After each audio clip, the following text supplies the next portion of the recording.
strong.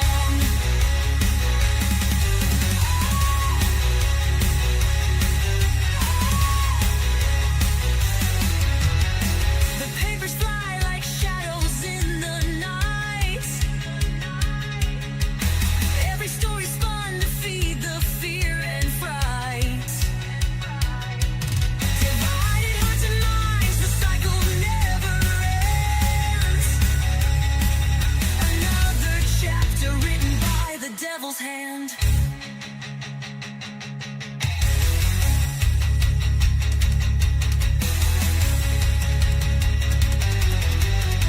The microphone crackles, the audience is blind, dancing to the tune of a crooked design. Social threads unravel, the fabric starts to tear, but no one seems to notice, no one seems to care. Oh, can you hear the headline scream? A broken world inside his dream. The devil's talking, don't you listen too long. His words are poison, his voice is strong. Can you hear the headline scream? A broken world inside his dream. The devil's talking, don't you listen too long. His words are poison, his voice is strong.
The static hums, the devil's on the air.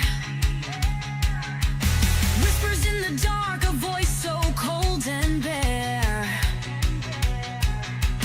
Latest issue spills, the ink like blood they write. Twisting every truth beneath the pale moonlight.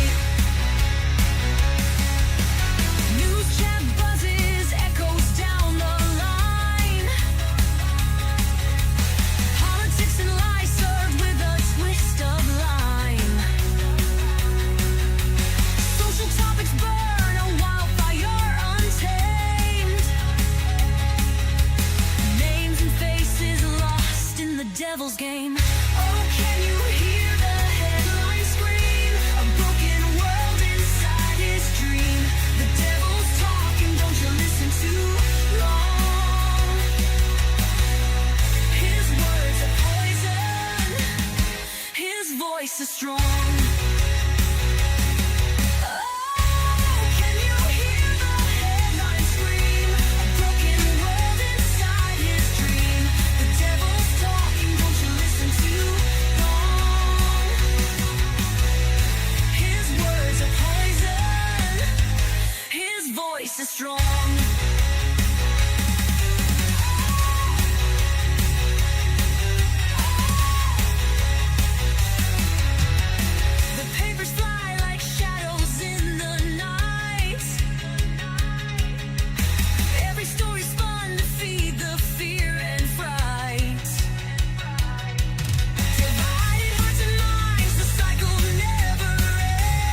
devil's hand.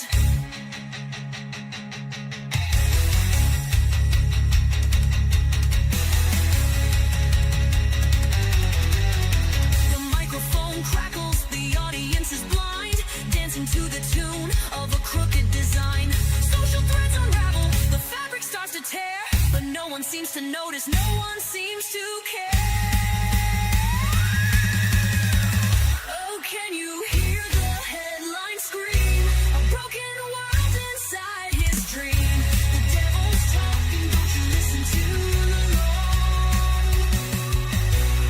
His words are poison.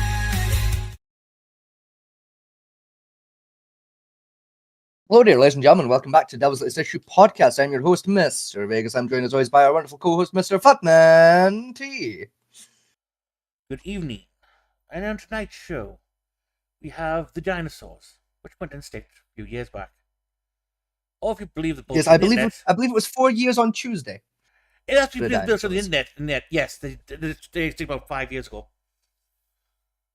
Which, I mean, Chief, I mean, technically, they're like, if you want to go like when the very last woolly mammoth died, like historically, they're kind of right. It wasn't literally like 5 years ago, but it's like in terms of the timeline, it would be as well being 5 years ago. 4,000 years back, It's like the the last last- one died out. I think something like that. Yeah, like the last woolly mammoth died like in like modern human history. Like we had sailboats and shit when the last one fucked off. You know, like We which tend is, I think is beautiful. We tend dinosaurs haven't died yet. It's still existing.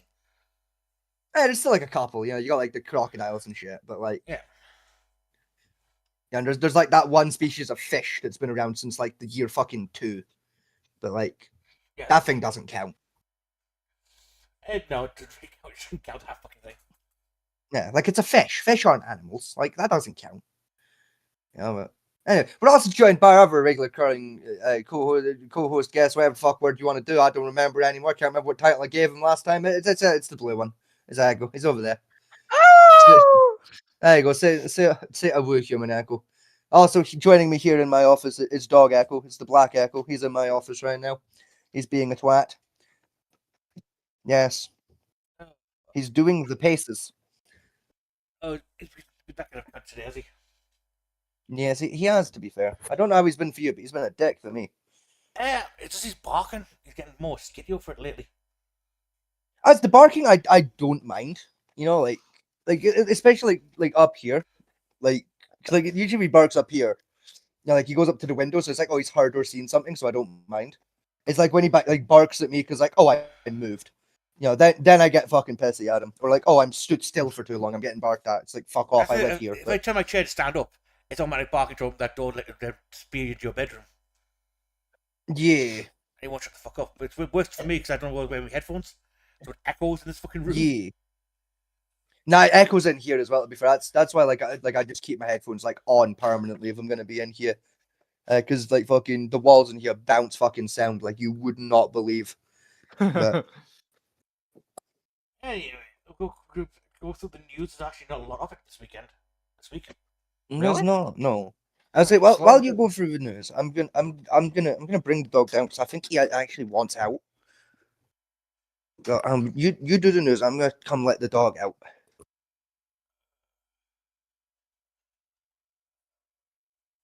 It's beef, actually. Well, first off, from STV News, Don was accused of stuffing the government with paedophile apologists. Yeah, that sounds about right. Don was accused of stifling the government with paedophile apologists. I mean, he's not fucking wrong. Yeah. Yeah. No matter which reading you take of pedophile apologists, they're still not wrong. No. To be fair, the last 4 Prime Ministers have done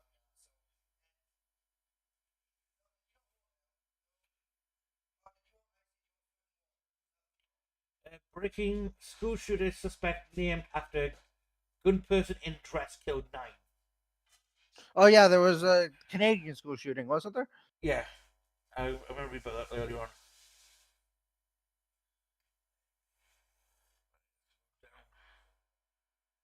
Yes, Don was in the news getting bitched at about Ballard.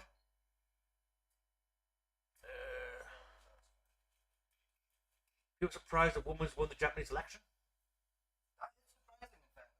Not really. Technically never, but Exactly. So. like I say, the Japanese president technically is the figurehead, so no one really cares.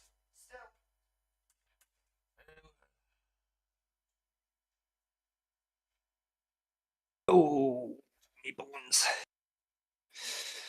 Ooh. There we go. I'm back up the stairs. I'm almost at my desk. Hang on, I'm going to read that a second. Ooh. Horror moment with a bunch of balloons What filled did- with explosive Okay, give me a fucking minute. I click the button.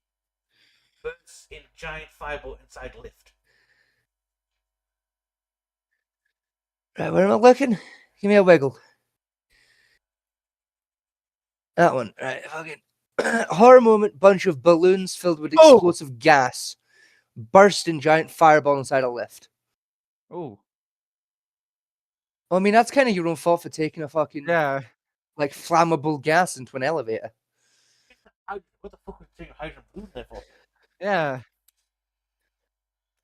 No, because I mean, helium's quite explosive if exposed to enough fucking static electricity. Helium's not explosive at all. And, like, It's inert. huh? Helium's inert. No, you can fucking ignite helium. That's hard, but you can ignite it. We can get 10 minutes of powered by helium. We're talking that's a fusion reaction. I doubt we're going to get a balloon to create a You fusion can do it with reaction. electricity. You can do it with enough static electricity, you can make helium go fucking whoof. On gang attack, highway Oh. attack. Where am I looking? That's end of Pierce tears to him. Is that shocking what masked robbers fire machine guns at armored cash loaded van in broad daylight. I mean, That happened in Italy, right? I think, from what A I couple of bills remember police castle, hearing. Or... yes.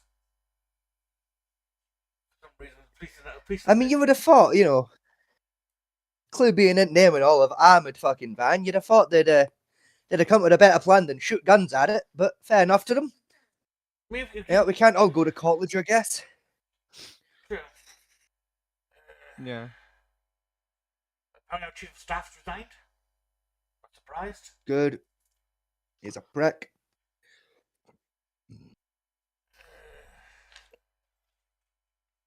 Oh, that's a great statement for the royal family to put out, isn't it? What? King Charles is concerned over Andrew's conduct. Yeah, concern. That's not the word I would have used. Well, I mean, Yeah, see, I suppose if you look at it, it is concerning that your son's a pedophile. Yeah. we don't have to talk Yeah. again because it's a little bit later on. Let's explain what's going on with that one. Still. Yeah. Right. Apparently, a people got expelled from the school, from London school. 13-year-old kid. Yeah. He came back and stabbed 2 more kids. Oh. I mean, I'm just going off like that one at the top left there, right? Like I'm presuming the face that's in a circle in that top left is said ex-pupil, right? No, like the teacher, I believe, who stopped him. I was gonna say that don't look Oh. 13. Yeah.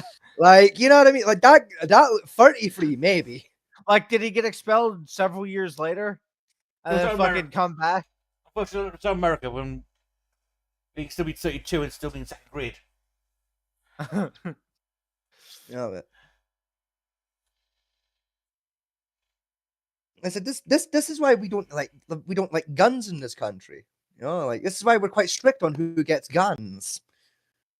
You know, it's because like 2 boys stabbed is a damn sight better than 33 boys shot with a Kalashnikov. Remember the meme American guy put out a few years back? You know, Americans have gone by the streets, the British, you know, to feel having like a fencing duel. And the streets, like, Yes. yeah, that's not far off, really. It's really not, you know. But like, it's this the thing is like it's like we said like last year there with like the fucking the last wave of knife bans in Yeah. Britain. Of it's not gonna stop the fucking problem. Oh, hell no. No. Like, because like the thing the government woefully misunderstood with the zombie knives, right? Is it's not fucking kids that are doing fucking street level crimes that are gonna buy those to do street crimes. The only kids that are gonna buy fucking zombie knives are kids that are like just knife nerds and go, oh, that's kind of neat. I'll put it on the wall. Yeah. You know, in Yeah. terms of like using it as a weapon, it's the fucking big dogs that are going to be buying the zombie knives for weaponry. You know, like your big time drug dealers that are like running rackets and shit. You know, your gang leaders, maybe. Even You then, know, and even then, it's going to be more of an intimidation tool versus an actual weapon. yeah, it's You know, like if a motherfucker wants to stab a bitch, they're buying a kitchen knife. yes, some twats in his chair picking his fucking nails with it. Yeah, I mean, the most common use Yeah. of knife crime, honestly, in this country, is either a paring knife from a fucking kitchen set, or it's a fucking Yeah. box cutter. Huh. because they're cheap. They're cheap. They're easy to hide. They're easy to use. They're easy And to they're get very your hands sharp. on. You Especially know, box like cutters. yeah, like you know, and they do devastating amounts of damage. Like if they're used right. Yeah, and they're very easy to grab your hands on. It's like, oh, because they're supposed to find a knife for anyone in the age of teen, but box cutters easy still because they say, oh, getting a craft knife to do like fucking Warhammer shit. Yeah, Blood drops you know, like them it's off a anyway. utility thing. You know, like yeah, Oh, compiled crafting sets. yeah. You know, like it's not difficult to get your hands on a weapon in Britain. Like when it's like especially for kids. You know, like it because this is the thing is like fucking. Like fuck it. I'm going on this conversation. I don't care. Like fuck it. Like I understand where people are coming from, right? It's like when with like the knife bans, right? Because like I agree, yeah, we don't want kids stabbing each other, right? Yeah. You know, like if you ask me, controversial opinion, stabbing people is more of an adult activity, personally speaking. You know, I feel like that should be like a 16 and up kind of an activity. Should be Yeah. you know going out and stabbing folk at the weekend. You know, well like it's the thing of like people don't understand how fucking easy it is to get hold of a knife, like in this country.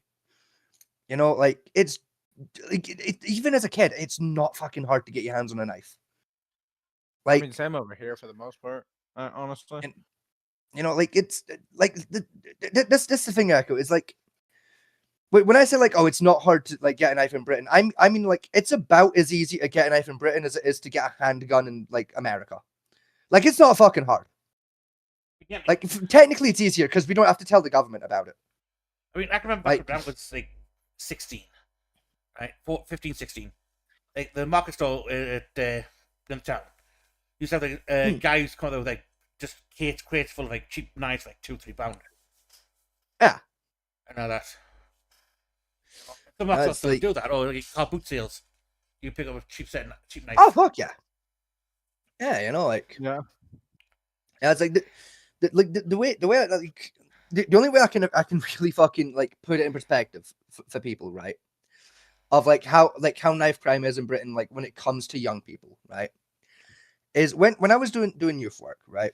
I did like when like I'll just use like the like about year and a half, 2 years I was like a paid youth worker for, right? I'm not gonna count the volunteer time because we'll be here all fucking day, right? So just a paid youth worker, right? And like again, it was about a year and a half, right?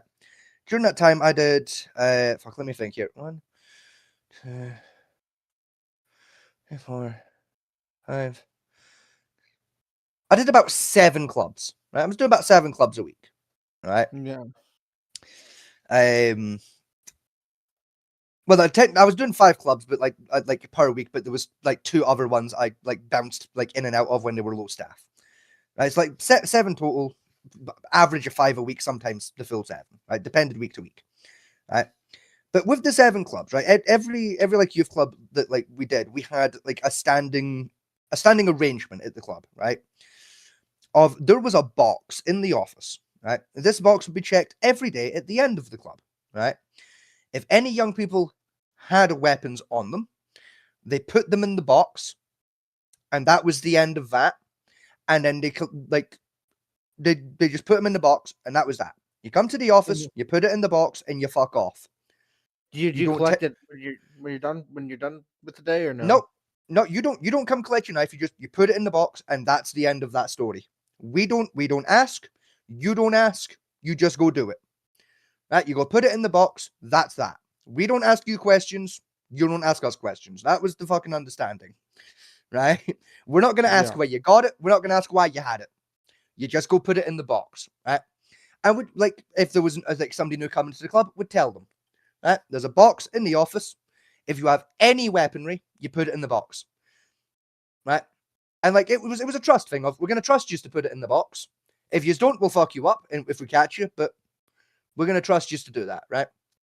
There was one club where every week there was weapons in the box every single time, right? The other clubs, not a single fucking weapon ever, not one. Huh. This is the thing is like because you probably rightly assumed that like the club that like always had weapons, it was like the club in like the dodgiest area, right? No.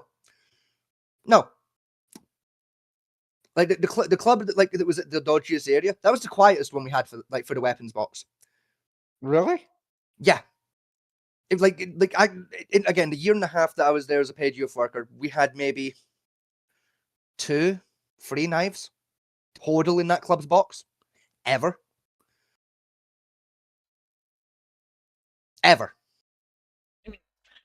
The busy club, we're talking like there was some weeks we were using some more boxes. There were weeks we were filling that box, and we had to get a second box out because there was that many fucking like blades. Keep in mind that it was a club of about 30 kids, and we were filling multiple boxes some weeks.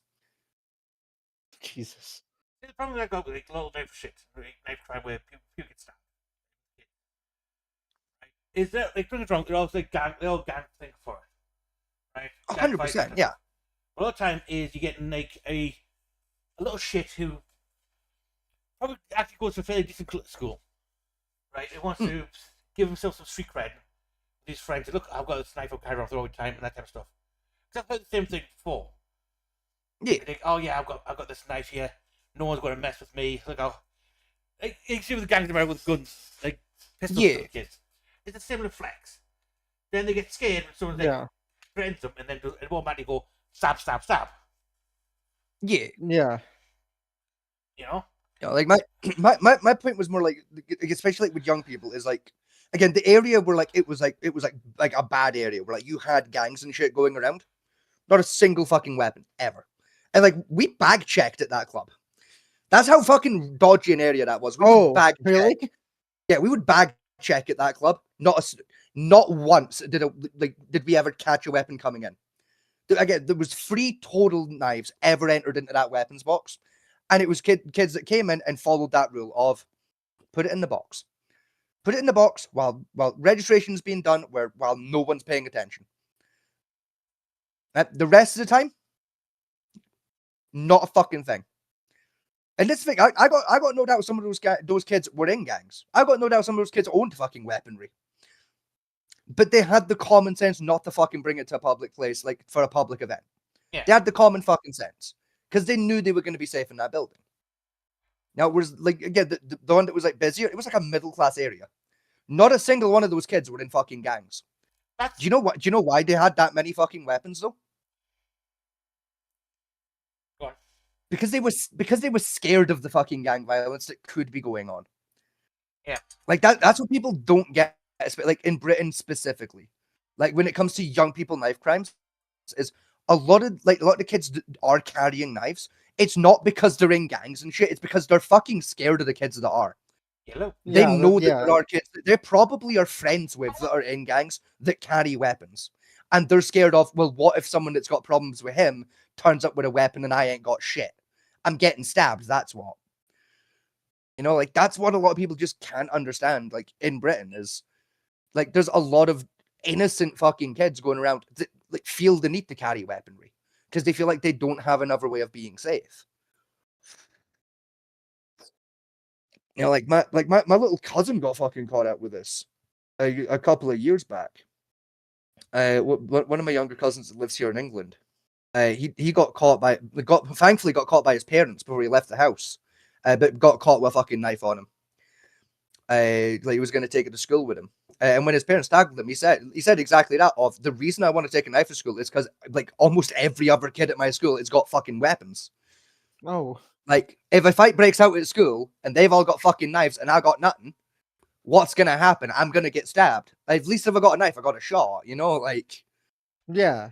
You know, I mean, thankfully the parents moved them schools after that because, like, yeah, fucking, we're with you there, buddy. But, like, yeah.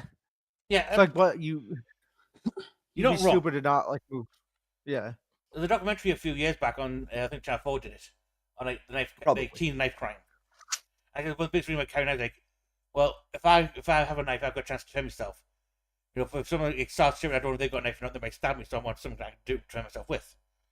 Exactly. Yeah. You know, like back when I used to carry a blade with me every day, that was half of my fucking logic. Was, you know, like if I get mugged and the guy's got a knife and I ain't got shit, you know, I wasn't going out with Yeah, you're the fucked. idea of, you know, oh, I might have to use it. It was what if though. Yeah, it's a thing of it's better to have it and not need it than need it and not have it. Exactly, you know, and like I mean, like when I was carrying a knife, like I always had a use for it anyway. It was always the case of like fucking, you know, like oh, I'm going fishing, you know, or like fucking, yeah, because I've spent most of my life in very rural areas, so there was always like outdoor activities to go do. Where a knife was kind of handy though. Yeah, like so I was usually out doing shit like that anyway. You know, so it's like I have like a legitimate reason to be carrying it anyway, but it's like in the back of my head there was always that voice of, yeah, but at the same time though, what if you're on your way back from the woods and somebody mugs you and you don't have it with you? You know, it's like I always kept it in me inside pocket.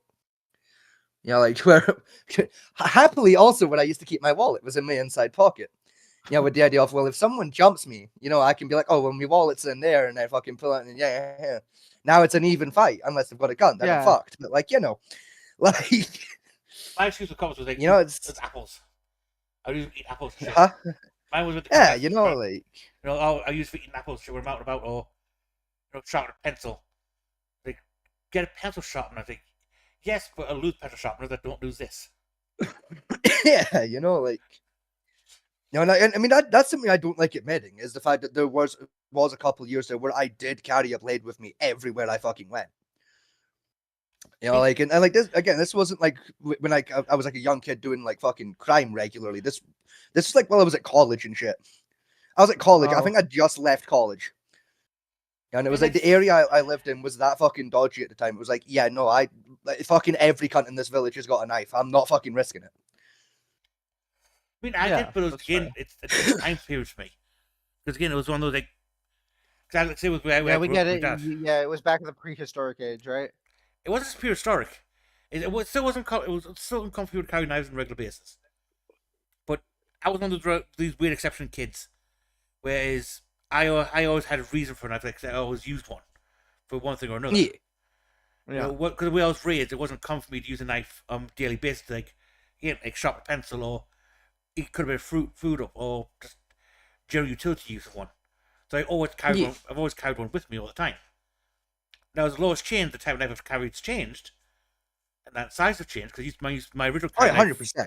My original carry knife was 8-inch fixed blade. Then I went. Then they said that's too long. I went down to a 5-inch lock blade, and now I've got my blacksmith knife I use, which is a 3-inch solid handle. Yeah, I want to. I should have made that clear, and I want to make it extra clear now. I've always carried legal knives. The knives I've carried have always been perfectly legal day-to-day carry blades. You know, I should have clarified that. I'm going to clarify it now. I have never, even when I was doing crimes, I never carried a blade that would have got me fucking lifted on its own. Yeah. I need to make that very clear. Like the generally thing I think our banned weapon list we have in England is basically government hates ninjas. I mean, effectively, yeah, because like, no, unironically, most of it's like fucking like ninja-based weaponry. If it's got a Tanto-style tip, you're fucked. Sounds like catch claws, fucking senbons, kunais, kishigamas. Like everything seems like a generic 80s ninja move being used. Like, yeah, that's banned. It's like, but why? Basically, if it appears in an episode of TMNT, it's illegal. Yeah. If the Ninja Turtles or the Power Rangers ever used one, it's against the law.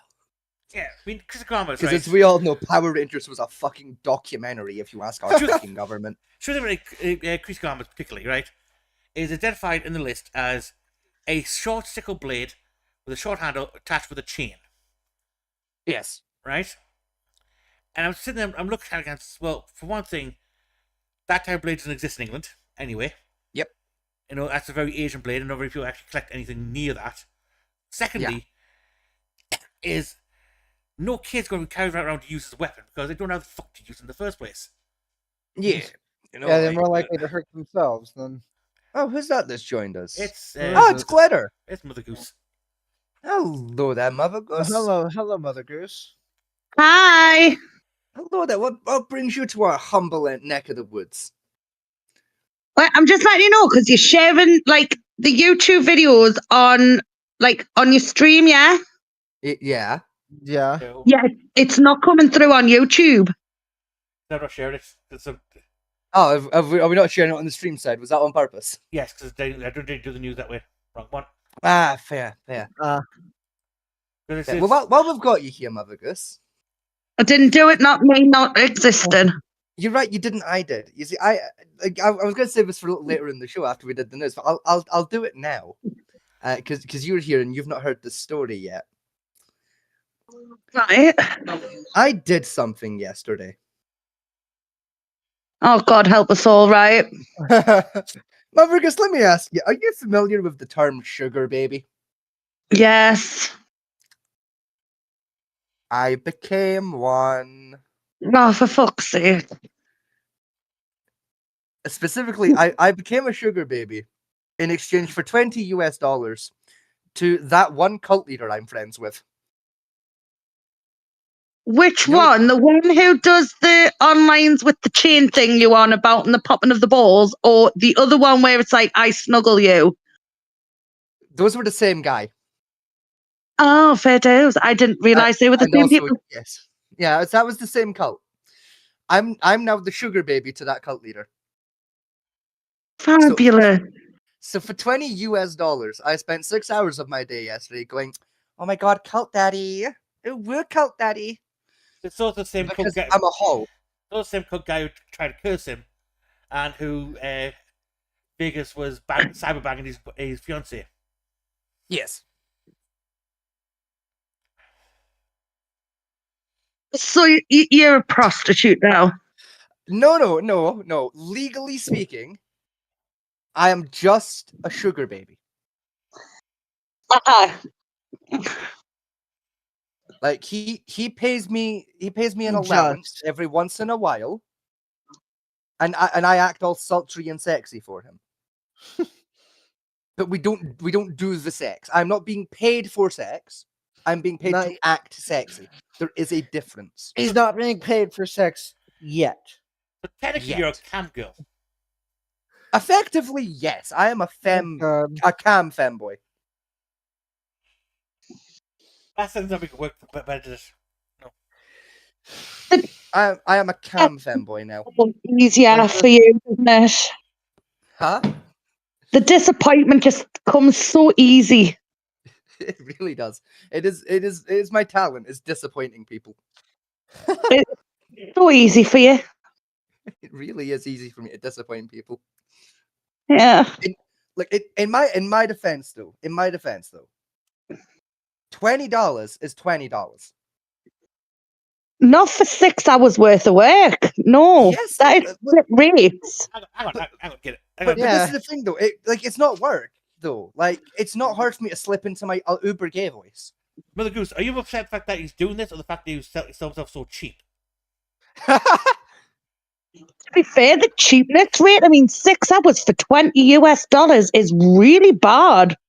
Because this is the thing is he didn't like pay me with the idea of, oh, you have to do 6 hours. It was he paid me money and then I just happened to hang around for 6 hours because I got distracted.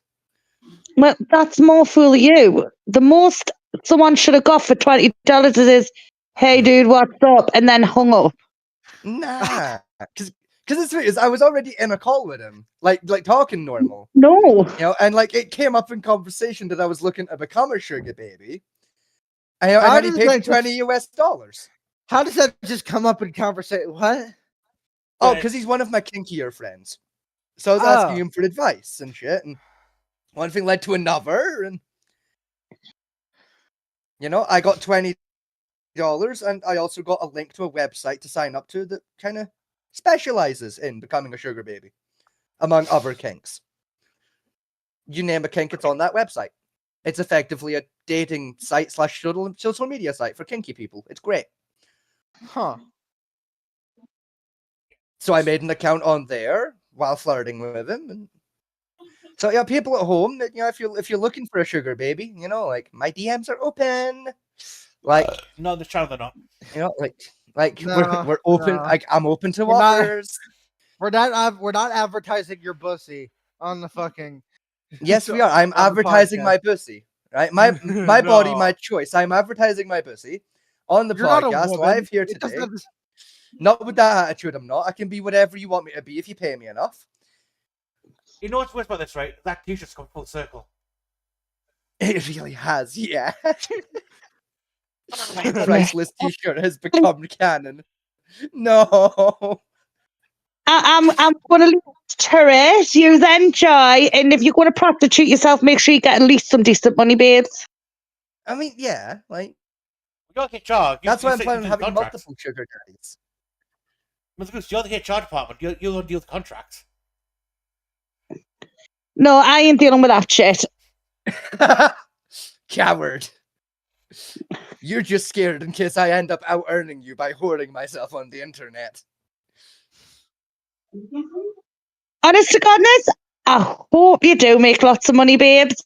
But $20 So do ain't going to I. get you anywhere. I also hope I make lots of money. The only reason I'm doing this is so I can buy a new computer this year. He bought it. He bought himself a sandwich with that $20. Didn't even fucking say that. No, I went to the shop that day. You know, I'm just imagining like Texas content, like be stepping on random bits of food and sending them off to people for some reason in my head. Oh, Yeah. God. Yeah, that reminds me, No. like that reminds me, Fat Man T. If at any point you like walk into the bathroom, I like I forgot to lock the door and there's like a camera there. Just understand, it's the only room in the house with good lighting. Like, Uh-huh. Uh-huh. No, I'm definitely leaving. Goodbye. Goodbye.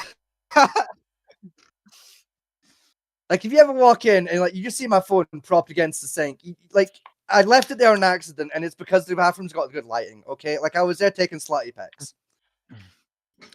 Just buy a different light bulb for your bedroom. I can't reach the light bulb. I'm short. Let's fucking I also ladder don't remember where I put Oh, the fucking you're right. ladder. I don't remember where I put them. in the boiler cupboard. Oh, I forgot.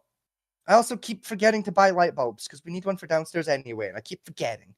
You know what your bedroom one is with a full Camgo setup, isn't it? Teddy bears in one corner, that type of strange shit. Well, I mean, there's already a teddy bear collection on top of my wardrobe and like on the shelf behind me. So Yeah, yes, suppose there's a blog house or so. Oh, fucking course there is. yes, there's also a collection of black hashes. There's also like the rest of my teddy bear collection in a box in Scotland. No, We still got to kill two of those. boxes in Scotland. We still have to kill two of those. Still kill those deserve to die yet. Those blog What, the houses. black hashes or? Yeah. Yeah, okay. Why are you killing Yeah, them? no, they're my black hashes now. You grade will get certified on They've the been cross. claimed. They've been claimed by the Femboy Republic. No, they've been claimed by the Femboy Republic now. They're mine. Well, the one I threw off a cliff has already been claimed by somebody else. Yes, I know one of the children claimed that one, but Yeah, they rescued it. Anyway. They rescued. The what rest is it, are a fucking mine. puppy? Oh yeah, I've got a full video of it. I mean, it was technically a hostage. No, that one was when. Why were you holding a Blage hostage? Why were you holding it hostage? I hold 5 hostages technically. I got Why? There's a video bit I was done. I was trying to sort out, never got around to finishing. At the time. What It was the a bit? plan we had for when the show first launched. We were basically going to film a series of videos of us torturing black hashes, then send those videos off to like famous VTubers Oh, as like a marketing stunt because we thought it would be funny. Because VTubers seem to have a whole obsession with Blahosh for some reason. yeah, they So do. the femboys. So like, Fat Just Man was fucking- going to yeah. send them off to like all the VTubers. I was going to do the femboys because those are our respective like specialties. As like a Just major fucking- marketing stunt, we just never got around to just fucking- finishing the project. Just fucking holding a machete to the Blage's throat. Give us 15 Oh, bucks did- for the Blage. Oh, Get no. it. There's one that's like half edited. That's like Fat Man like lining up to shoot one like cartel style while it's tied to a chair.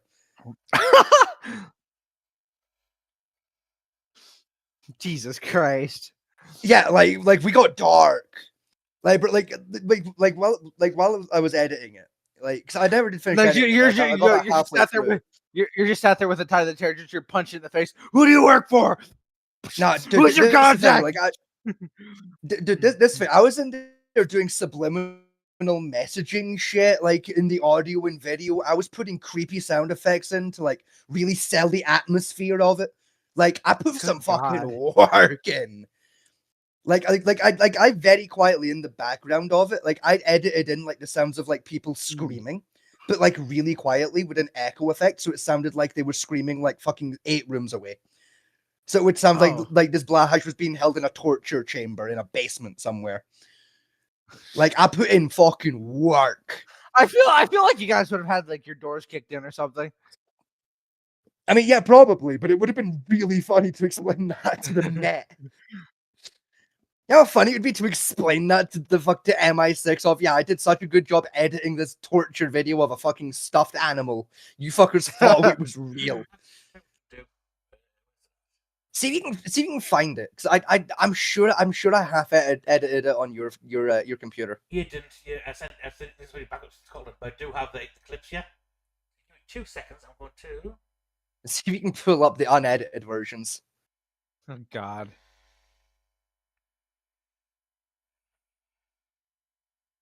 Because I said I put in fucking like this one. If he finds them, he probably won't find the one with like the sound effects and shit. I don't have that one. But like fucking. That's still Like very- it's been on my to-do list for a good like year and a half now, is to go back and like finish editing them. I just keep forgetting to go downstairs and rip the raw files.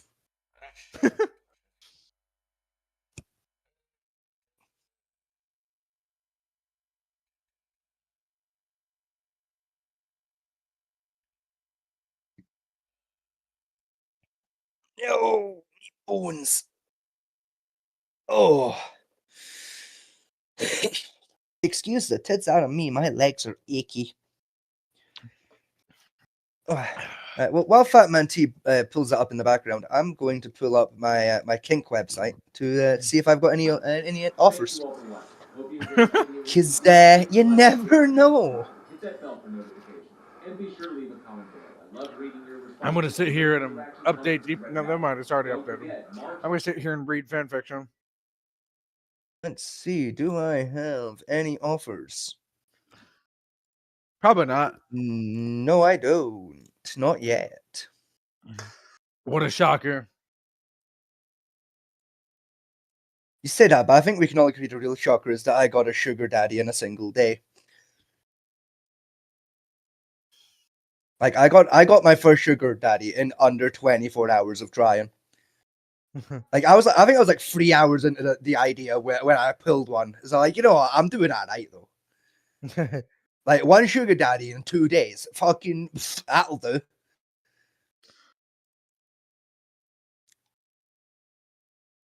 That's a man getting fucked in the ass, and that I'm closing that website.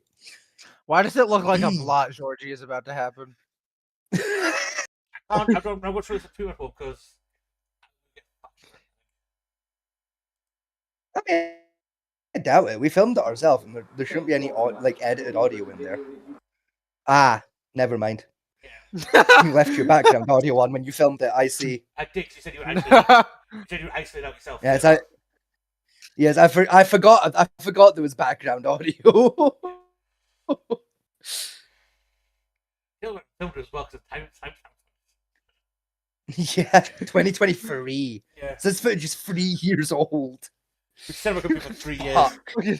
Like I was actually when I went up to fucking supervise Ash watching when she was making the fucking bacon, she still had your video pulled up, and I noticed the timestamp in the fucking bottom corner. Yeah.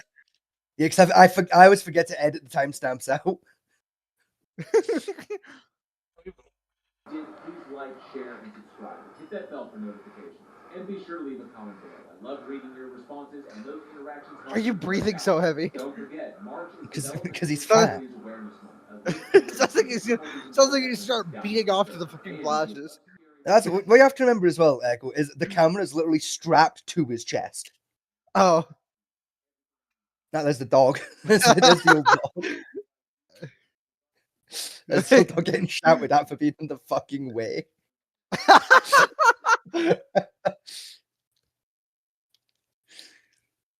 Right, to trying to get make sound flighty. Be a little more creepy. I'm trying to be all Art Nouveau and shit. Yes.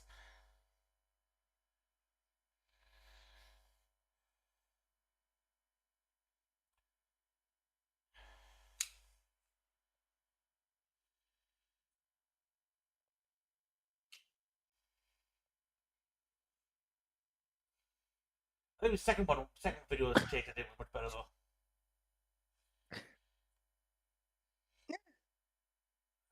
I think I ended up using a little bit of both in the original attempt at the edit. Yeah. We did about 60 quid worth of sharks in there.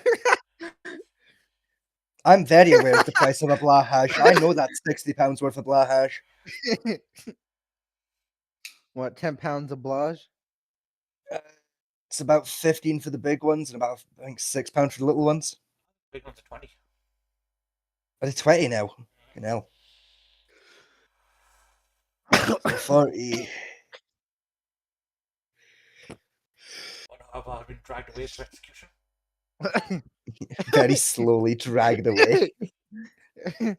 Like I took this. I remember taking this because I remember editing it. I took this bit where like we did the shot getting dragged away and edited and crying sound effects of both like a woman and then 2 small children to like really make it real. Because I found a random like sound effect library online. It's like free to use that just for some reason had a sound effect of small child crying. It was small child crying boy and then small child crying girl.mp3. So The for shot a- is ruined. for a little Dog's while, kind there of was ruining the just- shot here. Oh, yeah, that's vicious. Oh, don't worry, because yes, that was the vicious pitbull. They're to make sure he stays in his fucking chair. In reality, that dog suffers clots. Oh, it was I had a lot of fun trying to edit this like originally. I'm a little sad we don't have like the edited version on hand. It'd be actually a computer, I think. It might be. Like, I don't know, maybe 50-50.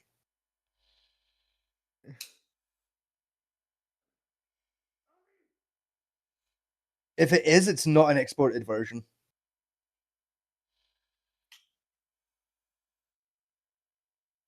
Blood bound to the chair. Bear in mind, I've done this when I was like half drunk, by the way. The whole idea came I out mean- when I was drunk. I mean, it's better than doing it sober, I guess.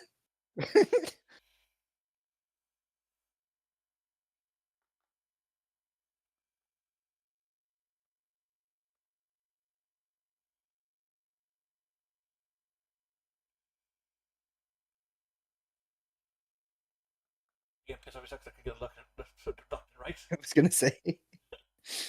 Wasn't that Mickey's That's fucking assault rifle? That's my. Did you not end up breaking that? It was broke when I got it.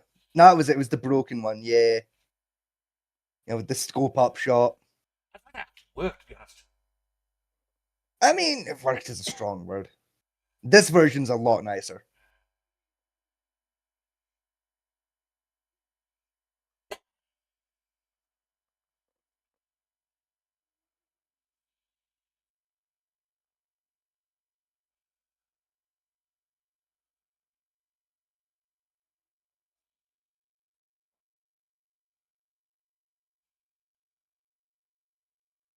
The bar hanging from the door.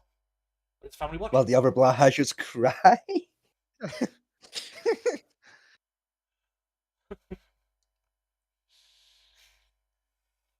Man, fuck sending this to fuck sending this to VTuber. Send this to fucking Angry Cops or something. You'd have a blast with this. Bruh, bet. Don't fucking tempt me. Like next time on the fucking unsub, it's like Angry Cop shows up. He's like, "So I got this really weird and mildly disturbing video." I got This weird email last week. mildly disturbing. Hang on. As do you have the one like the bridge one? I do, yes. As pull up the bridge one because the bridge one's beautiful. I would think the bridge one was like I just put more planning into the bridge one. Oh yeah, like you pulled up like some fucking practical effects works and everything for the fucking bridge one. Like because I'm pretty sure I have up on my cupboard the Blahaj involved in the bridge incident. There's still fake blood in it. No, that one got rescued. Was that the one that got rescued? I know for a fact there's still fake blood in it though. Like I know the last time I saw it, which was a good few months after the bridge incident, there was still fake blood in it. Yeah.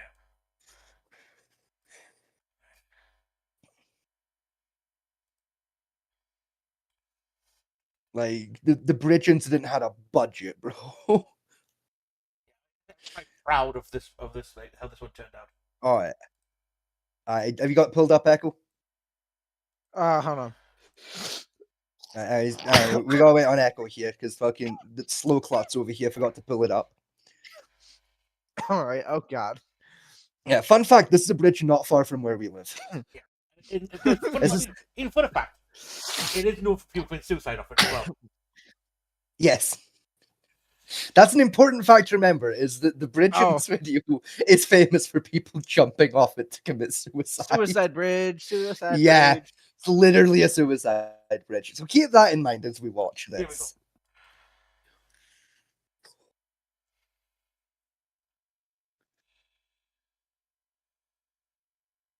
Is it? It's not playing. Yes, it is. It is. Oh. If you look dead center I frame, see you you. can see a little speck moving. I see. I see you now. That's okay. Yeah, that's not Fat Man T. I got to do some. Let's do that. We got an extra. Who the fuck is this? That's the vampire we've been telling you about. Oh God! I was about to ask. Is this the It's that fucking dude. Nordic dude. Yeah. God damn it!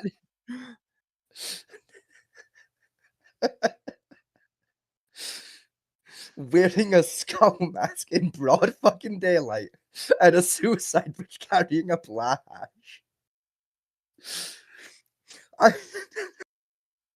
need to know, what did you pay him to get him to agree to this? He just signed up for this shit. Okay. He did, yes.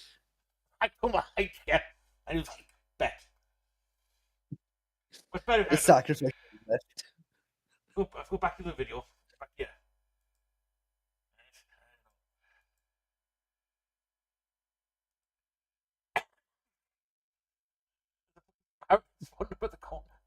There is, yeah. What is there? Like the advert on the bridge on the bottom right there, that's an actual suicide hotline number. That is a legitimate advert for our national suicide hotline.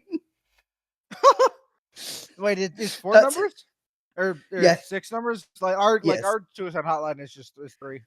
Ours is for, cause like ours is for like if you're feeling suicidal, we need someone to talk to. It's like one of those hotlines versus my friend's gonna kill themselves hotline.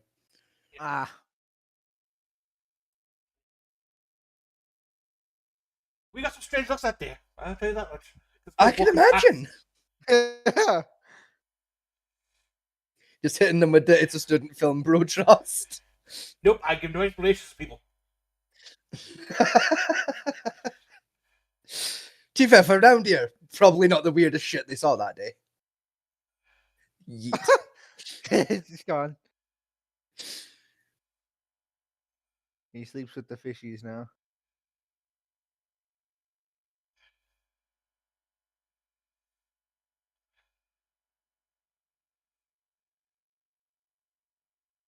This is Oh, the thing, right? that's Keep in a- mind.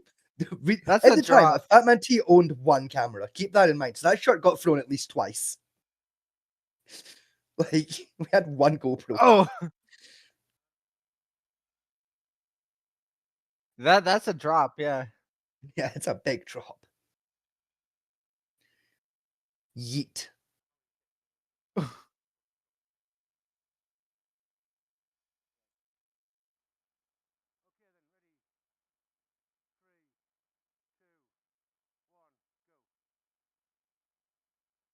Yeet.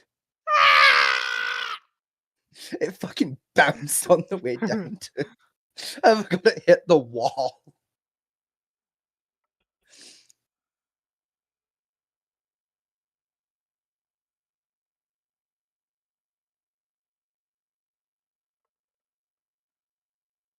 Look at that practical effects got brought out. Brain matter. Fake blood. Like, you got it in the leaves and everything, bro.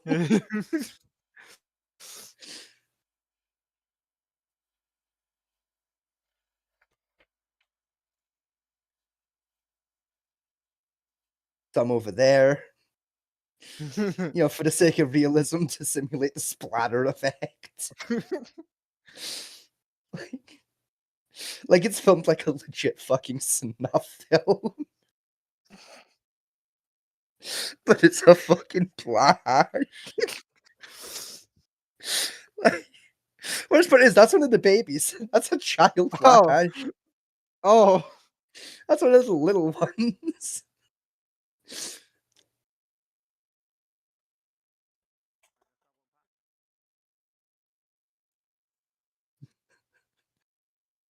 And just the awkward walk away after observing the corpse.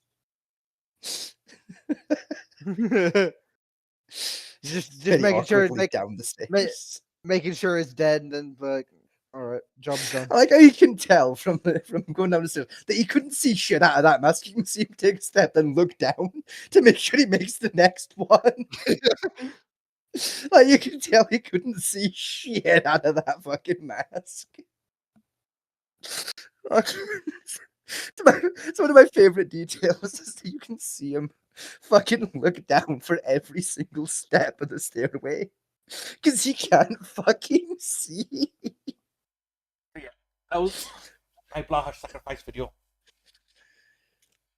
Now, the series was going to be, it was Burn at the Cross. Yeah, burn the cross. Fuck it. There was gonna be one for. I think we're gonna throw one off a roof of a building. No, We're no, gonna try and get onto the roof of like a tower block or something and launch one off of there. Yeah. no, one was going to be eviscerated in front of a church.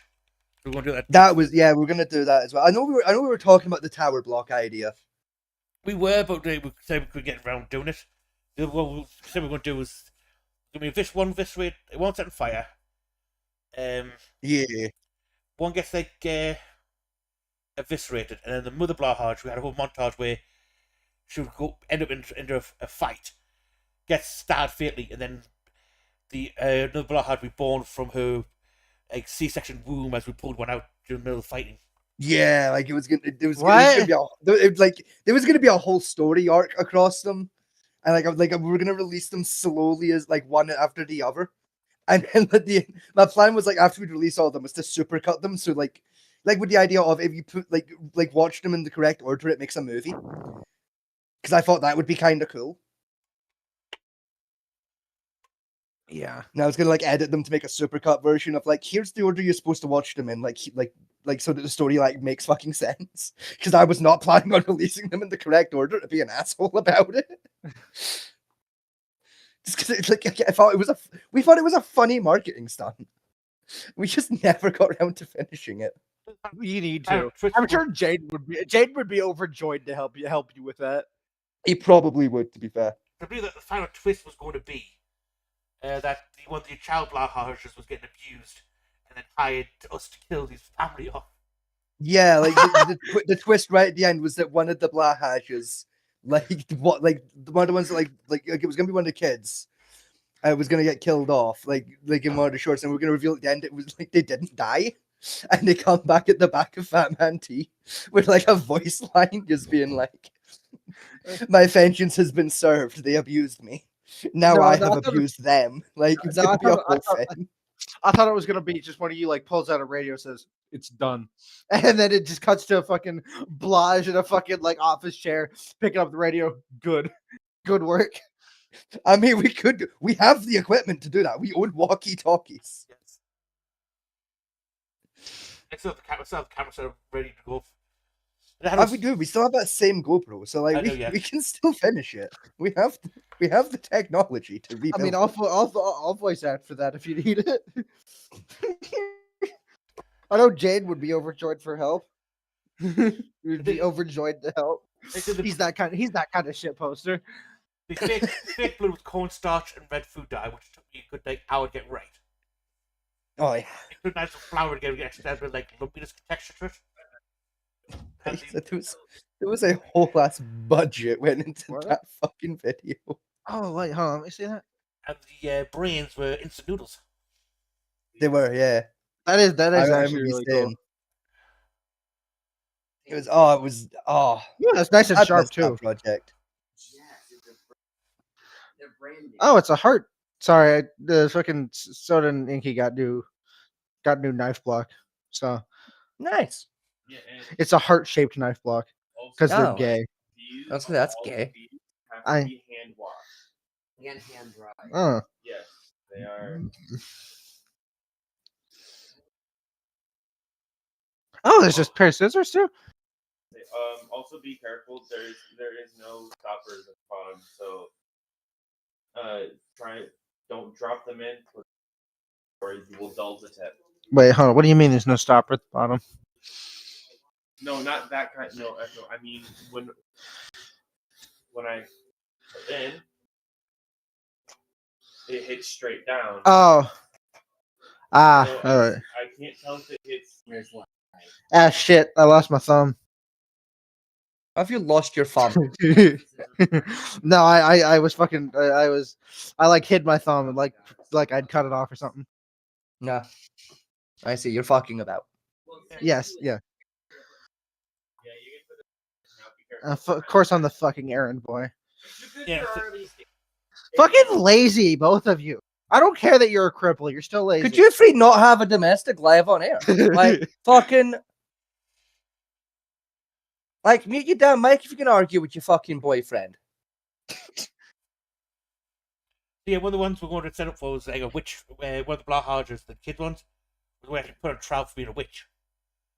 Yeah, You're I think that was the one that was gonna survive. Was Yeah. we're gonna like have it be like the burning, and the one that we're gonna burn, we're gonna like fucking. Like we were gonna do some trickery, I was gonna do some camera trickery fuckery to fake the burning. Oh no, I was going to set one on fire. Jimmy set one on fire. Now, see, 'cause my plan was to like for it was to basically staple a ribbon to its head. Like so, like we knew it was that one, and then my idea was basically like we build the fire plinth, and then like we basically film extra footage of the Blahaj on the pyre when we need, take it off, and then burn the pyre, and then I can just like basically like hyperimpose the two videos together. Yeah. So like to make the illusion of the Blahaj being burned, that way we Yes. don't have to buy two ribbons. One of my plans was to get the Mother Goose's kids involved to set the fire away. Yeah. But with them being in Scotland now, we can't fucking get away with that. So, No. you know, like the real thing is like fucking, you know, how the fuck are we getting the permit to light a pyre in the garden? But We do it to build a whole ass pyre. yeah, it's a small one. We've got the firebox there already. So I mean, yeah, true. We could just light it in the firebox, but then I feel like council's not gonna like that idea. they won't They're know. already not exactly impressed with the firebox. Let's be fair. bring the little black one here. Come here. You know, like the firebox isn't technically against the rules, but they're not happy about it. All we could do is buy an incinerator, right? Have 5 No. incinerator and slowly lower it down into the flames. Oh what? Nah, it wouldn't be as strong of a visual. You got it. Like it's not as culty, you know. An incinerator doesn't fit into the rest of the themes, you know. Doesn't fit as well as like just like a nice witch's pyre. Yeah. I just think I mentioned pyre, and they put in the box, and they create some like filler background for it.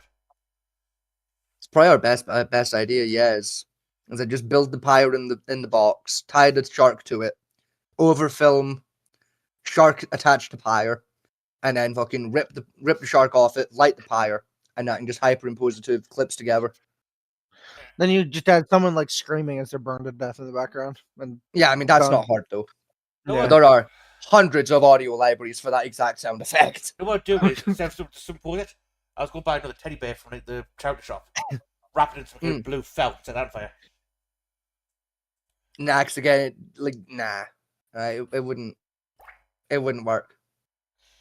Like, I like the creativity, but I did like trying to get like a bear to look like a shark that's a lot more work than it, you're making it sound there. Oh, I just got I can't buy another shark.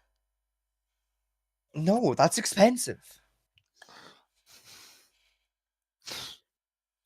The Belages are too expensive. They are. They're like fucking $40, bro. They're money. Get your money up, not your funny up. I did enjoy filming the one that I threw off the cliff. Like, I thought it was quite fun. the cliff one is great fun. Don't you fucking yeet. The first one's very low budgety, like hostage video. Second one was a full production. Yeah. Like, paid actors, fucking practical effects. What do you mean? Hold on. What do proper you mean student paid? film. You didn't pay him. I don't You're know. right. We didn't pay him shit, but you know what I mean. I told him what I was planning, and he went, "Yep, I'll involve in that one." I think I funded like 5 hours a day. And by the way, to do the shooting out, right? Several dog walkers walked past us. About 3 couples with cameras. I love the idea of being out walking your dog and just walking past a guy wearing a skull mask, a fat dude with a GoPro, and they've both got a blast that they are throwing off a cliff in various ways. I full tripod, everything set up, man. Like, I love the idea of I'm out walking my dog, and there is what appears to be a cult member and his friend with a stuffed shark next to a suicide bridge. That was one of the ones. We were sacrificing one of the other children to Satan. What? Yeah, that was when we were planning, but Yeah, we didn't do it. That one, that one, we dropped into like a nail board and swished. I think the nail board one works better because the Satan one is like thematically, yeah, it works cult wise, but like storyline wise, it doesn't quite fit in there. I think, like, say one was witch trial, then one was like a medieval execution with a nail board or something. Hmm. And that in stretch, and the other one was like, say the mother trying to escape and gets killed, and the dark shark was born as she got killed. Yeah, like it was gonna like come full circle, like to be like a little Jesus-y, but not quite. Yeah. Like there was storyboards and shit for this. Yeah. Like we put in way too much time planning that shit out, and like we filmed 2 of them. We filmed 2. We had like 9 like fucking like workshopped, and we did 2. One I couldn't, because I think maybe the first one I was going to do when I came up to Scotland. Yeah, I planned for that one when I was going to do. that was the plan. Was like we delayed filming them until like we'd moved up to Scotland, and then we still haven't moved up to Scotland. No, the medieval execution scene, and the Battleborn one were delayed to go to Scotland because I was going to go for Gay Pride anyway. I was Yeah, going to spend an extra day up by your end. You had the church area where you lived. yeah, it was like the abandoned church and that Yeah, that we but could then have you got away with. you ended up in rehab. Yeah, I ended up Hold up on, in hold on. rehab. Okay, and then I heard Enderman rehab, and I was You confused. ended for a up second. in. Like, why are we sending Enderman to rehab? Because, well, you see, because they need rehab to stop stealing shit. You I know, was they're about to say. kleptomaniacs, don't you know? That's what I was gonna ask. That reminds me, actually, speaking of fucking Enderman, give me a minute. I need to update a spreadsheet in the background. Thank you Oh for right, reminding me. your fucking Minecraft social experiment, whatever. Yeah, it's the social experiment I'm running for a video I'm making. Wait, you're making a video of that? You're using? Oh yeah, no, I Astronaut- like gamer. This is the thing, right? Is like I'm not doing this experiment like in Minecraft for like my own amusement. I'm doing this out of spite to prove a point. Oh, you're using Ash for content. No, this is the thing. I'm using Ash, Soda, and Azzy for actual fucking science.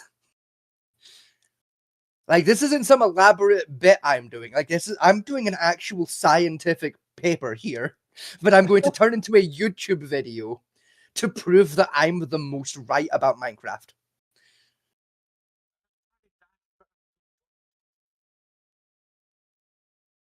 What? My alcoholic dad in his Texas home. Ah, Sounds about right for Texas.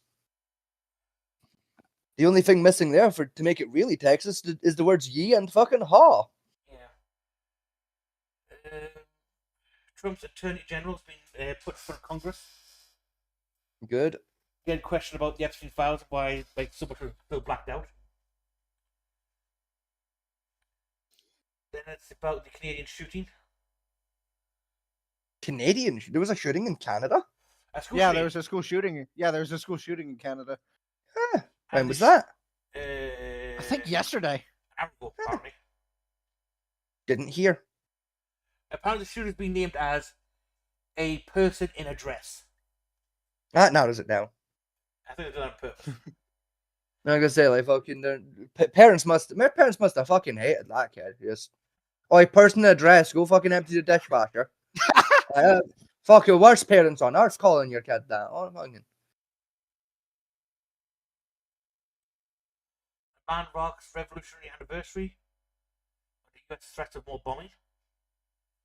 Sounds about right. Revolution. It's the anniversary of the revolution, is what they mean. I wondered what the fuck they were on about there, but I was like, how fuck can an anniversary be revolutionary? What are they on about? The anniversary of a revolution. Yeah, I was also a little confused. Like,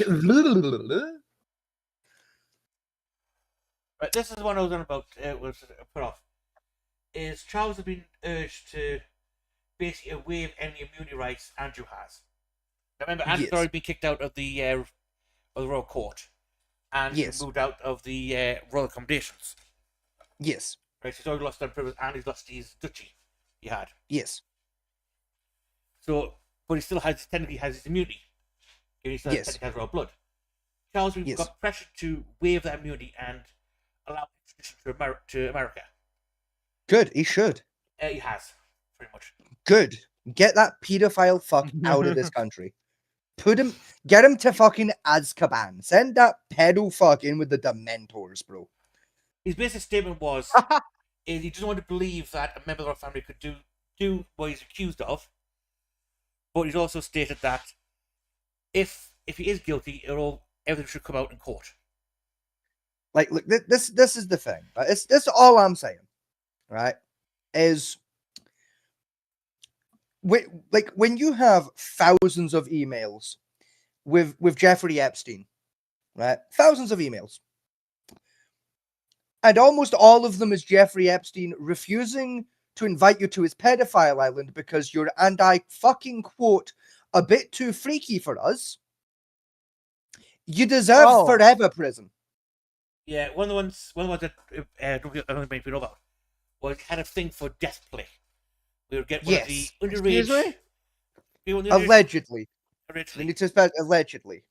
You bring one of the allegedly underage women to pretend to have been murdered, and then you would go and have sex with a corpse.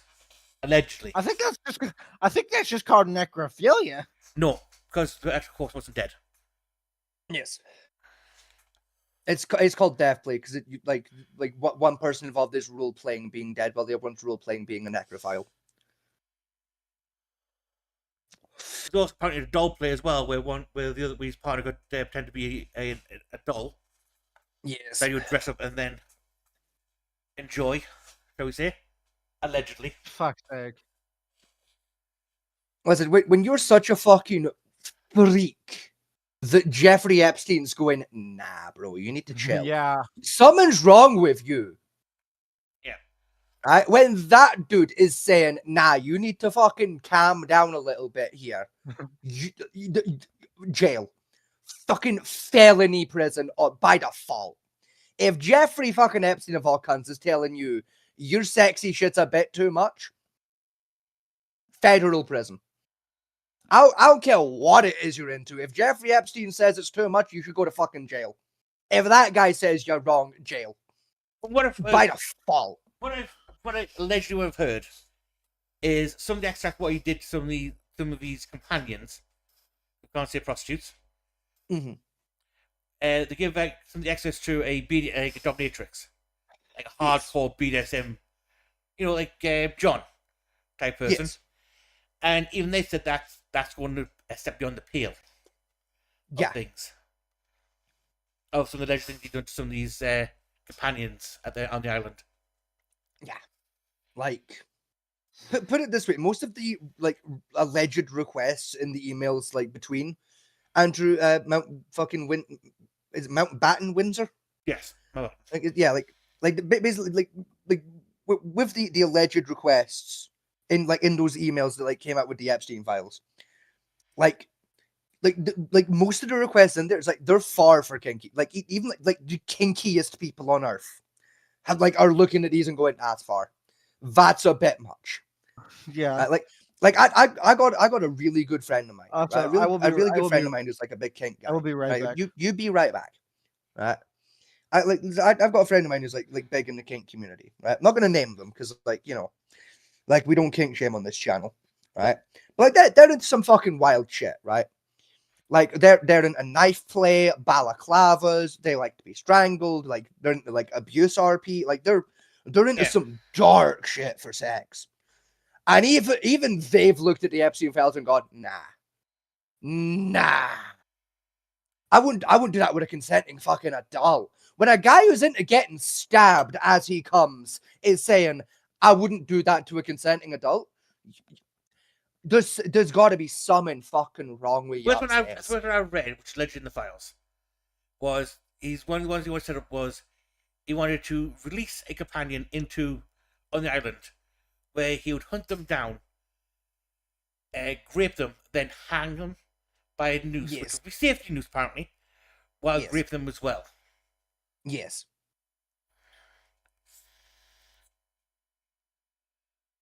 Like I said, I've seen some freaky shit in the internet in my time, but fucking hell. Yeah. Like, incidentally, the safety noose one is one of the ones I was talking about. Where like my kinky friend that likes being stabbed at this exact moment he ejaculates. Even that was one of the ones he looked at and went, nah, bro, nah, that's too far. This man, like, I'm not exaggerating either. I literally mean he likes it when his missus stabs him in the collarbone with an actual fucking knife while he ejaculates. That's just their kink thing, right? Is in bed as he's coming, she plants a blade into his collarbone every fucking time. And even he looked at the raper raper again bit and went, nah, you can't do that.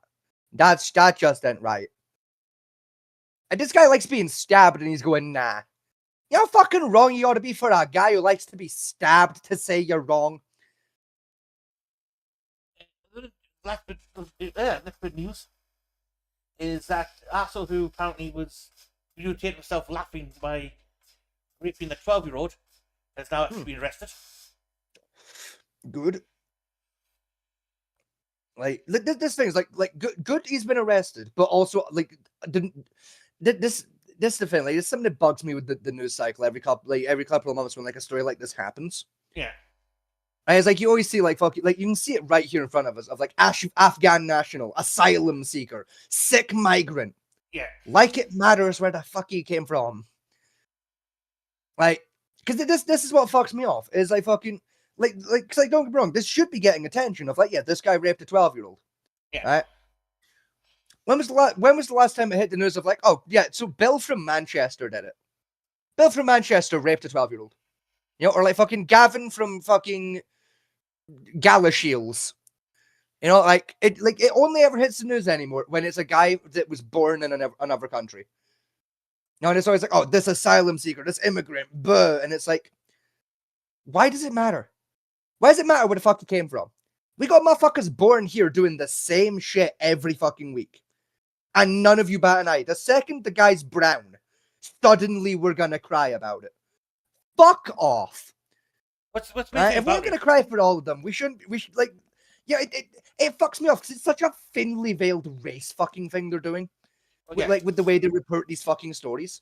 I'm not saying they shouldn't be reporting them. I'm just saying, stop bringing up the fact he's a fucking migrant. Because literally, who fucking cares where he came from? Focus on the facts, and the facts are he raped a 12-year-old. Send him to jail. Like, it pisses me off so much. The other thing that's interesting part of that whole story, right, is how they tracked him, which is through his government assist card. You know, which like it's really cool. You know, like it's a really cool way, like a cool story. Like it's an interesting case. It just fucks me off the way the news covers these fucking stories. Yeah. You know, like and then because this is another thing is like the news covers stories like this, right? Fucking thinly veiled racism every fucking week, and then the same news channels have the fucking hard neck to fucking come around and go, Reform UK is getting a lot of popularity at the minute. That's odd, isn't it? Like, how is this like neo-Nazi racist group gotten so much popularity in Britain? Like, what's with this rise in like fucking National Socialism all of a sudden? It's like, gee, could it maybe be because they're a bunch of racists and you keep reporting things in really racist ways? Like what if, and hear me out here, Channel 5, it's your fucking doing. The fuck have I come back to? Oh, just me ranting about the British news and the way it fucking reports things because it bugs the fuck out of me. What did I do this time? I'm not going back. Fucking watch the VOD after the show. Last bit of news is basically Starmer's been grilled for his usual bullshit he's been doing lately. Good. Did he let fuck him? him. Did more prisoners escape? No, but he did promote a pedophile that got named in the Epstein files. Oh yeah, I did. I have actually heard about that. Yeah. And that's the news, people.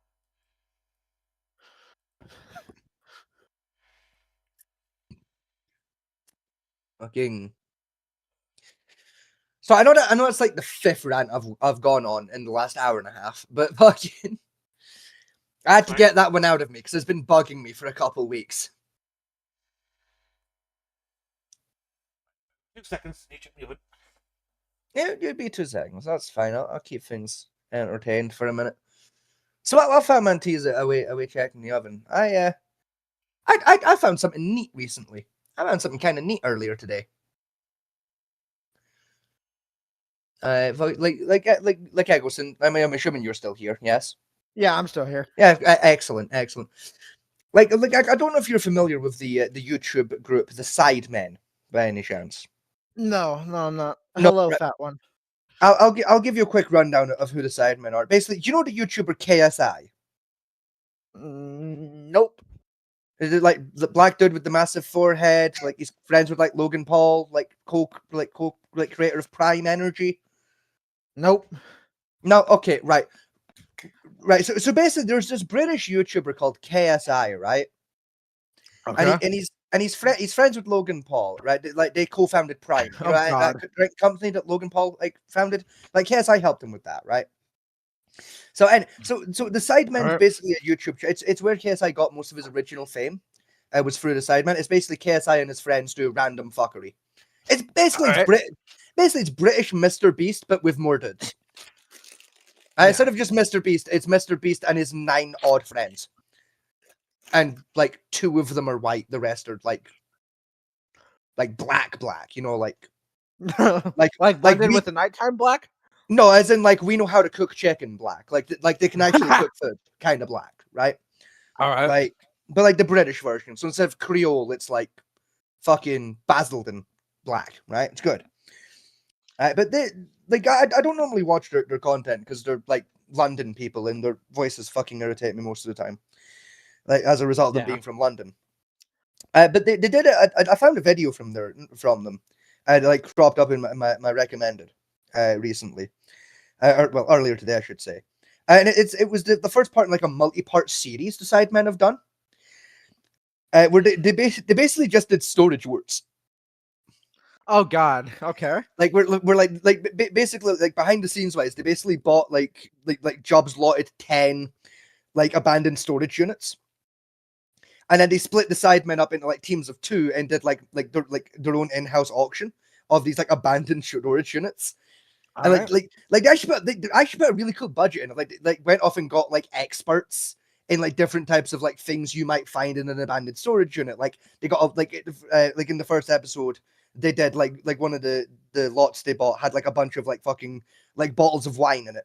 So they've got like an actual wine expert to come and like evaluate the wine, and like it was really cool. It was like a little competition of like you've got a budget of £1,000, who can make like the biggest profit, like off of like from like buying storage units out of this like group of 10. Like it was really cool. I kind of enjoyed it. It was quite fun. It was. I like believe it or not, the 2 white dudes won. The 2 white dudes won the first episode. It was kind of cool. Like, I just thought that was neat. I just like seriously, I think it was like a year ago they started the series. I'd never heard of it, and it just like cropped up in my recommended, like, oh yeah, so the Sidemen just did knock off Storage Wars, by the way. It's like, oh hell yeah, I love Storage Wars. I'll sit and watch an hour of KSI never- and his 6 weird never- friends doing Storage Wars. Fuck it. I never got into Storage Wars. Was it not? Oh, really my I thing. used to love Storage I Wars remember growing up. like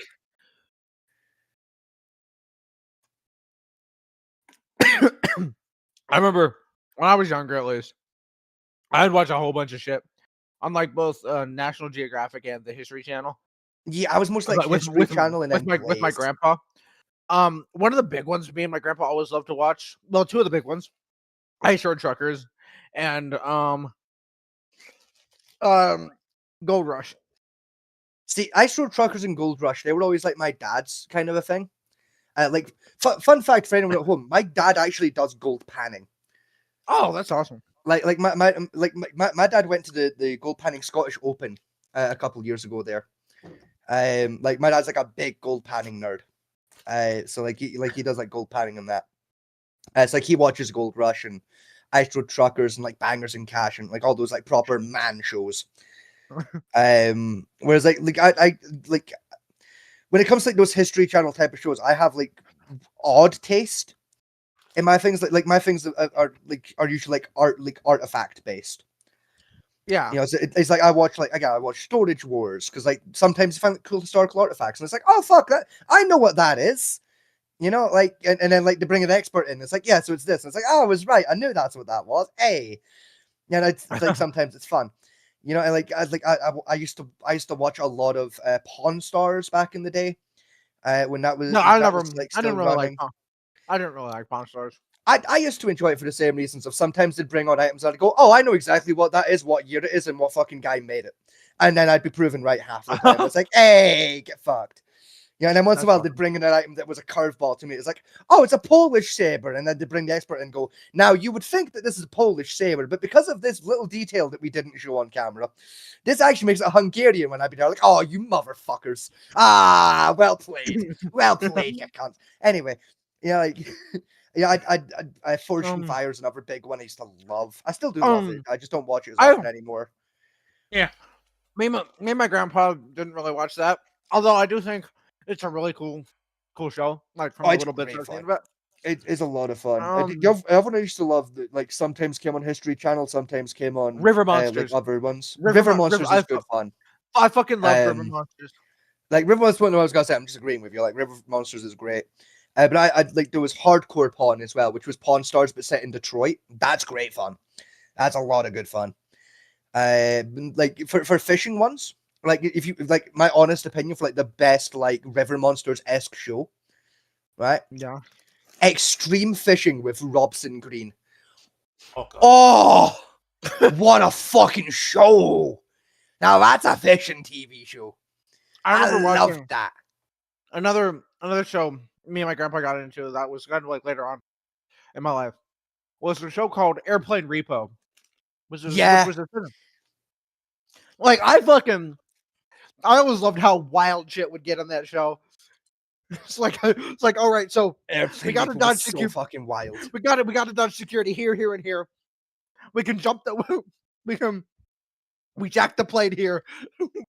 Fucking got it down. There were straight up episodes where they were just telling you how to break into an airport. Like it was mad. Yeah. Like another like great show. This one wasn't on the History Channel. This is a very British TV show. And this TV show is made by the BBC. Right? And it's one of the only shows on the BBC I to this day still watch because I adore it. Right? It is called Mortimer and Winehouse Gone Fishing. And it's just two like oldest time comedians going fishing in various rivers and lakes up and down Europe. That's the show. They get a tent, they get a shit car, and their fishing gear. One of them knows how to fish, the other one doesn't.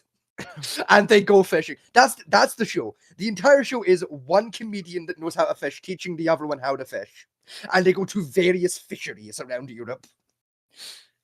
It sounds boring as fuck, but it is my flavor of autism. It's like some of the fishing spots they go to, it's like, I've been there. I've fished there. You know, or it's like, oh, I know exactly where that is. My cousin fishes there sometimes, like because a lot of my family do fishing. Most of my family are fishing nerds.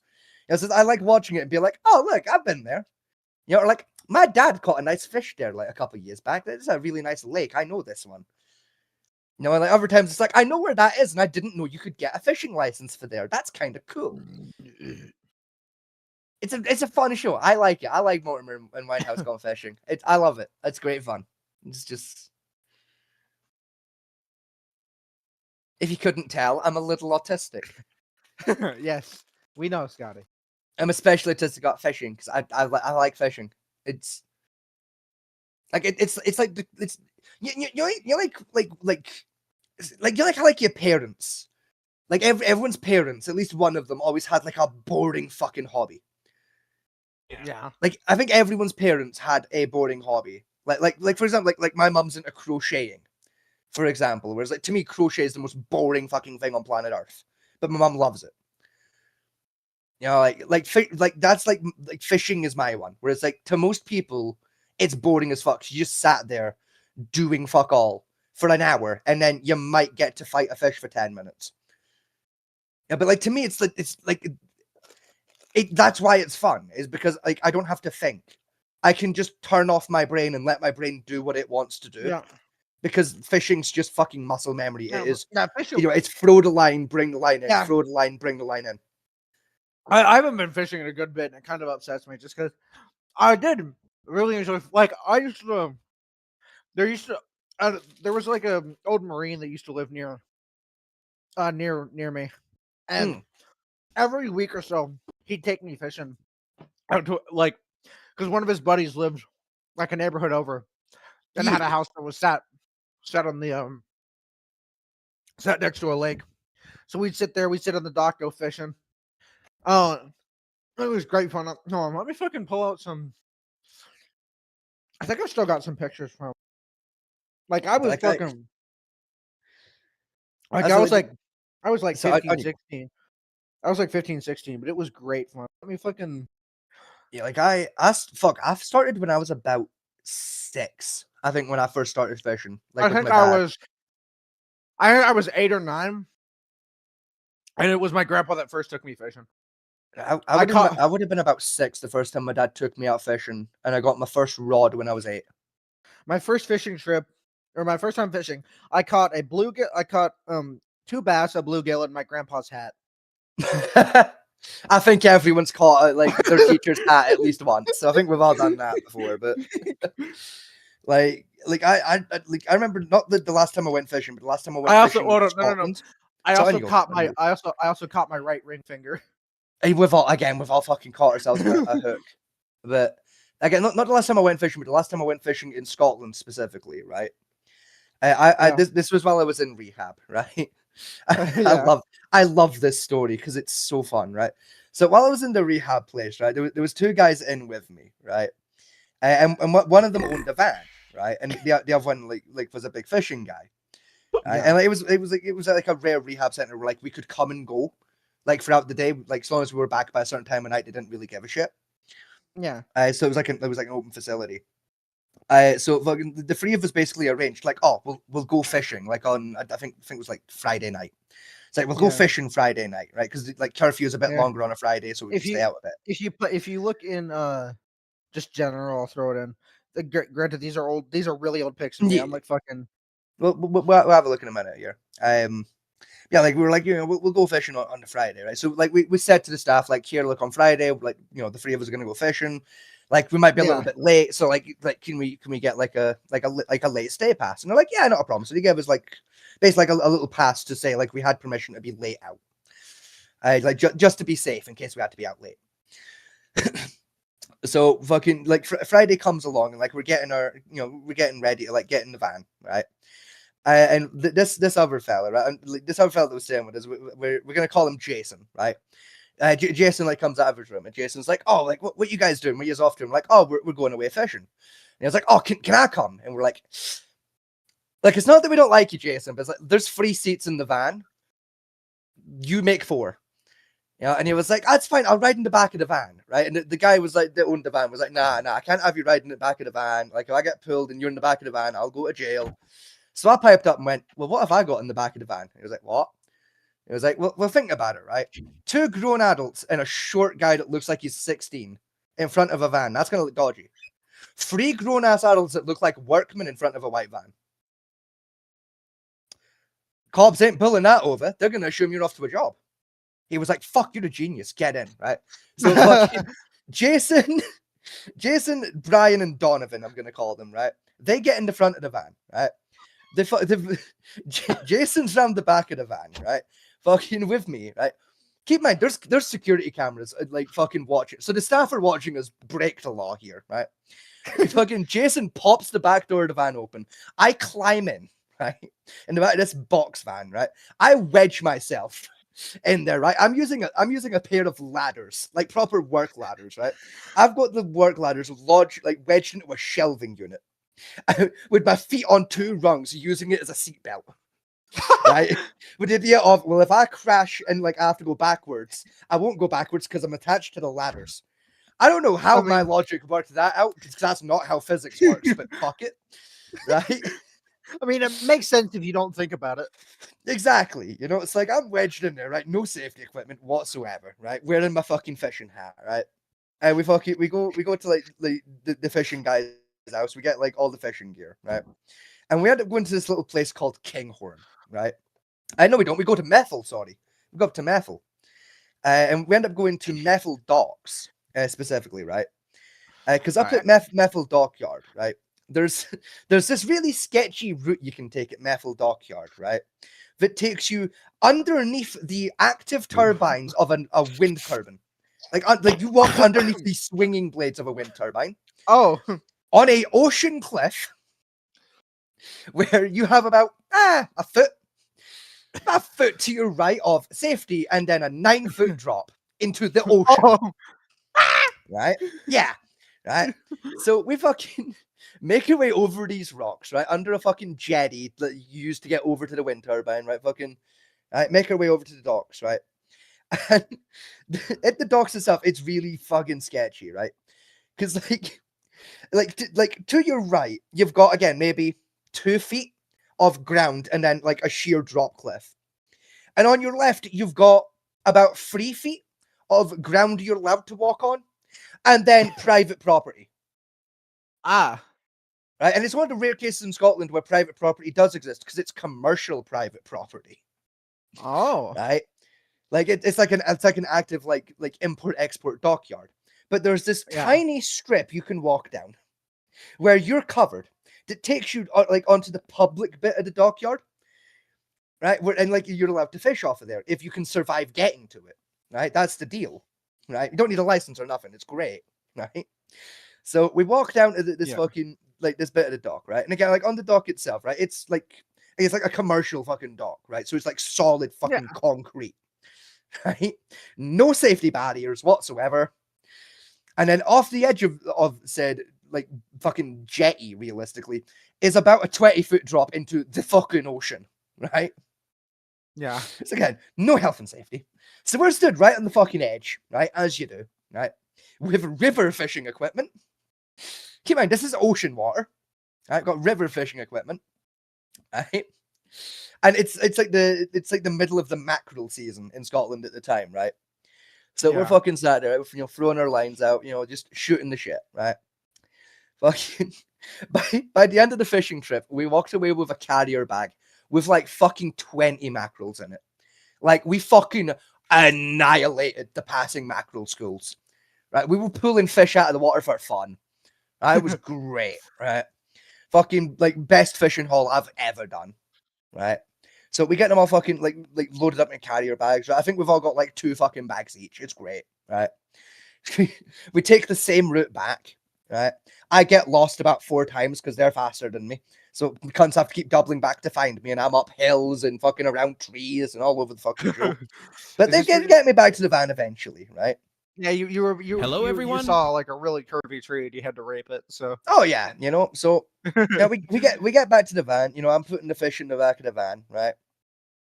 And I get in the back of the van and I sit down, right? And in the back of the van, there's like a wooden panel basically separating me and like the front seat, right? So I'm sat in there, right, in the pitch black, right? Because like I'm in the back of a van, there's no windows, right? Pitch black. And I hear something terrifying, Uh-oh. right? I hear the voice of Brian, who owns the van. I hear Brian say the words, and I quote, "Nah, that settles it. I can't go any longer. I need to hit him a crack pipe." Oh fucking no.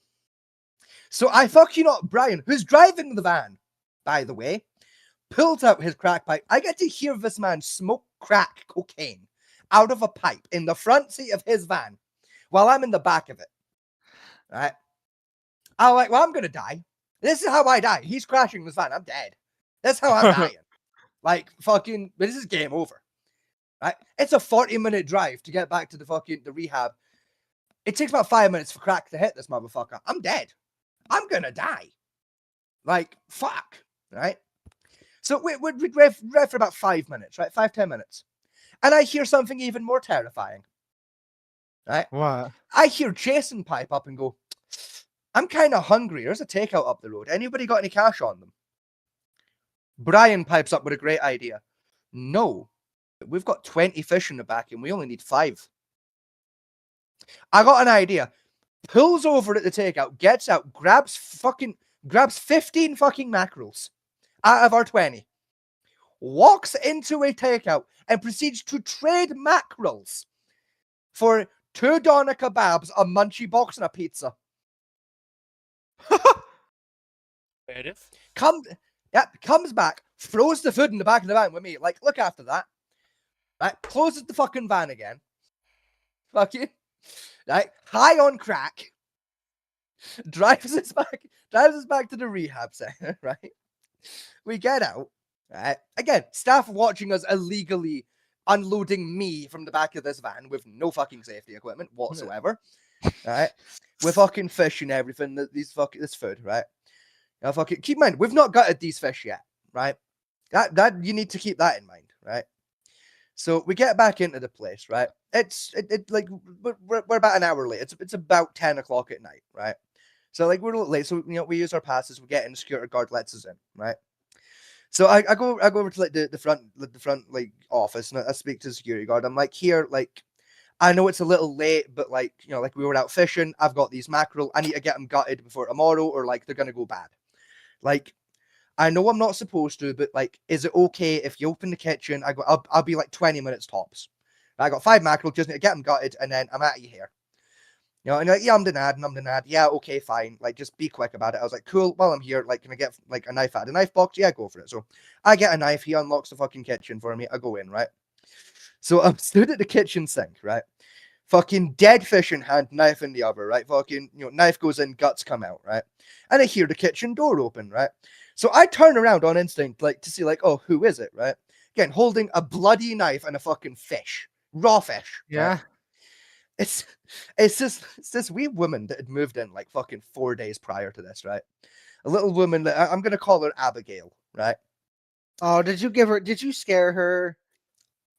Yes, but not in the way you think. Right? Abigail had the weirdest phobia, specifically about dead animals. Right?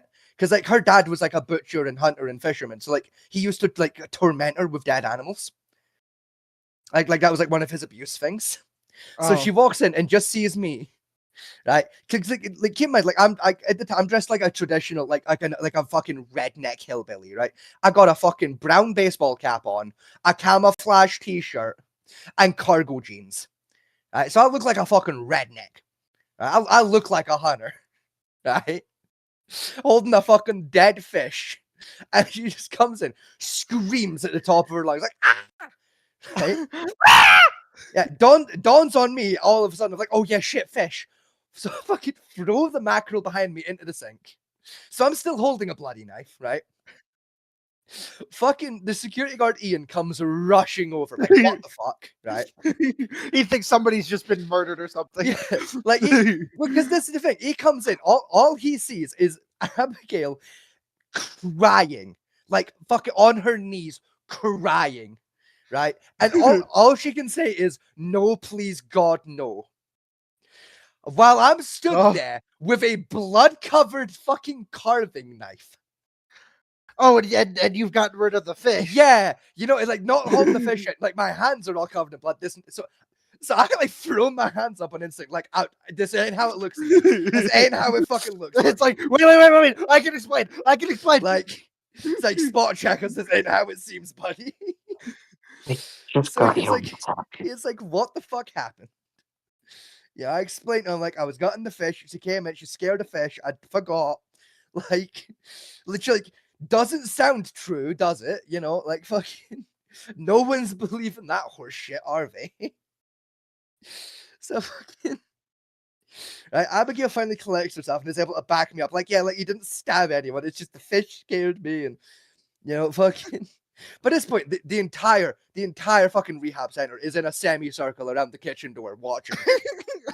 Just fucking like I'll pit like wait, hold on. You know, like in the Scooby Doo movies, like where the heads like are stacked on top of each other, like they're Yeah, peeking around the door? literally. It's Literally, just that. like the whole fucking unit is just like in a semicircle, right? Just, like blocking the exits kind of shit. Like just in case he makes a break for it.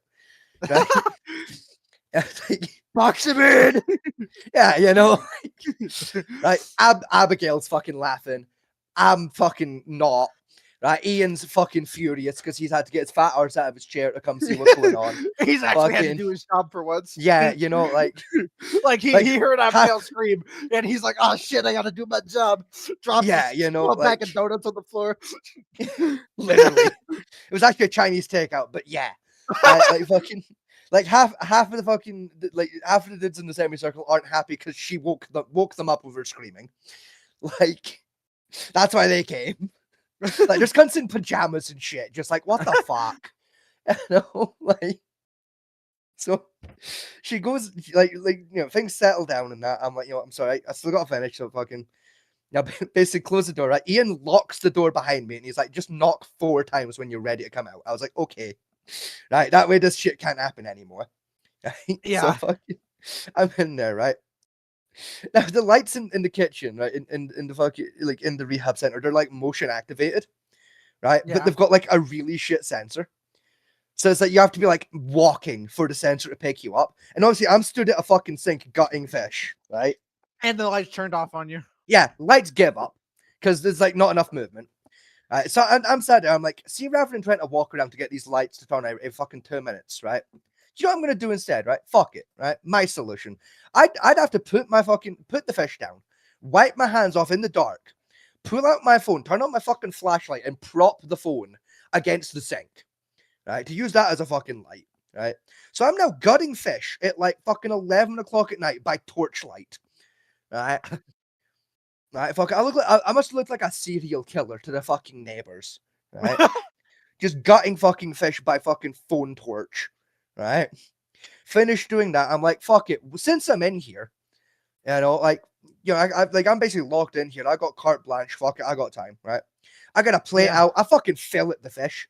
I'm like, fuck it. I'm gonna fillet. Like, say me doing it tomorrow. I'm just gonna sit and fillet them. So I sit and fillet the fucking fish, right? Knife down the spine, kind of shit, right? Get them plated and that. Right, I'm about to put them in the fridge. Then it fucking dawns on me, right? Fucking, you know, fucking Abigail's scared of fucking fish. Right? She's scared of dead animals. If she comes in the morning to make breakfast and sees them, she's gonna freak out again. Right? So I then have to go back into the cupboard, get a second fucking plate out. Right? Use the second plate as a lid for the first plate to hide the carcasses of the fish. Right? To put them in the fridge. Right, close the fucking fridge, right? Wash my hands, knock 4 times. Ian lets me out, right? Go away to bed, get up next morning, right? Everything's fine, everything's above board, right? Fucking and the reason I'd like go into all that trouble, like I'm gonna gut them and fillet them and that, right, is because we were having a barbecue the next day, right? Yeah.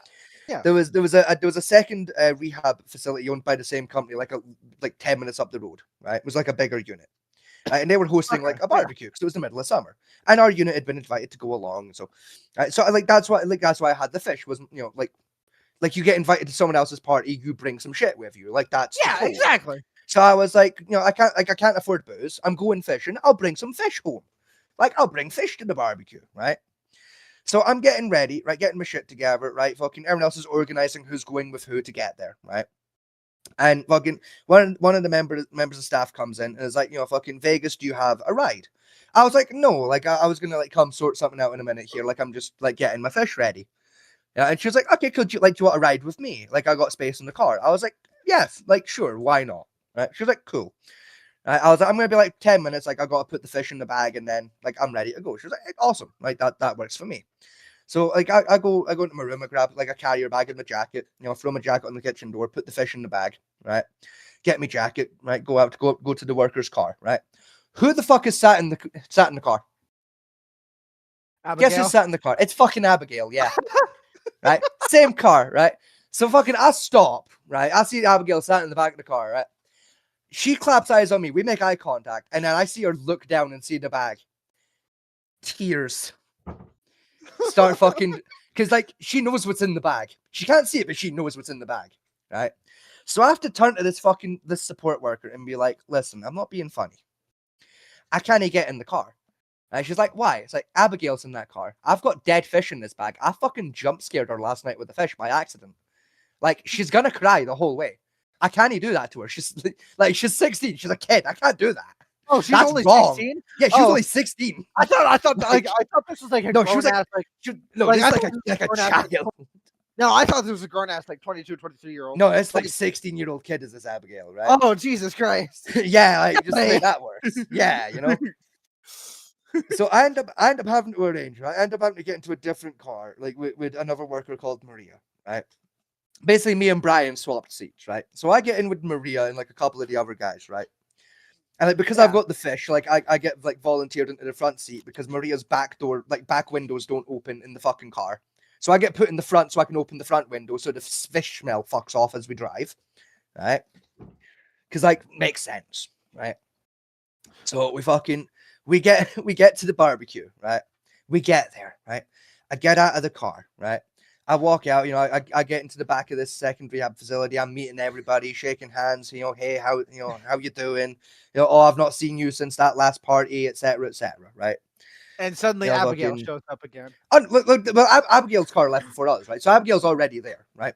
I know that much, right? So, Yeah. like, because I knew that, like, I'd basically tied the bag of fish to, like, my belt, like, behind my back, and, like, had it tucked under my jacket, so, like, fucking Abigail wasn't gonna see it on accident, right? Because I had, like, a Yeah. long jacket with me that day, right? So, fucking going around, like, I basically, I walk up to one of the support staff that's, like, running the event, right? One of the grill masters, if you will.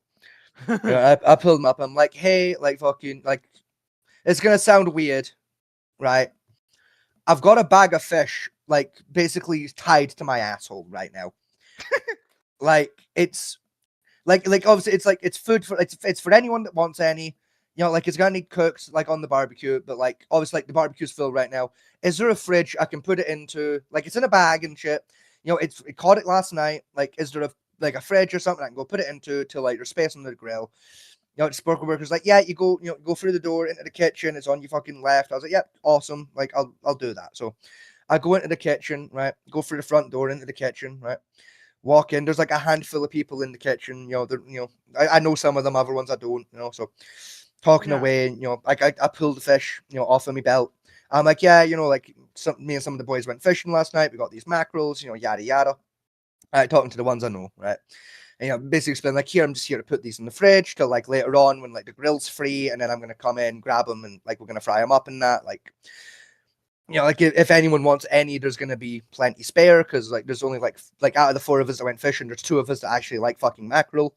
So like, if anyone wants any, like it'll like you'll get hollered when it's ready. They're like, awesome, cool.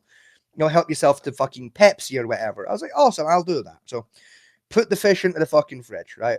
Think nothing else of it. I'm like, right, I know exactly where my fish is. Like I'm gonna watch the grills like a hawk until there's like, like we're like things are winding down and it's gonna be a nice fucking spot, and I can fucking grab my fish and I can grill my fish and it's gonna be great, right? It's gonna be fine. Nothing could go wrong, right? I get a glass of Pepsi. I go out to the back. I sit down. I socialize. I have a fag. And by Having a saying, fucking wonderful Hold on, time. Hold on, let me pour. And by saying nothing could go wrong, you invoked the wrath. Exactly. Law. You're goddamn right. I invoked the right, the Mr. wrath Mr. of Murphy's Law. Mr. Murphy heard your ass and said, He goddamn he did. Right? So I'm sat right up at the back of the garden of this rehab facility, right? I'm like a solid like fucking 100 feet from the building, right? I'm like up a little hill, up by like some sheds, right? I'm having a because it's a Titanic sporting area, so I'm having a fag, I'm having a little drink of me Pepsi, quite the thing. And then I hear it, the most blood curdling fucking scream you've ever heard in your life, right? So fucking on instinct, I shoot out of my chair, like, what the fuck is that, right? Then it dawns on me, Abigail went inside 5 minutes ago. "Oh, Fuck, I bet she went to the fridge. So I fucking sprint for the building, right? Because it's like, I'm gonna have to explain this, right? I'm like she ain't gonna be able to explain herself. So I sprint for the building, fucking Tokyo drift my human body round the fucking corner, right? Get to the kitchen, right? I was right. Abigail's on the floor in fucking tears at the fridge. I'm like, geez, fucking okay. This has happened again. Like, she forgot about the fish, right? Walk over, right? So much worse than I thought it was. So much Oh. worse, right? What had happened at some point, like while the bag was in the fridge, is someone's evidently taken something out of the fridge and caught the bag, and like tore the bag open by accident. Oh. I'd accidentally, like, I clearly wasn't paying attention in the dark while I was filleting the fish. Accidentally thrown a fish head in the bag. Oh. So when the bag's ripped, the head is partially flopped out of the bag. Like when you kill a mackerel, you got to bludgeon its head. So there's basically this fish's head with a fucking crater in its skull and one of its eyes dangling out. So Ah. when Abigail's opened the fridge, the desecrated head of a mackerel has flopped out of the fridge at her with an eyeball dangling out of it. I felt so fucking bad. I'm sorry, like, I'm so sorry. I didn't realize I'd put a head in there. I promise that was an accident. Like, 'cause I gotta feel really fucking bad. Support staff from both rehab facilities, right, are in the doorway of the kitchen, fucking howling. There's the big boss of like this fucking rehab company. Like this guy's like the son-in-law to the guy that owns the company, right? He's like number 3 in command of the whole operation, right? Yeah. He's in the doorway of this fucking kitchen, pissing himself laughing. Right? So I turn around, I'm like, what? Like, what's so funny? Like, this poor girl is traumatized. Why are you laughing? Right? And he just goes, Mr. Vegas, I don't know if you've noticed this yet. Right? I don't know if anyone's pointed it out, but you should check your back pocket. Right? So I reach around, right? Because I'm not wearing my jacket at this point, right? Reach around, right? Into my back pocket. What do I pull out of my back pocket? A fish head. A fucking second fish head. It gets better. The second I bring the fish head round to look at it, guess who looks up? Oh no! Fucking Abigail looks straight up, right? Still crying, looks up and makes eye contact with this severed fish head that I'm holding by the neck. So it looks like I'm trying to finger puppet her with a fish. She fucking runs out of the kitchen, right? She basically rugby tackles her way through 2 of these fucking support workers to get out of there, right? Which makes them laugh so much harder, right? So I'm there holding a fucking dead fish like a finger puppet, right? Just like, so like I'm getting kicked out. Like I'm losing my spot in fucking rehab. How did you? Like, How did you? I'm the not worst realize person. how did you not realize there was Because a fucking? this is the thing. I was wearing the same fucking pair of trousers I'd worn the night before to gut and fill it. Like I was wearing fucking like camouflage fucking like cargo trousers with blood stains on them from the night before because I couldn't be arsed anymore, right? So Okay. this means not only did I have a severed fish head in my back pocket the whole day, no, I'd fucking slept in my bed that night with this fish head in my back pocket and not fucking noticed. I to this day don't know how the fuck it got there, but it did, right? So fucking like I do that. I fucking pull that head out. I pulled the oven out of the bag, right? Put him in the fucking bin. I feel like shit. I'm like, well, I'm getting fucking thrown out. Like I'm losing my place. Like I'm done. There's no recovering from this. They're gonna think that was on purpose, right? Again, I grab the fish fillets. I go out to the grill, right? I fucking, like I go to put them on the grill. The grill's been turned off. I'm like, fuck's sake. It's a propane grill. So I go to turn the propane grill on. One of the support workers comes over. I can't do that without supervision. I'm like, I'm a trained fucking chef. Leave me alone. You're the fifth person I've explained this. I'm a trained fucking chef. I can use a fucking propane grill. So I can turn the propane grill on. Fucking the guy that was in charge of the grill comes over. You're not supposed to do that without supervision. I lose my temper a little bit and go, you're the sixth person to say this now. I'm a trained fucking chef. Don't make me get my wallet out. Do not make me get my fucking kitchen card. I'm certified to use this. Go away. And I'm cooking my fish. And when it takes the place of your wallet, a third fish head. It wouldn't have surprised me. Right? But I was done at that fucking point. I was like, I've traumatized my fucking friend fucking 4 times in fucking one day. Right? I just want to cook my mackerels and get out of here. I am qualified to use a propane grill. Leave me alone. I'm cooking my fish. I either use the propane one or I use the charcoal one. You pick at this point because one of them's getting used. Right? So fucking guy's like, okay, I'll just observe you then so that we cover the rules. I'm like, you do that. Right? Fucking not in the mood. So I can cook my fish. Right? It's perfectly fine. Right? Hand the fish out to like the 2 guys that came with me. I get my fish. I put the rest on the public plate. People help themselves. They're lapping it up. It's great fun, right? Eat our fish. It's great, right? We get in the car. We're going home. Fucking back to our bit. Get back to our rehab center. I get out of the car, right? Abigail's at the front fucking door, right? Hitting her vape, right? Fucking still like red in the face and shit. She'd been crying for a while, right? So I go over, I'm like, I'm really sorry, Abigail. Like, I know how that looks. I swear none of that was how it seemed. Like, series of accidents, like. None of it sounds like the truth, but yeah, I did not mean to finger that fish's head in front of you. Yeah, like that. You just looked up at the worst possible second.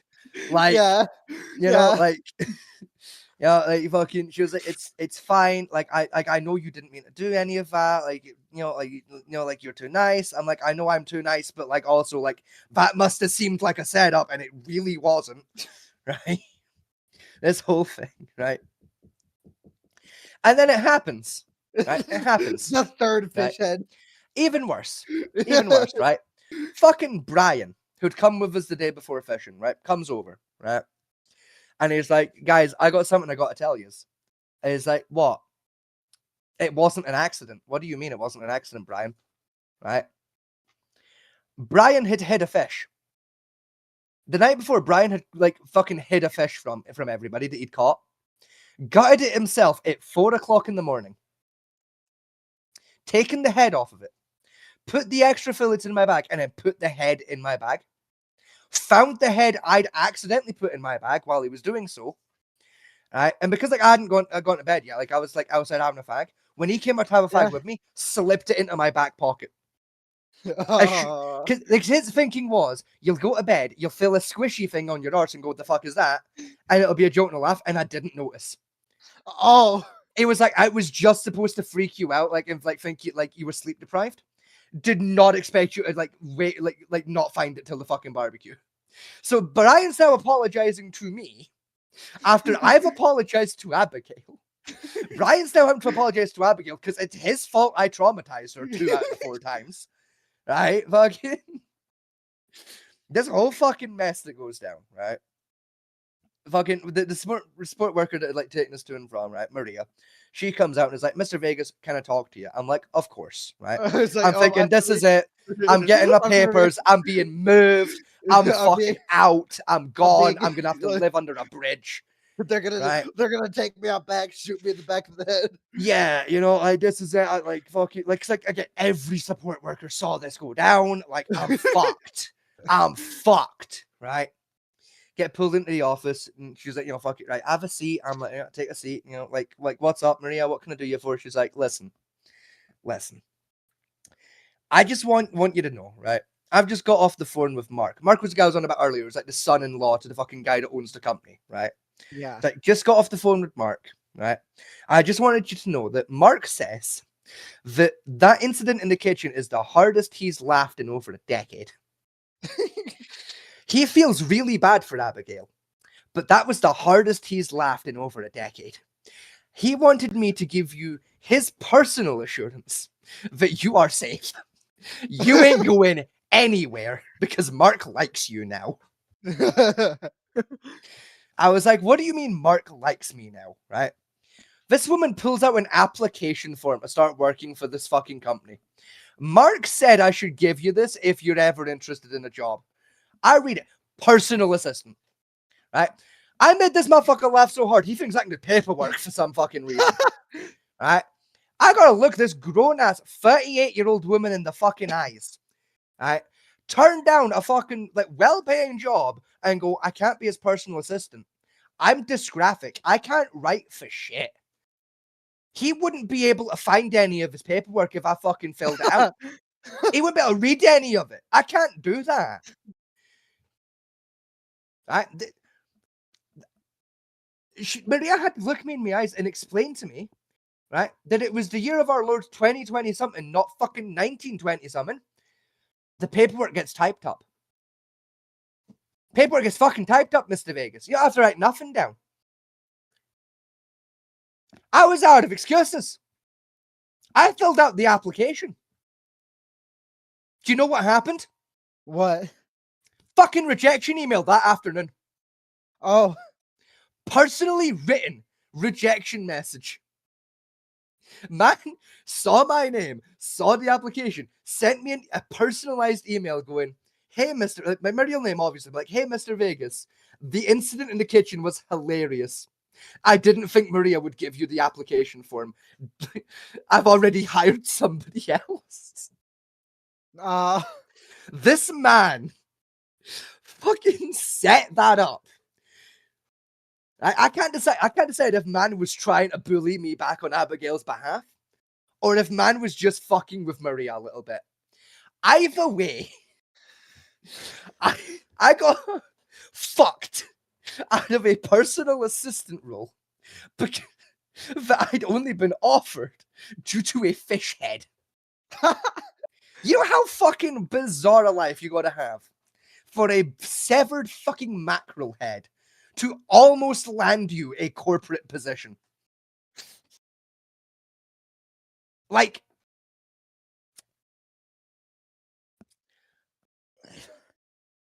what fucking, that's the thing. I can't even do rehab normally. I can't even go to fucking rehab and come out with normal fucking stories. Oh, it's traumatized young girls and Yeah, traumatize a young girl mere hours after being traumatized by a crack cocaine addict driving a van that I'm in the back of with nothing but hopes, dreams, and a ladder to keep me safe. Like what the fuck, right? Yeah.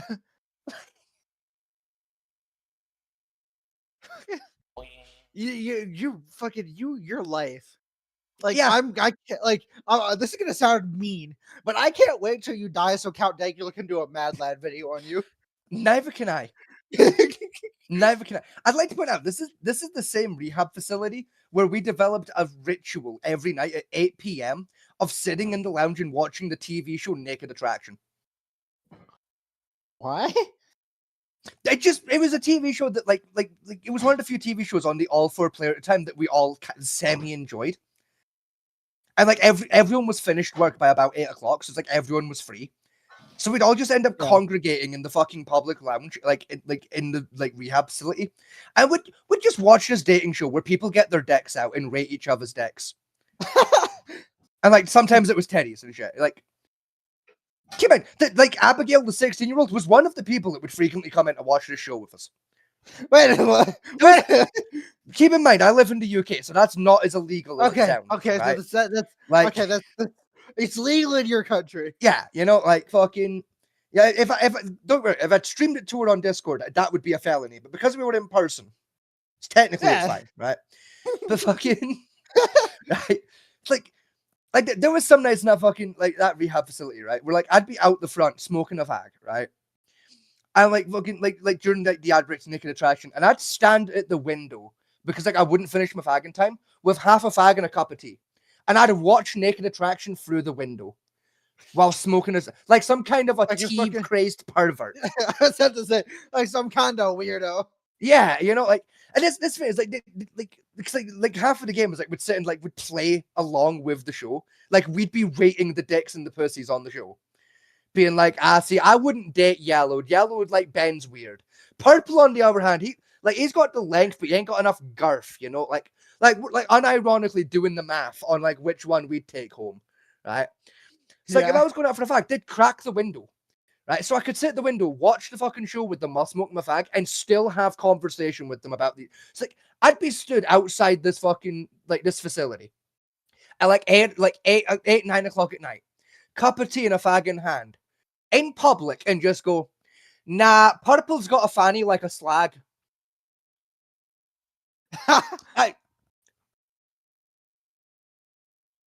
There was.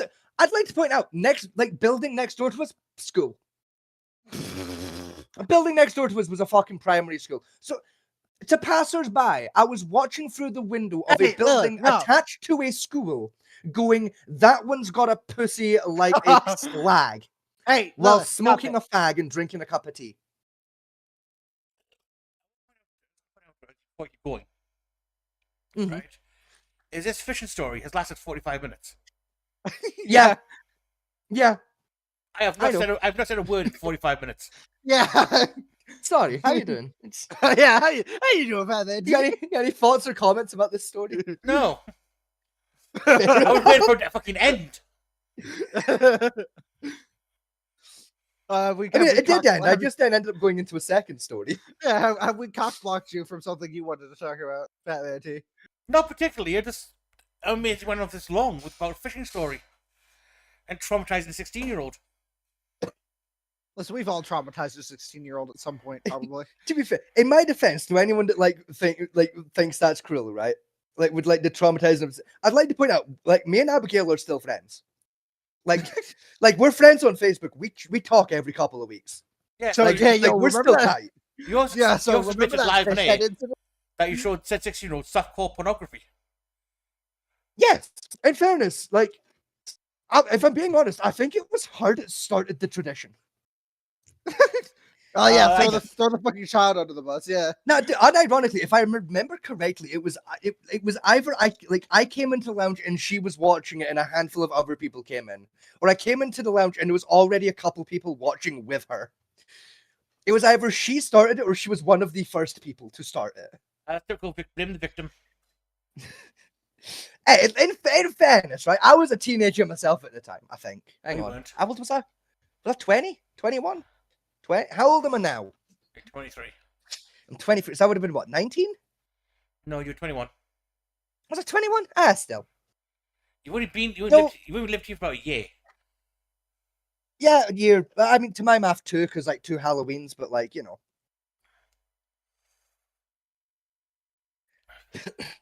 Like I said, in fairness, technically legal in Scotland. Technically legal. Yeah, now. Well, technically, she was at the time as well. 16's legal in Scotland. Yes, for sex. Don't know about of down course. here, but you know. Yes, 16. Sex and marriage. Then get married at 16 with parents' consent. Yes. And in Scotland, you can watch pornography with a 16-year-old if you're like either like friendly or in a relationship, as So- long as you're in person. That's I still don't like where this. I don't like Not where in this Scotland. conversation. I don't like where this conversation has gone. Can we rein it No. back in, boys, please? That is what I would like to point out, that said softcore pornography is a genuine entertainment television program put out by a recognized TV channel. It is, yes. It's not classified as pornography. It is classified as after the watershed entertainment. Yeah, because it's showed at 9 o'clock. Yes. It's close to about 9:30 these days, but yeah. So technically I didn't show a 16-year-old softcore pornography. What I did was I watched a vaguely inappropriate TV show about naked dating with a 16-year-old. What's truly inappropriate? In Denmark, right, they make Disney condoms for 12-year-olds. They do, yes. Ah, Yes. Somebody needs to check Denmark's papers. Yes, You know- 12-year-old is the legal age. Yes. You know what's- Excuse me? yes, 12 is legal in Denmark. Welcome to Europe. Like, you think that's I bad? mean, Wait till I tell you about the age of consent laws in Italy. But Yeah, hold on. Like- What if they also it's at Italy? not fun. Loose. Very loose. Very loose. Put it this way. So long as there's no more than 4 years between two people, they're legal. I don't like that. Like, I technically don't- under Italian law, an 8-year-old and a 4-year-old can fuck. I don't know. No. Has been on No. Yeah. Like, but like with the Disney condom things, do you know two really fun things about those? No. A, they're unironically kind of valuable collector's items in other countries. And B, one of my closest friends collects them. I believe the very first one was Finding Nemo. It was, yes. But one of my oldest friends unironically collects them because he thinks they're funny. The best part is with his collection is he has a post-it note with every single one with a thematic pickup line written on it. So like his Finding Nemo one is one of my favorite because he's got the Finding Nemo one, and the post-it note he has with his Finding Nemo one says, and I quote, "I can't find my Nemo, but I can help you find your daddy." Oh my god. Again, I found the most inappropriate chip shop sign ever. Mhm. Frying Nemo. Yep, for his Frying Nemo. Yeah, With the Nemo font as it is in the movies, for the movie title. yeah. I know the very shop. Yeah. But I Yeah. like it, but I know fact that's got that other parents will be like, it's off about that shop being existing. Oh yeah. Do you hear another one of the pickup lines that my friend's got with his Disney collection? I did the Frozen ones, I take it. I don't know if he's got the Frozen one still. I've not asked him about it in a couple of weeks, but I know he's got he's got a Bambi one. And do you know what the pickup line is for the Bambi one? What's that?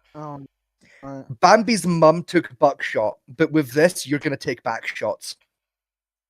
That's quite creative, actually. Yeah, that's actually kind of good, and I don't like it. That's actually kind of good. Like it's up there. It's like that's a clever one. I like it.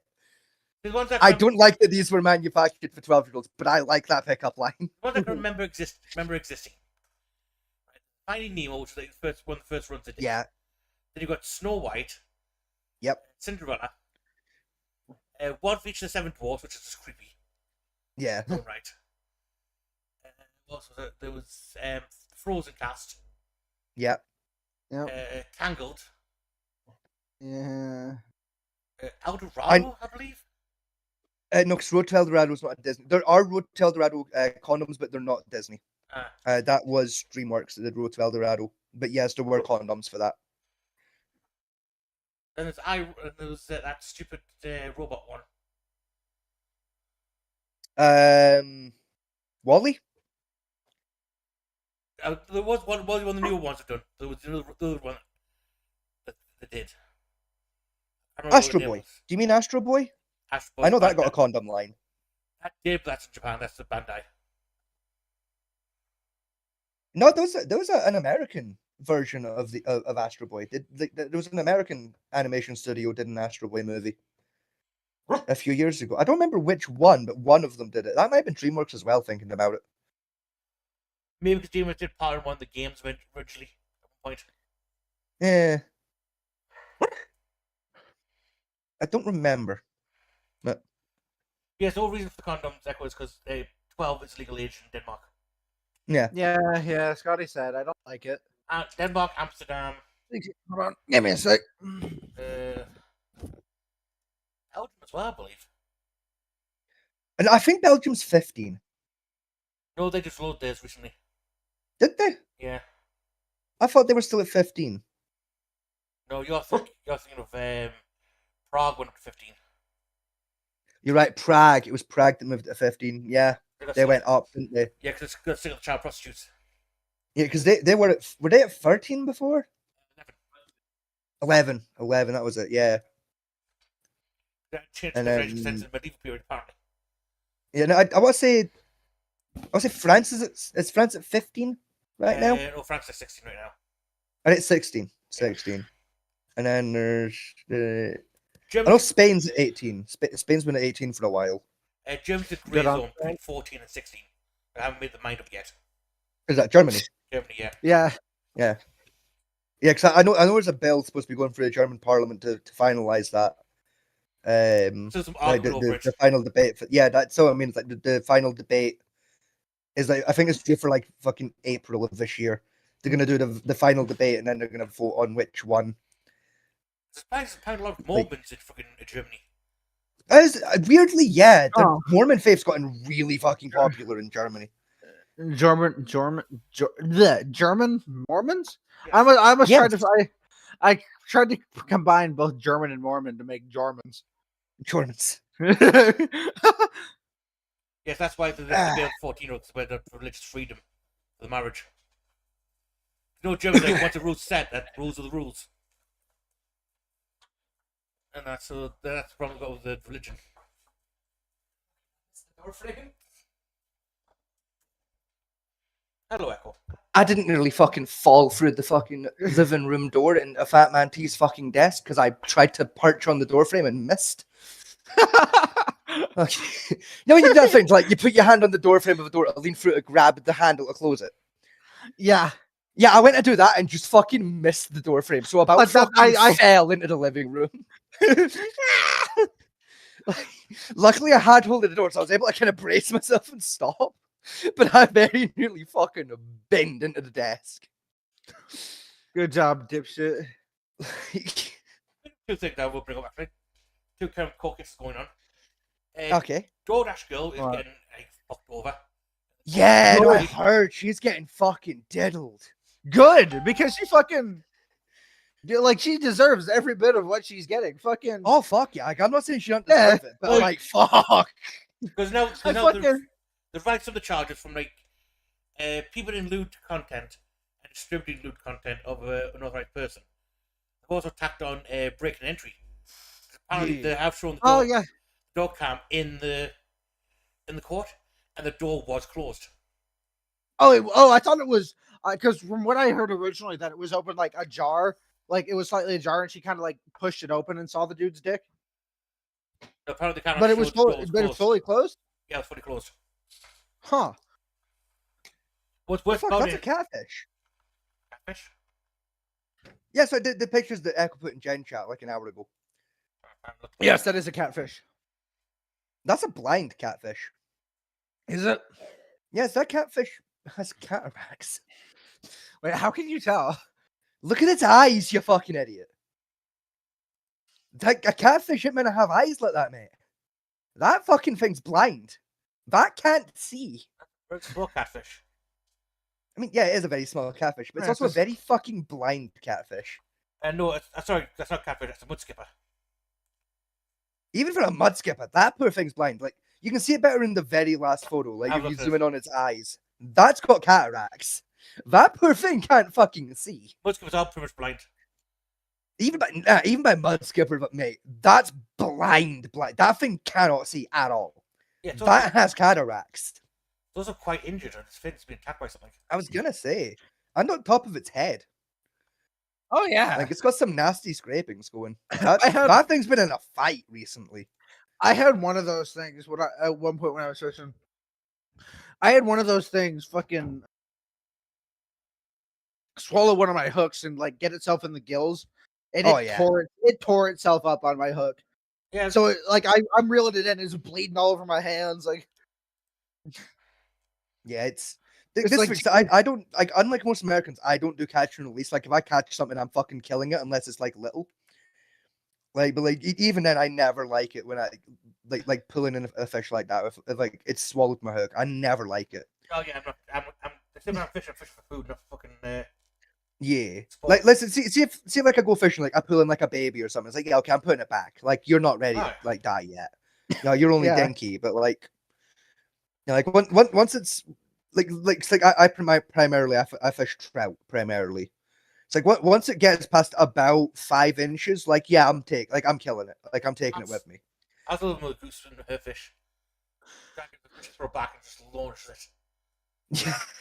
Yeah, like I'm gentle with it, you know, I'll pick it up and like actually like gently place it back into the water, give it a little stroke to like Oh no, she fucking was keep full it baseball. stimulated it. And Oh yeah, I'll just fucking eat those fish back in. Oh yeah, she eats it. no, like I properly put it back in. Like I'm gentle. What's worse, it's a monkfish, right? So it's got some venomous spurs for other animals, not humans. Mm. She eated it. Hit a seagull in the head. Ah. Killed the seagull outright. Falls in the water, and another seagull comes down and swoops up the fish and fucks off. Yeah. She was 12 at the time. No, like I don't do a catch and release, but I've had that happen a couple times. Now I've been doing trout. It's like it's swallowed it and like I've fucked up its gills, or I've like fucking like I've got it in the stomach lining. You know, and it's like fucking it's gonna die either way. Like whether it swallowed my hook or not, like it was getting bludgeoned. No, but it was like I never like when it happens. Like I pull it in and it's like, oh, you swallowed that, buddy. Like that must have been agony for you the whole way in. Yeah. Like I'm so sorry. Yeah, I felt really bad too because I didn't realize he had I'm looking at his mouth for my hook. I'm like, where is it? Like fucking Yeah, you got to follow the line. It's like yeah, once you the dude, get past like the little dangly bit, if you can't see it, he's swallowed the fucking thing. yeah, it's like the dude like again like the old marine that would take me there. He would also fish with me. He comes over, he takes a look. It's like, oh, he swallowed that, didn't he? I'm like, did he? It's like, yeah. Yeah, he did. We're gonna have to do like impromptu surgery on this fish to get Yeah. the fucking. By the time it's done, fish is dead. He fucking bled out on the fucking deck. The worst one I found out was codlin.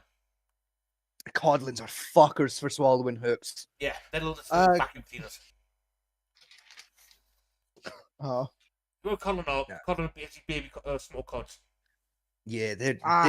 they'll swallow anything for fun. They are little bastards for swallowing your hooks. You fucking twat. Is he just shot again? Yes. Fuck's sake. Don't look at me.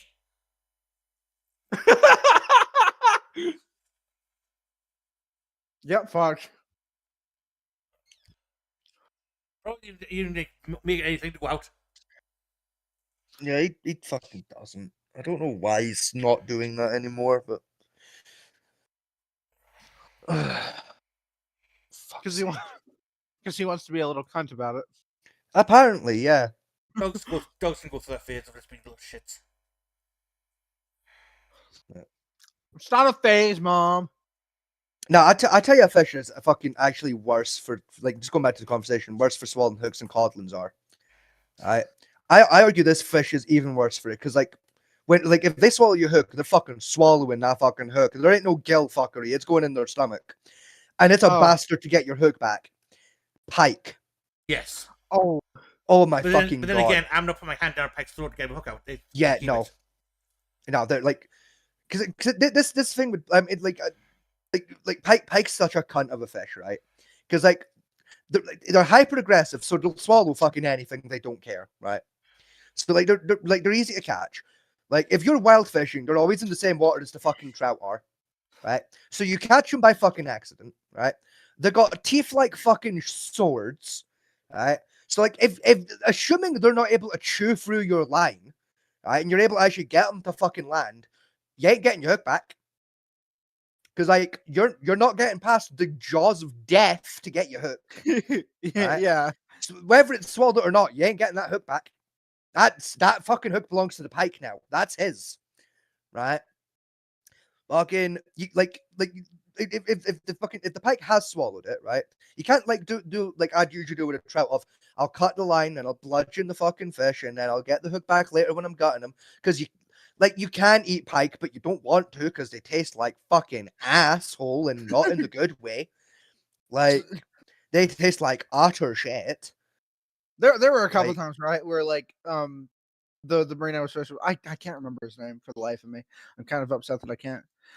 But he like there were a couple times he just told me just like the fish doesn't seem to be seem to be hurt. Like he's not coughing up blood or anything. Like just cut the line. We'll get a new hook on. Just cut the Yeah. line. Let him have the hook. Let him go.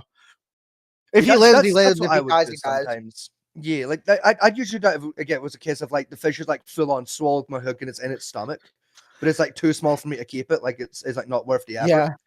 Yeah, it's like I do the same thing of like, you know, like okay, he's still like wiggling about. He's giving me a fucking fight still. You know, like he's not acting like he's fucking hurt. He's not showing any signs of an injury. You know, it's like fucking. You know, I'm not gonna kill this one because it's too small to be worth my time. It's like fuck it, just cut the fucking line, throw him in. You know, fucking. You know, nature will handle it from there. Yeah. You know, fucking out of my hands. He was the silly fucker that swallowed it. It's not my problem. But What seems worth about pike though is even trying to bludge the fucking things a pain in the ass. oh yeah, because they move. They move. Their skulls are thick. Yeah, like you gotta like get like bang on the right spot with full force. Yeah, like 4 or 5 fucking times. At that point, I just fucking shoot the fish. Yes, that's the new. By the way, around here, pikes have bounties. Yeah. like in the part of England in particular that we live in, there's literally a bounty right now for a pike in the area. It's set at what, like fuck, I think it's like 10 grand right now was the bounty on this fucking thing. I checked last week. It's like 25. No, you guys should go- 25 grand for this fucking fish. Like, Echo, you don't guys should understand. This fish has attacked people. This Oh. thing's acting like a croc. It's like jumping out of the water at people. You guys should go after it. No, I've been threatening for a year and a half to go fucking track it down. Do it, and make like a YouTube Three series people- out of it. It's like, all right, lads, we're gonna Echo, go. three people tried, and one guy lost his hand. Yeah, Oh, The only way we really like get that's how big this fucking pike is. the only best way of getting this pike is do what we call spearfishing, right? oh yeah. I've heard of spear. I've heard and seen spearfishing. It looks cool. Not the way Americans do it with the spear gun. No, in order to make it legal in England, you have to stand in the water. Oh with a god. handheld Yeah, like spear. tribal spearfishing. Oh no. Yeah. No, fuck that. This thing's reportedly like, what was it, like fucking 16 fucking foot or some shit? And apparently last check, someone estimated about 9 foot. Yeah, But, it's like a big bastard. Back when my grandparents lived out in the country and I'd hang around with them a lot, there was a redneck. There were a couple of rednecks that lived down the road from us who would always go out hunting with or not hunting, fishing with shotguns and hand grenades. Yeah. That's what you need to take this fucking pike on. Like he's a big. If I can explain pike to like American fish people for like anyone that doesn't know what a pike is. A pike is Europe's answer to the muskie. Ah, Like if you know what a muskie looks like, right? Make that brown and give it a shorter face. That's a pike. Like in terms of behavior and size, they're the same goddamn fish. at one point I know my grandpa had really wanted to take me like deep sea fishing at some point. Deep sea fishing is great fun. There you go. There's a pike. There you go. Here we go. Those are Alright, pikes. Give me a second. I'm just typing out a message. Right, look at these bastards. I like folks at home. I hope you can see this as well. 'Cause, like, look at these fucking beasts. I can now. Like, look at these fucking monsters. Keep in mind, I was pulling these fucking things out of locks at the age of like fucking 10. Because like the lock me and my dad used to fish at was like like a wild lock. Oh, So those it was like big. trouts and fucking pike. Those So I was are- fighting those these are things some- when I was 10. That's quite Those are small. some big fuckers. Yeah, these are small ones for the record. Oh, That's they're one. small. Yeah, pike's one of the type of fish that Pull if- up that one. Pull up them with the open mouth. So like you can see what I mean by fucking teeth like swords. Like, Ah, Okay, you can't see the teeth on that one because it's put its fucking teeth away because it's dead. But look how many lures that thing's fucking swallowed. hold on. Make it big. Make it like bigger so I can.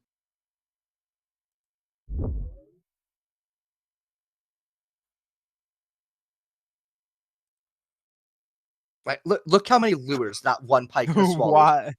What the fuck? Yeah. she puts his teeth here. As a fun fact, pike have retractable teeth. Oh, what is So the- fucking? So when Is this a for- pike dies, its teeth fuck off into its skull sometimes. Other times they don't. Is this where they got the inspiration from Toothless from How to Train Your Dragon? Probably, Fucking actually. That's retractable probably where they teeth? pulled that fucking idea from. It was from a pike. There you go. There you go. You can steer teeth on that one. okay. Look at Okay. those. Look at those fucking swords, bro. Big ass fucking teeth. They're like fucking hypodermic needles. They are nasty to Nah. get hit by. Nah, fuck that. I ain't sticking my fucking hand near the business end of that thing. Like fucking. Yeah. Here's what to do if I'm like knock it off for the viewers, but put in the word bite wound in the search bar so I can see the damage of a pike's bite. I Like can so only we'll get imagine. slapped if we show that off to the viewers at home. Like I remember There you go. There you go.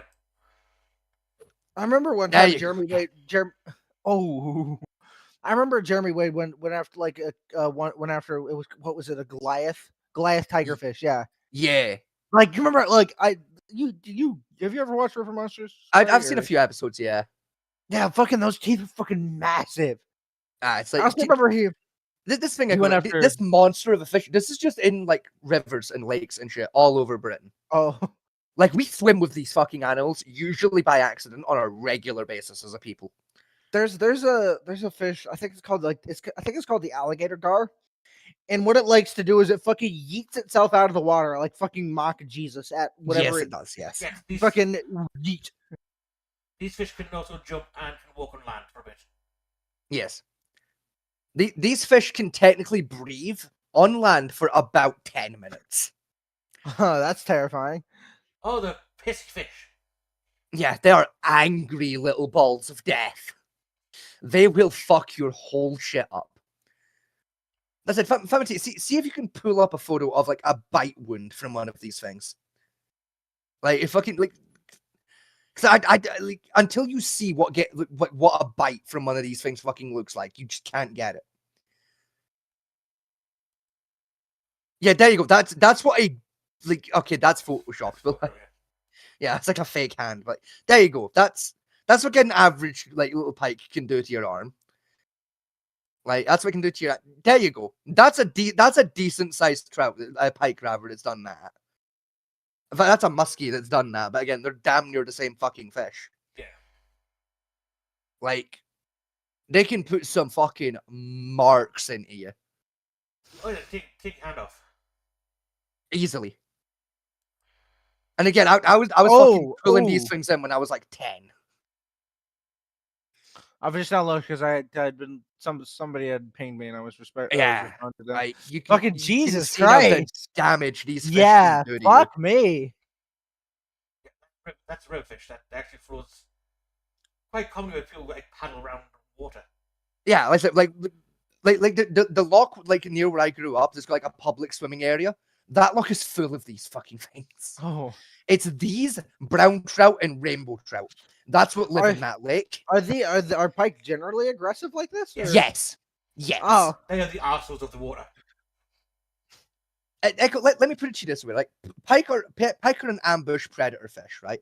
So they'll hang out in the reeds and wait for other fish to come along, and then they'll come out and like attack the fish, right? yeah.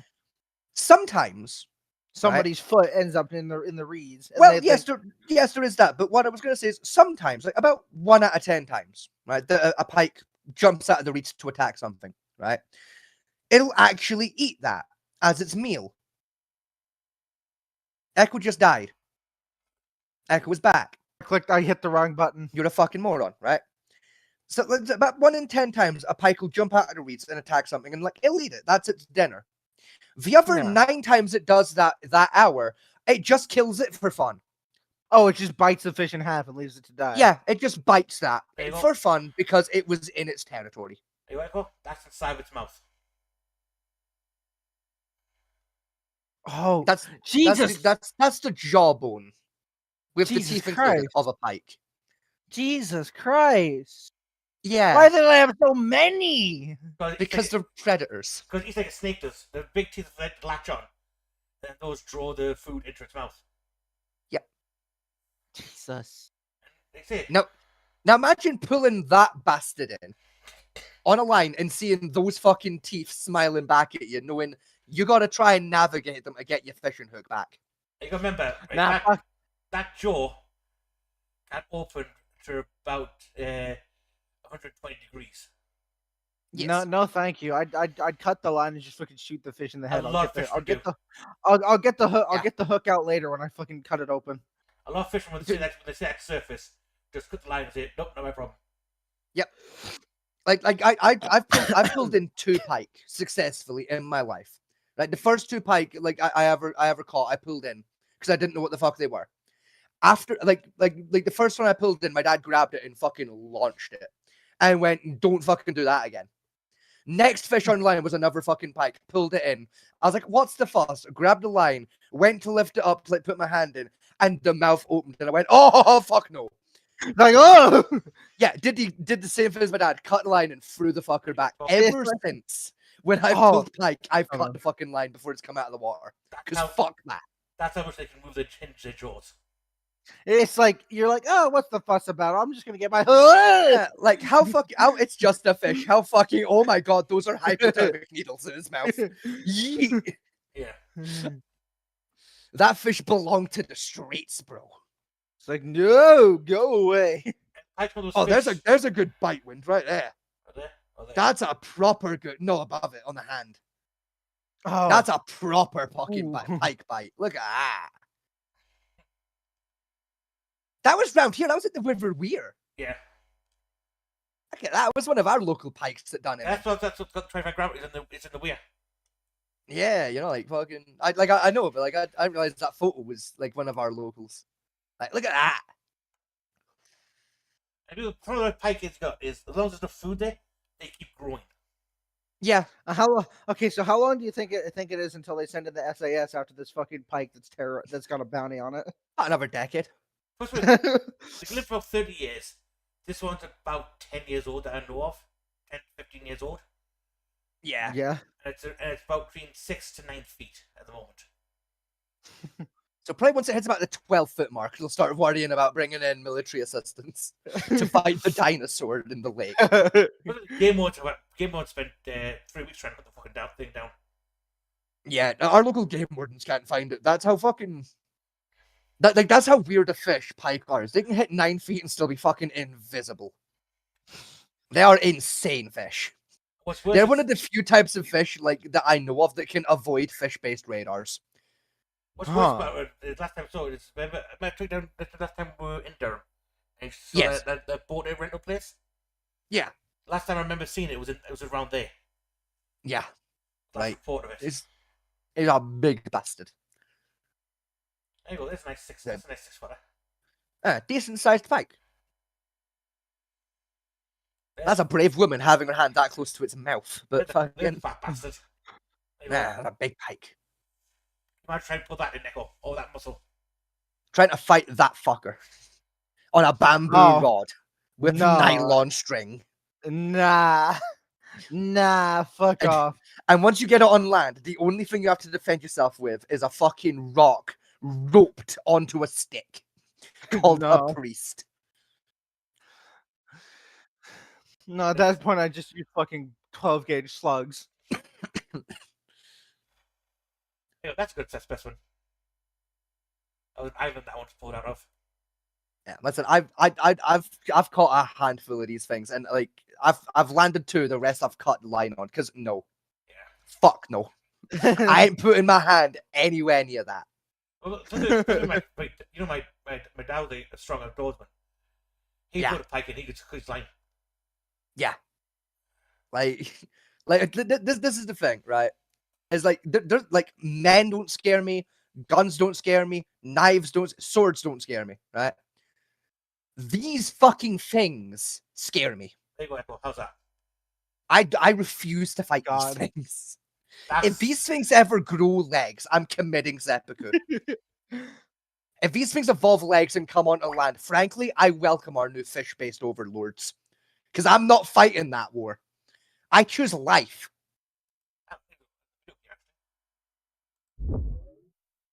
Without Let a me have doubt, video of the pike coolest fish swallowing. out there, Yeah, it northern is. pike. These freshwater monsters with thousands of teeth are notorious for destroying lures, hitting them above and below the surface.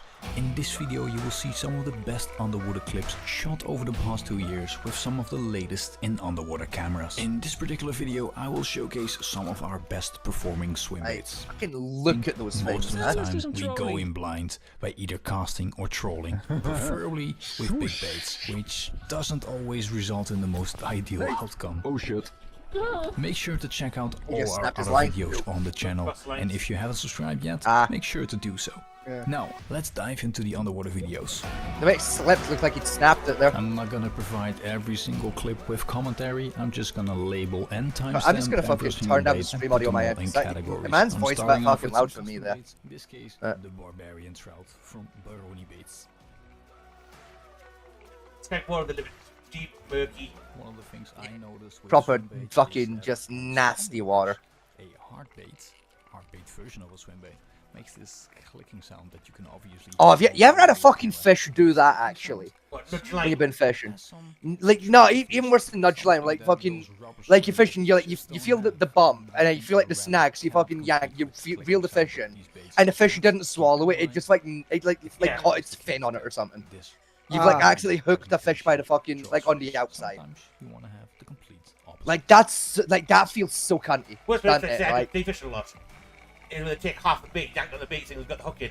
And all goes to Yeah. half the bait off the line. Think, you motherfucker.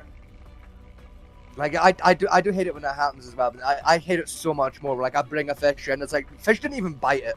Fish swam into it on accident and got himself fucking stuck. We call it line shy. Yeah, I pull a fish in, like you've got it hooked by the fin.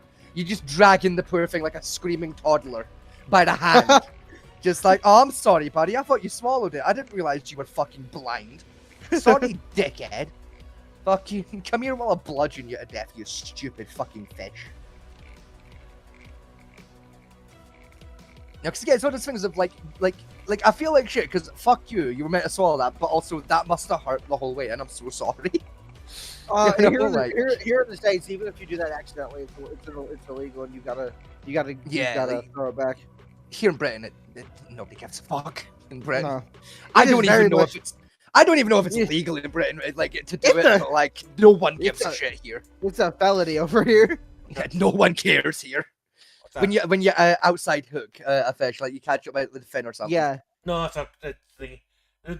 Down around here, for like fishing, it's basically rod license to carry around new water. That's all that's for. Hmm. Not fishing, but to carry around new water. And then it's down to, like, if it's river, it doesn't matter what you put in, as long as it's the correct size, and not salmon. Yeah. You need a special license for salmon, Yeah, you need a separate license for river salmon. and you can't fly fish trout without a separate license either. Yeah. As, Which that's fixed. I do spoons and spinners for the most part. So as for everything else, it's like down to like the fishery, what rules they have on what you can catch and how you catch them, yeah. and that. Because it's technically net fish if you want to. Yeah, but who the fuck net fishes? Like it's for toddlers. That's a very lazy pike. It's a very lazy pike. That pike cannot be ours. That must be a fat fucking fish. I mean, he's tracking it, but Like he's following it, but he just can't be fucked. Dude. Like Next up is the Titan from ASOX Inc. It is the little brother of the Maximus, which we have covered a lot on the channel. It's excellent for both casting and trolling. honestly, that's a nice lure. Running version, but when you want to Well, fish it's got Yeah, it fast, is. you can just run really short behind the paravan. Oh, that was a nice fucking bounce. He didn't quite get it, but that was a nice fucking bounce there. Oh.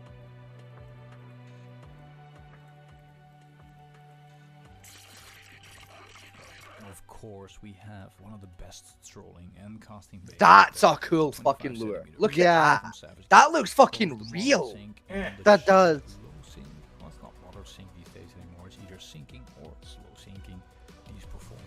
oh fuck! Look at Oh. Hello. Oh, you fuck. Hello there, buddy. What are you doing? Hey, big gun, you fucking tracked the wrong bit of that lure, you dickhead.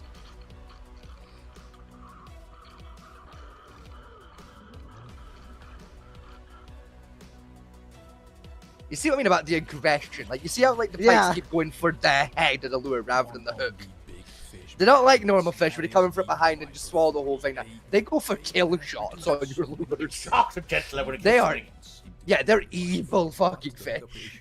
They have no fucking chill. Well, let's say it's not always ideal, but hey, let's give the little ones a free Actually, two great examples of exactly what I'm talking about. Going for kill shots instead of Yeah. swallowing it. Most of the time, a pike goes for like your lure or like an actual fish. They're not trying to eat it. They're trying to kill it.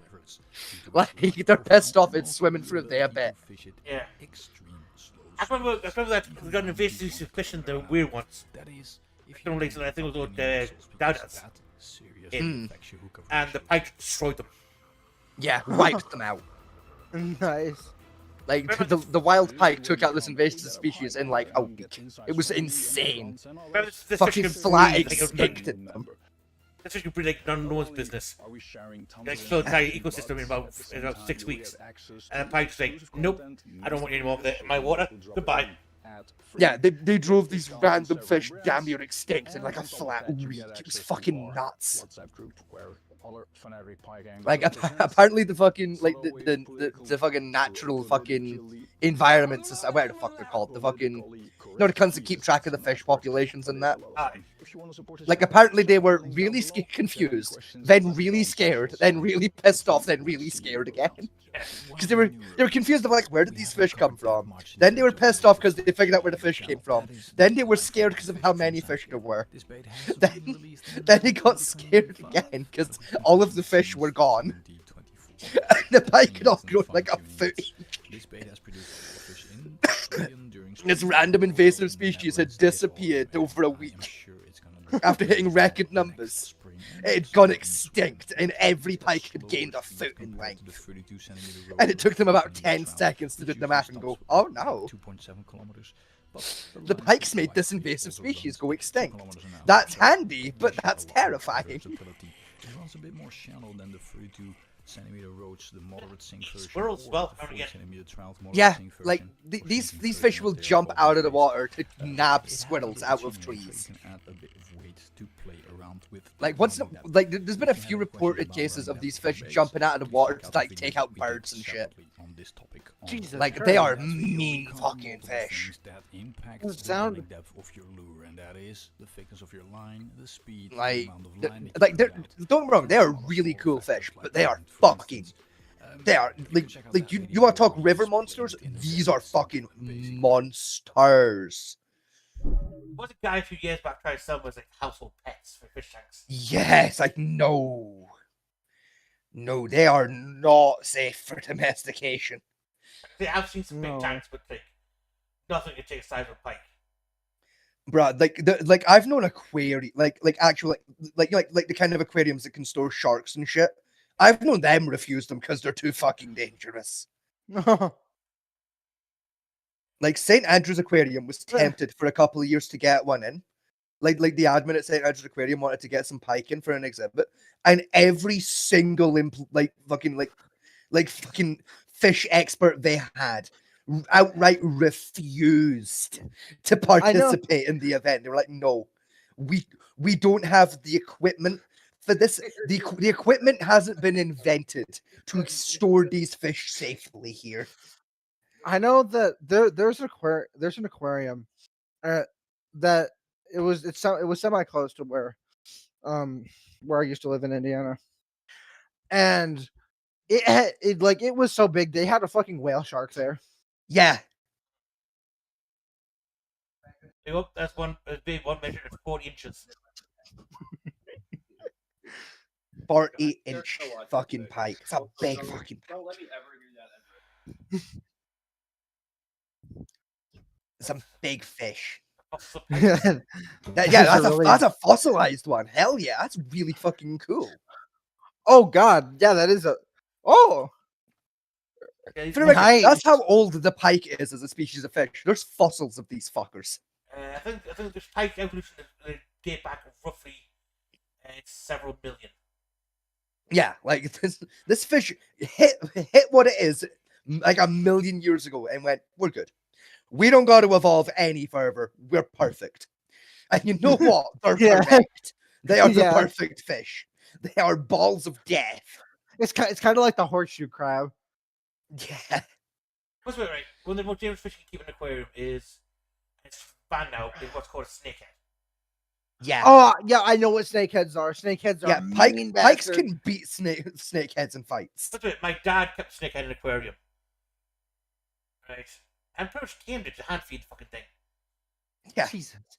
Snakeheads are mean bastards. Yeah, pikes will beat those in a fight every day. Every day of the week, a pike's winning that fight. Pikes are worse.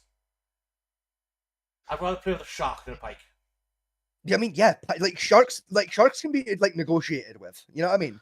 That Like- most sharks don't fucking like attack you just because like Nah, most bro, of the I'm talking time- like a pissed off shark. I'm talking like you do to a shark what you do to a bull at a rodeo. Like you could get a great okay white okay shark yeah and tie a rope to its bollocks to make it mad. And I would rather get in with that than a pike. yeah but I just meant like normally a shark like it'll bite a human because it's like oh like I see this thing swimming around, it must be a fish. To do a little Yeah, like it's something like it sees a surfer and it's like, oh, it's a turtle. That's not a turtle. and like no, Like- the way shark test thing is with their mouth, so they give a test Yeah. bite. It's like, oh shit, that's not my food, and then just kind It's of like- fuck off. It's like, oh, look, a turtle, munch, munch. There, you're not a turtle. There, disgusting. There. Shark lover Like- eat a human like actually intentionally is if it's starving. Yeah, Apparently, humans taste fucking awful to most animals. One of They the do, yes. times damn near ever attack people unless they're like incredibly malnourished because we taste like shit. this is the shark's like, ugh. Yeah, You're not a fish. awful. They bite us, taste our blood, and like. I just imagine like a shark like accidentally like nibbling on a human. He's like, "Ugh, ugh," and then he goes back home. He's like, he's got mouthwash. Fucking, "Ugh," you gotta get the taste out. Yeah, there's a scientific reason. That's it. You could tie a rope around that great white shark's ball sack and like just feed it nothing but human meat its entire life to make it like the ultimate killing beast. I don't think. And I would rather think- climb in that tank than get anywhere near a fucking. I don't think sharks have a ball sack. No, I'd fucking they have genetically engineer one to have a ball sack and tie a rope around it then. I don't give a fuck. I got Alright. £53 that one. they have testicles and a penis. Hold on, let me walk back into my room to fucking look. Oh, let me see this shit. How much does that weigh? Sorry, does that say? Fucking, £53. come on. 53 fucking pounds. Jesus, Jesus, Jesus fuck, that's Christ. a fat fucking fish. That was in Yorkshire. That's heavier than some fucking sharks, bro. I think it's a Yeah, that is. I think it's a people. Bruh. Tiger sharks don't weigh that. Like tiger sharks average up to like 40. That's fucking big, bro. There you go. Fucking hell. That's the thing, right? See if you ignore the head, right? If you ignore the head, it's a very pretty fish. It is. And then you get to the murder mouth. And You it's get like, the oh, that's a fucking- fuck ugly fish. all The of a sudden. fucking business end of this fucking thing. Yeah. It's like the It's like, scales no. are really pretty. Then you get to the head, and it becomes a fucking dinosaur. Becomes a dinosaur that wants to fucking mouth molest me. Yeah, it's like Fun. pretty scales, murder salamander. That one's £100 caught in France. Fuck's sake. just just friendship, dinosaur. What the fuck? It's like, oh, what a nice, lovely film. Oh my goodness. Oh my god. Look, it's cute. It's pretty. Oh fuck me. Ooh. What? It's like fucking plankton. It's like, what? It's just an ordinary thing. Oh my goodness. Bleh. Its fucking mouth opens like that one vampire dog from Blade 2. Fucking. Bleh. Fucking. I think that was Blade 2 anyway. I mean Blade 1. I don't You remember. really but see that fucking- very well. That's I mean, it's 1930. in black and white, so it's not great, but I can see clearly that's 3 men long. Yeah. Yeah, That's taking 3 men to lift. that's 3 whole ass dude. And there's some excess at the tail. Like, there's a curve going on. If you straightened him out, he's closer to 4 dudes if you straightened his tail out. 80 pounds. Fuck me. That cannot have been a fun fight to bring that fucker onto land. I guarantee that was spearfished. Mate, even spearfishing it, that can't have been a fun fucking fight. Yeah, that. Like, dragging Nah. that thing's carcass onto the land must have been a fucking workout, bro. Like, they is big Good bastards. God. It's like, look at the eyes as well. Like on that one especially, with the open mouth and just the fuck you eyes. Like, that's a pissed off fucking fish, bro. Like, even dead, they look like they're gonna kill you. That's 140 centimeters. That's the Dutch record. That's 5 foot. Like, yeah, it is. That's a dude tall. To put that into context, Echo, right? That's that's taller than Ash. Oh. Because Ash is Okay, what, we get- 4'11"? So that's think- got 2 inches on Ash in height. No, that because one fish? because Ash is shorter than Inky. Even still, that fish is taller than Ash. Like that fish could eat Ash for breakfast. Yeah, unironically, yes.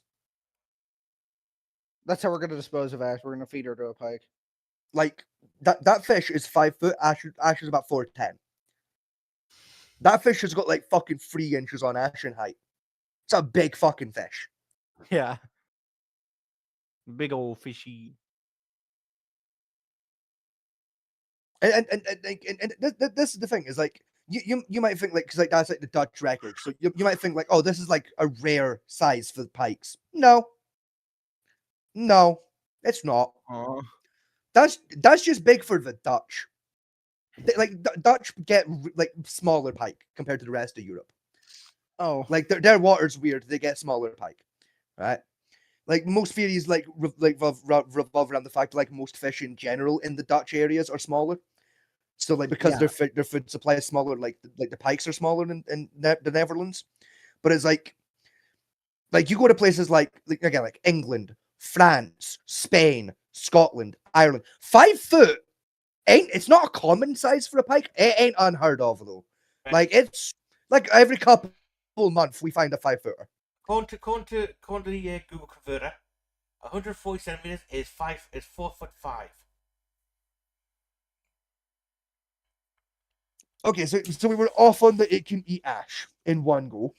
Yeah. It'll take a fair chunk of it, though. It's slightly shorter than Ash. It could eat Ash from the head right down to the knees. You know, it's still like give a good heavy chunk out of her. Yeah, it could swallow her head to knees. Right, her knees down would be safe. The rest of her's gone in one bite. Right, big bastard fish. Again, 5 foot isn't exactly uncommon for these fucking things. It's not like an everyday occurrence, but it's like every couple of weeks, 5 footer gets spotted. Current official world record, line caught, is 55 pounds 1 ounce. That sounds about right. Which again, that's bigger than tiger sharks in weight. Tiger sharks average out to like 40. So that's heavier than a fucking tiger shark. For the record. Fuck, I'll be honest, that's heavier than some dolphins. There are some species of porpoise that weigh less than that, for the record. Right? Why did you have to say like fucking porpoise? Because porpoise is like the name of the species of animal that dolphins belong to. You could have just said like dolphins or something. I did originally, but it's like dolphin is a type of porpoise, and it's like all dolphins are porpoise, but not all porpoise are dolphins. According to this, well, a 100-pound specimen was considered mythical, or based on unverified reports. Modern, healthy, and exceptionally large pike are generally found around 45 to 55 pounds on average. Yeah. Huh. So it's like realistically, a 100-pound pike isn't out of the realms of possibility. It's just fucking unlikely to live that long. Yeah, and northern pikes go larger in Eurasia, so coastal regions compared to the North American counterparts. Yes. Unverified reports of 70-inch pike have been made, but usually lack certified weight documentation. And they say Like, so I'm curious about the, what like the actual average length is on a pike versus the weight. 55, Like, it's like specifically for Europe. 150. Hang on, let me just zoom in on that because I'm curious what the rest of this. The largest pike can reach up to 150 centimeters, which is 59 inches. So that's the biggest. That's the longest one we've found so far. So what's that? That's what 5'1", 5'3". Someone do the math. Someone in background translate that. I don't know. 4'9". 4'9". Huh. So that's So like just shy of 5 foot. that's technically I think that- that's technically the low end of the average woman's height. Yeah. Yeah. I think that's about. Hold on. Let me ask real quick how tall Inky is again.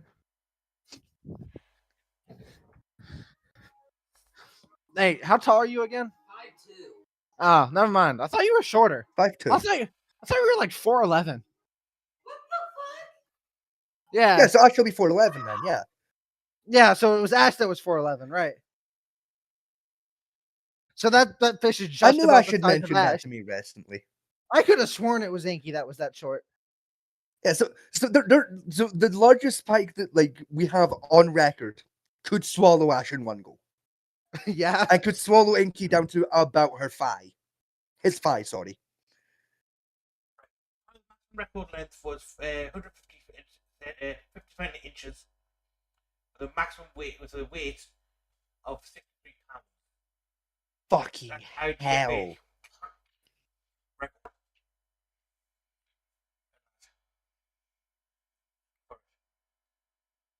Bits in the UK was 47 pounder.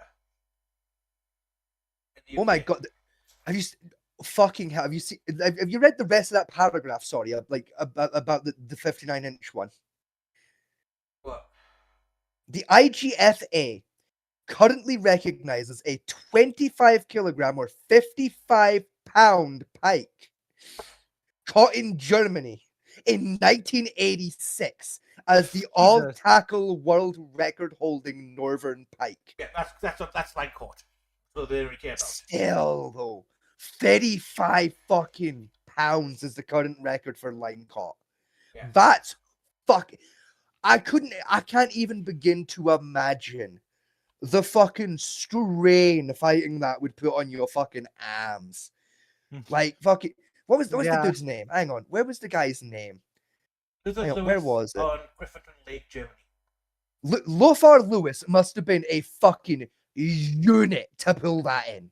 Just that you remember for the IGF, that means river tackles. That means a massive Yeah. line weight of 30-pounder, the maximum hook Yeah. size of 7s. It's Yeah. not very big hooks.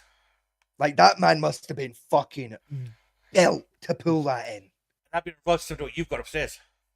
Yeah, like fuck, 55 pounds worth of fish. Yeah, fighting in Like- the water.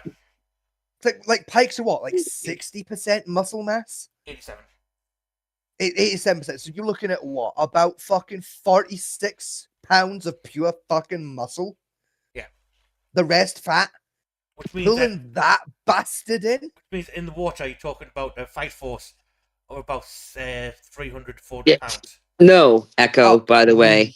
I know this is off topic. Echo, no, in response to your thing you said in your server. Oh. Do I want to know? A certain site that I finally decided to post to. Ah, fair. I'm more about, like, I want to know what the question was, but Legendary pike was 80-pound specimen found in Ireland in 1926. I'm assuming it revolves around Echo seeing a sock on mine, and so does Dora last night. Yes, it did. I went out to take a piss, saw a sock, so I didn't like. I was gonna ask Soda something. I also needed to piss, so I stepped out of my room. I saw a sock. I was like, oh, okay. And then you mentioned that, so I was like, is that what y'all were up to? It's like No. I've seen high school movies. I know what the sock on the door means. Huh? That's a tie you're thinking of, Echo, not a sock. But sock is what we got. So sock.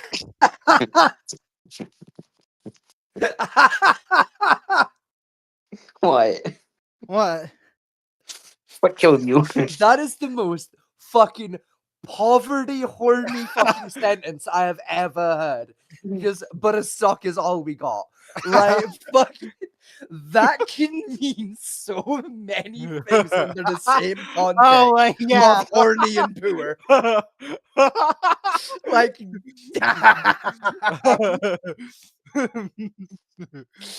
I'm also re-putting the damn link in my bio because why the fuck not? I've never heard someone hit me with a sentence that I have fucking agreed with that much in my life. Just yeah, but a sock is all we like. You under a slightly different context. Yeah, sock's all I got too, buddy. I feel you. All I got is a sock in my right hand. Like I feel you, bro. That's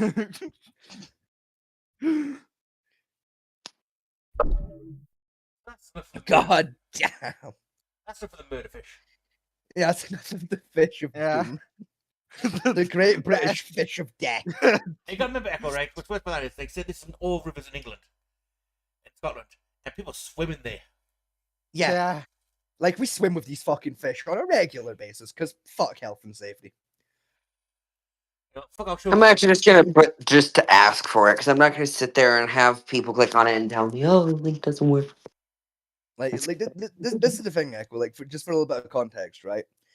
Like when I was growing up in Scotland, right? Me and like most of my friends were like big fishermen, right? Like we grew up like me and some of my friends would go fishing like every fucking week. I'm gonna disappear. Yeah. Like it was like our thing, right? Out of like the friends I have in Scotland, right? I'm the only one in my friend group that was never bitten by a pike. Oh. Right? Because again, after I hit like about the age of like 10, and I'd already pulled a couple. It's like I started cutting lines when they came in because fuck that, right? The rest of my friends didn't.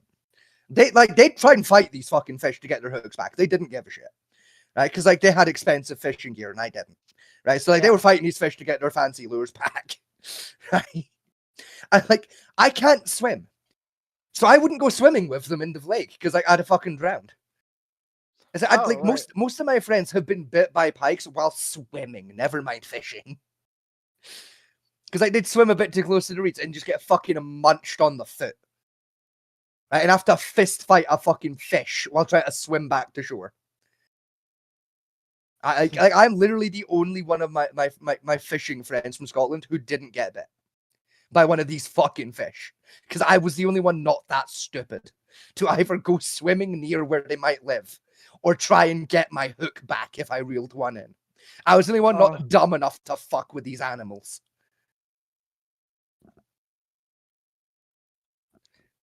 I got one friend in particular that I used to go fishing with on a regular basis, right? He was the year below me in school, and we have the same first name, right?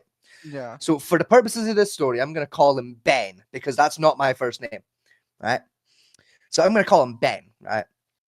And listen, me and Ben used to go fishing like fairly regularly, right? We were tight, right? Because Ben still fishes, right? Ben's still an active fisherman, and still to this day, he's 22 now. Still to this day, will fist fight a pike to get his reels back. He doesn't care, right? To date, has been bit over 100 times by pikes. Jesus. This man has been bit on the hand, the arm, the fucking feet, the ankles. This man, honest to God, nearly died the other year, right? Due to a pike, right? Oh, Jesus. Pulled the pike in, right? Grabbed it by like at the back of the neck, right? To keep it still. When it put his hand in the mouth to get its fucking hook back, and the fish fucking spun and latched onto his fucking thigh and nicked his femoral fucking artery. Oh, God. Right? Man damn near bled out on the grass bank. What saved him? Unironically, he was luckily enough, he was fishing right next to the fishing office. Like he basically gone and got his license, came out the door and started casting at the fucking, basically casted from the front door and just walked to the water from there. Yeah. So one of the workers that like stole him the license saw this fish rip a chunk out of his leg, grabbed the first aid box and came and saved his ass. Right? The thing that makes it fucked up, right? It's like he sent me a photo of the fucking like the scar like a couple of months like later, right, and told me the story of what happened to him, right? Yeah. This fish got him so high up on his fucking fire, right? Man had to send me a dick pic to show me the fucking scar. It's that high up on his leg, right? Oh god. Right? Man sent me the. I kid you, I've still got it on my phone because it's the funniest fucking photo I've ever been sent by a friend, right? Could you pop it to me? 'Cause No, I kinda because I'm not sending a dick pic of one of my friends to you. Okay, Right? fair That's enough. not cool. But like, you can, honest to God, in the photo, you can all you can see, right, is you can see like the scar on his leg, right, and then you can see his hand cupping his underwear, and you can see one of his testicles just kind of poking out of his underwear, like one of his testicles has plopped out of his underwear, and it's just there, just center frame of the photo next to the scar. Right, when he sent me, I had to send him a message just being, just saying, "Is your testicle there for scale or something?" Like, like, do you think I've seen your dick enough that your testicle is a good scale, like frame of reference for me for the size of that wound? Like, What did he respond to with that? to which you sent no for that, I would have just sent you my actual dick. And it's like, you know what? That's fair. I've watched you pee in a bush enough times to know how big your dick is. That would have been more helpful. Like, you're right though. That would have been a better gauge. Why are you fucking watching him take a piss, you fucking weirdo? Because most of the time we'd piss at the same time. Like, we'd go fishing, we'd throw our baits out, and we'd both go for a piss in the bush. So What? we'd just be, You wouldn't we'd give just be each stood other, next to like, each other space? talking shit while pissing. Right, like I'm talking, like we'd be shoulder to shoulder. So it's like if you're looking at your dick shoulder to shoulder to another dude, you're seeing his dick too in your peripheral. Okay, fair enough. From 2000, it's from 2003. I just thought you were Wait, some wait, weirdo wait. that liked to watch his friends piss. Local reservoir has been closed for wild swimming after a pike bit a leg of one swimmer. Apparently, the monster fish have been feasted on local waterfowl population before deciding to bite of human flesh. Yeah, that sounds about right. Like, yeah, Pike will do that. Pike will fucking wipe out. Pike will RKO birds if they get too close to the water. Yeah. Like, Pike are fucking a mean fucking fish. That's some bullshit, but this one. Further incident, confirmed case are very rare. One notable incident, apparently, occurred in 1989, where Northern Pike bit a water skier on the ankle at Lakeside Resort in Wales. Yeah. That sounds about right, yeah. Because honestly, yeah, a pike's fast enough to keep up with a water skier, the one, ironically. Really? They're fast fucking fish Oh, yeah. when they want to be. A large pike in Middlefield Canal, it's from 2020, Macclesfield. Macclesfield Canal, near Barnsley, Tides teacher Steve Lightfoot sees his teeth in his hand, hospitalized the poor bastard. Yeah.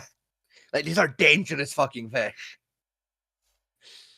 One of them nearly killed my friend Ben.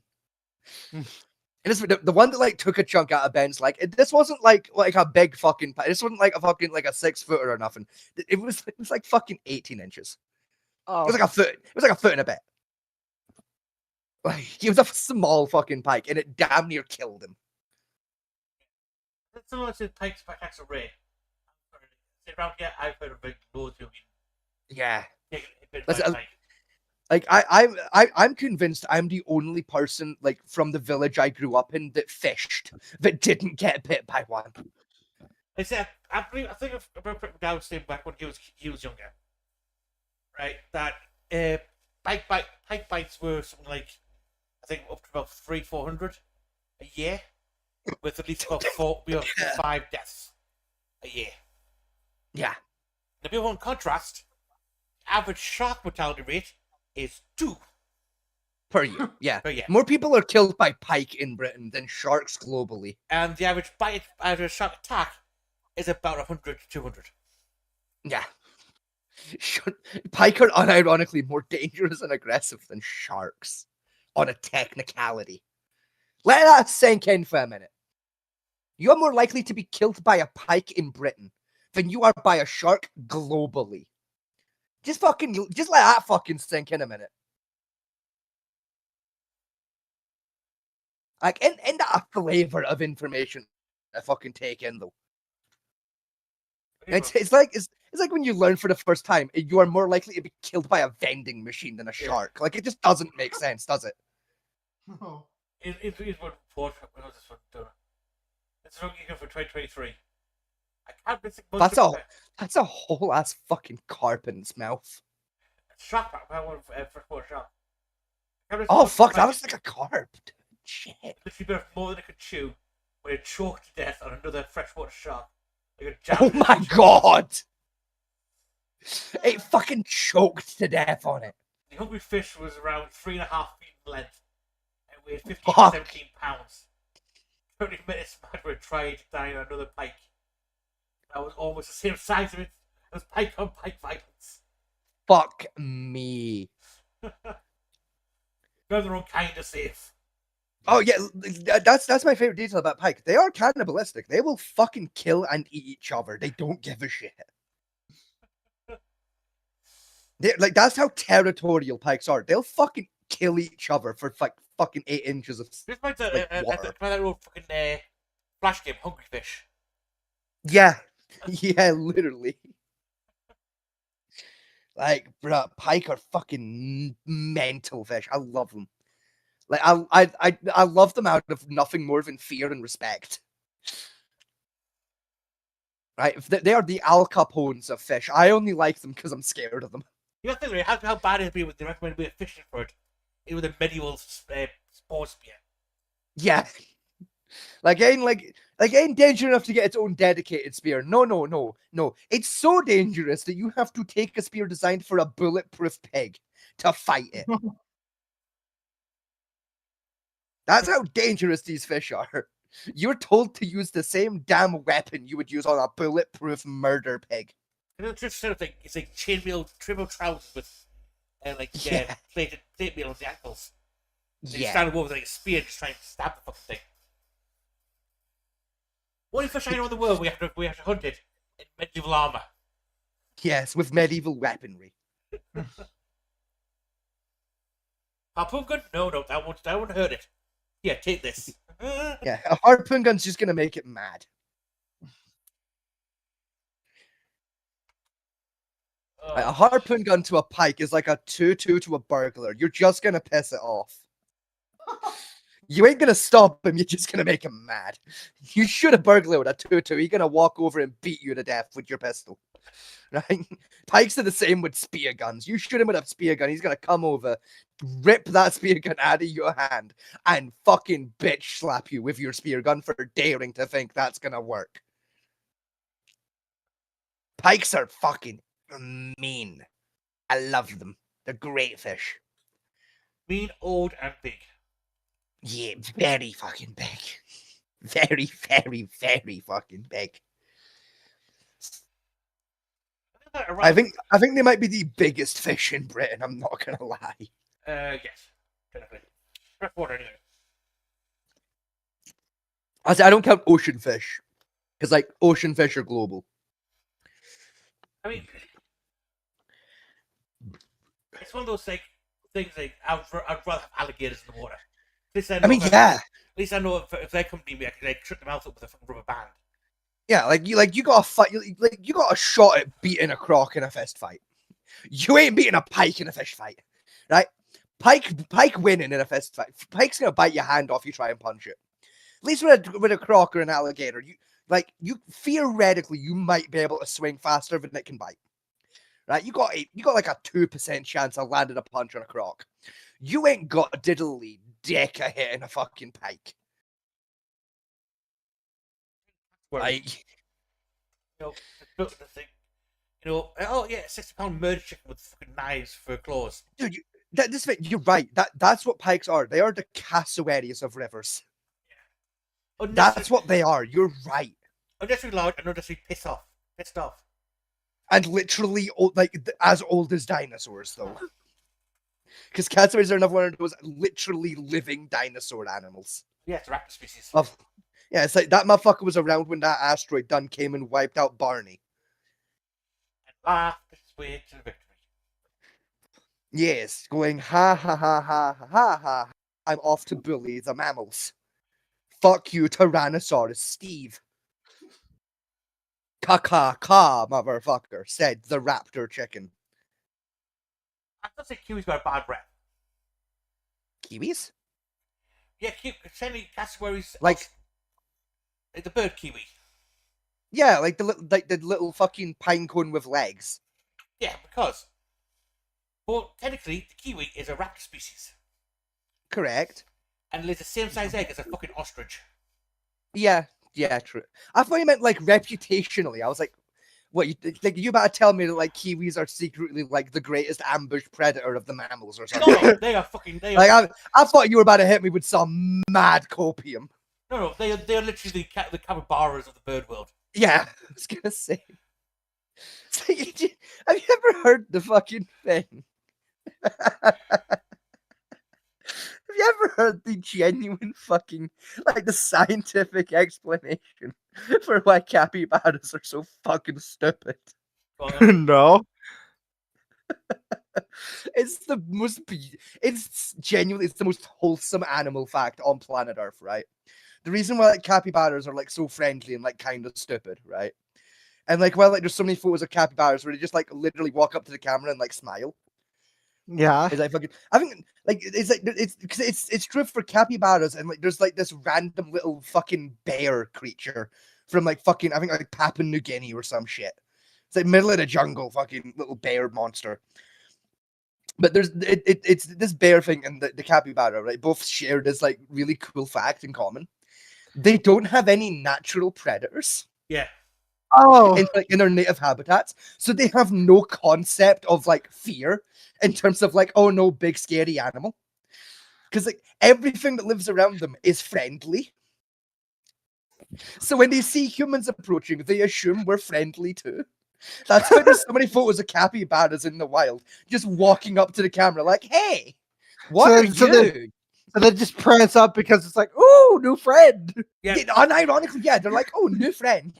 The same reason the dodo bird was the same thing. Yeah, it's like there's they, no they lived on a predator to kill us. rock in the middle of the ocean. They had no predators. Yeah, the capybara the same way. It's like there are predators there. We're talking like the average anaconda, right? Isn't going to kill a capybara because it's too fat to eat. Yeah, it's gonna bug me now. Like what the other animal is. What are the bears that are super friendly with no natural predator? Are you actually fucking playing it? I'm actually googling it because it's gonna bug the fuck out of me. Like what fucking animal I'm thinking of.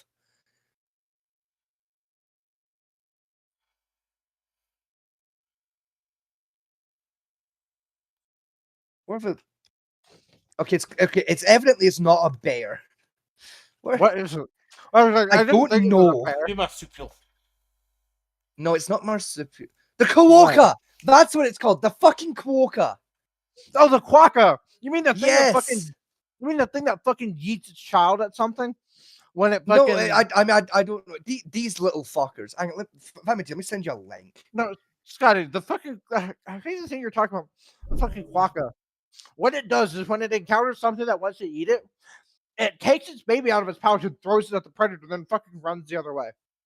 If it is the same animal, I've never heard that about the quokka, but it's a macropod. Oh, okay, we're that's taking like the species of animals. These little fuckers. Yeah, it's marsupial. These are the other animals I'm on about. No, they're No, these- macropods, not marsupials. But like yeah, these are the other animal that like in their natural habitat has no natural predators. That's why you have so many photos like number 3 there, or technically number 4, where it's just looking dead at camera with a big dumb fucking smile on its face, like, "Hi, are you friendship? Do you have food?" Because they have no concept of, oh no, big thing might eat me. Because there's no murder animals on their island. That's code. Yeah. These little fucking weird fucking bear monsters. Like look how fucking retarded that one fucking looks. Look at him. Number three in short videos. Look how fucking retarded he looks. Look at him. One of my favorite ones is the living Pokemon. The pangolin. I do love pangolins. Oh. Pangolins are awesome fucking animals, but they're not quokkas. It's the living Sandshrew. I mean, it is, but it looks like an animal, right? It just looks like a fucking. It looks like an armadillo bought a hoodie, right? It's a perfectly normal looking animal. Meanwhile, the Kawoka, on the other hand, looks like a teddy bear gained sentience and did too much coke, right? The Kawoka is just Ted, the live action reboot. Like, am I wrong? Let's face it, right? If they ever make a Ted fucking 4, right? That's gonna be the plot, right? Is a fucking fairy godmother comes and does a Pinocchio to Ted and he becomes a Kawoka. That's gonna be Ted 4. I'm calling it now. The lizard, I remember. That looks dumb as fuck. Oh, was it? Oh, do you mean the one with the like really autistic eyes?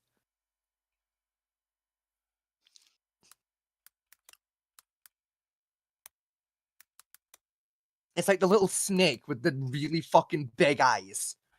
They just like neither look in the same direction, like ever. It's a what? Like a predator? EDATOR. OR. There you go.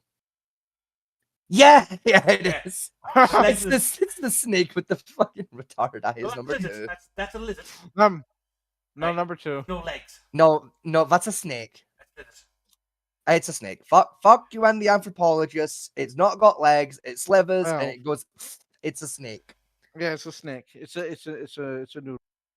Yeah, that is a danger noodle, or I mean, suppose more accurately in this case, it's a friend noodle. But still, that's not a lizard. It doesn't have legs. That is a snake.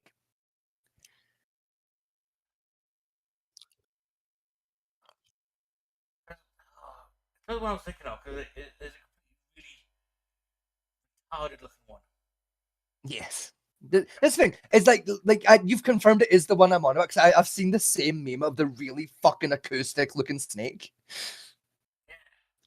Like it's one of those again, it's the same species of snake as like image number 2 right at the very top. Like I can picture the exact fucking snake you're talking about.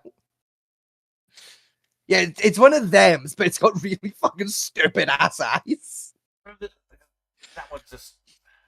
Yeah, it's just a fat fucking iguana. That's an iguana. That's one of your thumb. That's a horned lizard. I know it's a horned lizard, but like realistically, it's just a fat fucking iguana. Like, look at that and tell me that's not just a morbidly obese iguana. Like, let's be fucking honest now. That's an iguana with morbid obesity. Where? On the guy's God. thumb. Oh God! What? Look at it.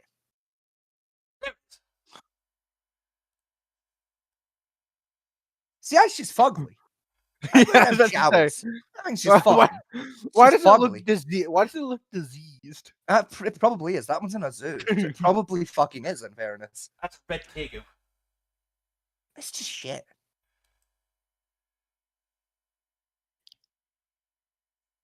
Like, they just look fat. You know, incredibly fat, dopey fucking creatures. Oh, look at that one. That one looks like a fucking lobster. Which one? That one looks like a lobster and a dragon had a baby. Which one? Far left, row 1/2, depending on how you want to count that. That one. Yes. Looks like a dragon lobster. Look at that fucking thing.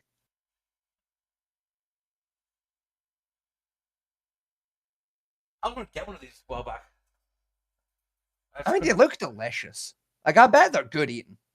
I couldn't afford the £500. I won't buy one. Like, you know what? I reckon rip the skin off that and throw it in a fucking nice char grill. delicious looking. You know, get that proper wood fire smoke in there. Oh, a little bit of applesauce. I bet I'd be delicious though.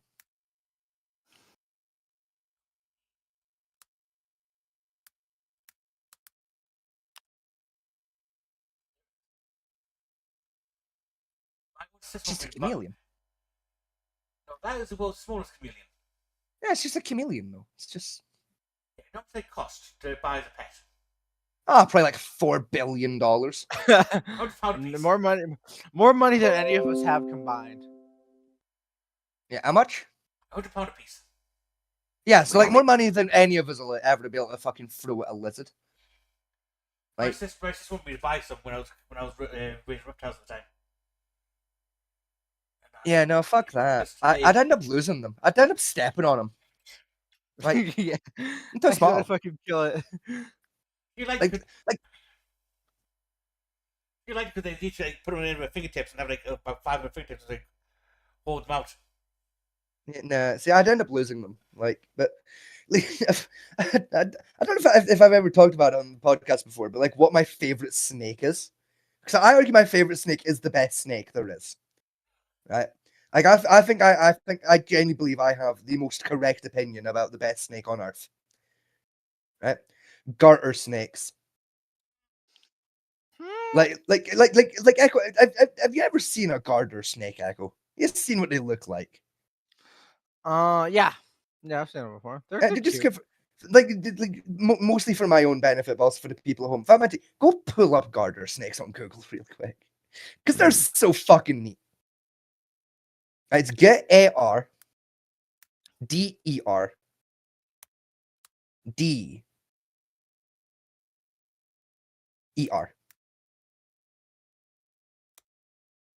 and it's snake. Oh, I remember it's D, but okay. Yeah, there you go. Little garter snakes. Look at them. Look at them, like Ooh, the- fucking. Which one? I've pulled up Fatmanty's face by mistake. Fucking the one, fucking second from the end on row 3. Bring that little dude up. Look at him. No, second from the end. No, the other side. second from Other the end, side. yeah. Look at that little fucker. Look at him. Aw. Look at him. You give that little snake a little hat and tell me that is the most friend-shaped little animal. Yeah, that would give him a little wizard hat. No, fuck that little cowboy hat. You give him a little cowboy hat. You name him Hefe, and that would be the most friend-shaped little dude. That would Tell be me having that hang out on your desk and just stare at you wouldn't be the greatest vibe. Can you imagine being sat at your desk listening to like fucking like smooth jazz and having that little fucker look at you? Oh my god, would that not just be the best fucking day of your life though? If I could afford it, I want one of these. Nah. See if I had like money, like fucking like get whatever animal you want, kind of money, right? You know them little fish from Africa, where like they lay their eggs in the rivers during the wet season, then the dry season comes and the eggs like get embedded into the dirt, and they like hibernate until the rain comes again, and they're like fucking glow in the dark. Yeah, let's get this. No, it's not much. No, it's gonna bug because there was a company, fucking eons ago, that was gonna do like fucking their own version of sea monkeys with them. And it's gonna bug me. Like, hang on, African glow in the dark fish.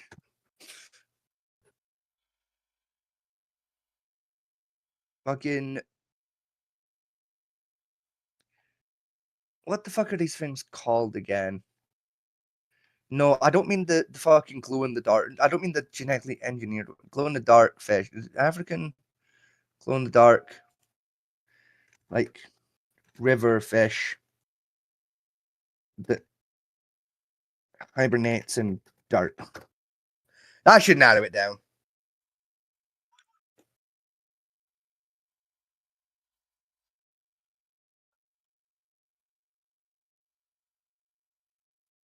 No, it's not those. Glow in the dark fish that was going to replace sea monkeys. That's come on, that's gotta fucking tell Google what I'm after.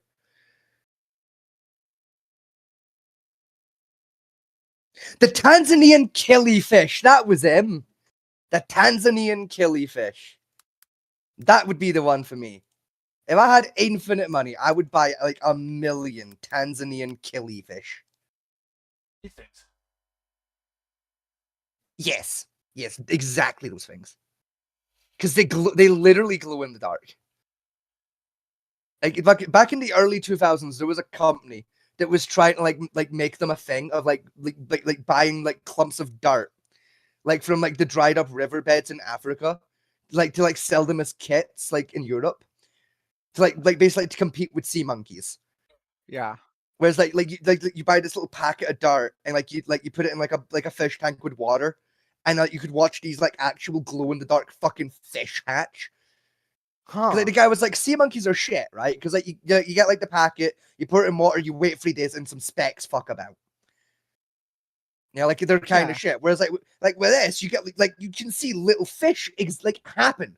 They're literally fish. You can see them, and they become fish, and they glow in the dark, so they can be night lights. They're way better than sea monkeys. And like he got right up to like there's adverts for these and everything out there. And he was killed at the last fucking minute because he couldn't get licenses to do it in Europe. The European courts wouldn't let him do it because it was, and I quote, an environmental hazard, because because of the fact he was having to import like dirt and shit from Africa. Yeah. Because it was like we don't want to, like, the European courts don't want to sound racist enough, but like, look, we don't like it when you bring food from overseas. Never mind fucking clumps of dirt, right?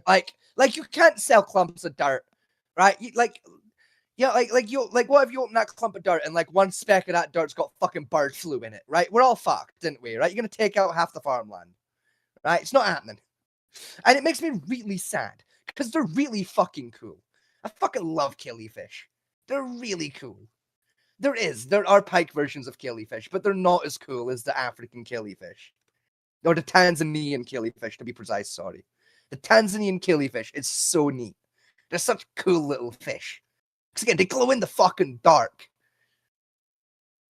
And you know how rare that is in nature for animals to glow in the dark? Never mind fish. You know, and then to add on that, do you know how even rare it is for river fish to glow in the dark? Ocean fish, it's a bit more common, but river fish don't do that shit. But this little African river fish glows in the dark, and they're really fucking pretty. Like, some of them have got some wacky fucking colors. Yeah, right. I remember an experiment a few years back. Right? You know, a group of scientists, I think, were just bored. To be honest, Yeah. just wasted money. Is they basically turned a cuttlefish into an Etch-a-Sketch. Yes, they did.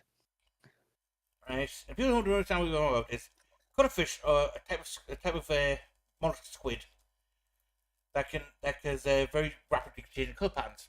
So the most densest photo cells on the planet. And their spines are very good for your birds. Yeah. They're very healthy for your birds' Really? beaks. Yeah. Huh. So what they decided You is can get like dried out cuttlefish bones, and like they're good for like your birds, like bird beaks and that, if you've got like pet birds. So what scientists did was, I'm pretty sure they just got bored. I don't think any science got bored. Probably. Is that these cuttlefish also have very damn good eyesight. So Yes, scientists yes. hold boards with patterns on them, right? Hold them there so the cuttlefish can see it, and throw some food to it. Then take it away. Right. And they kept doing this until the cuttlefish, in order to get food, would then change the colour pattern to match what's on the board, Yes. including writing out whole That- words. That's fucking awesome. Yeah. They That's trained really- fish. That's to- really cool. To do patterns.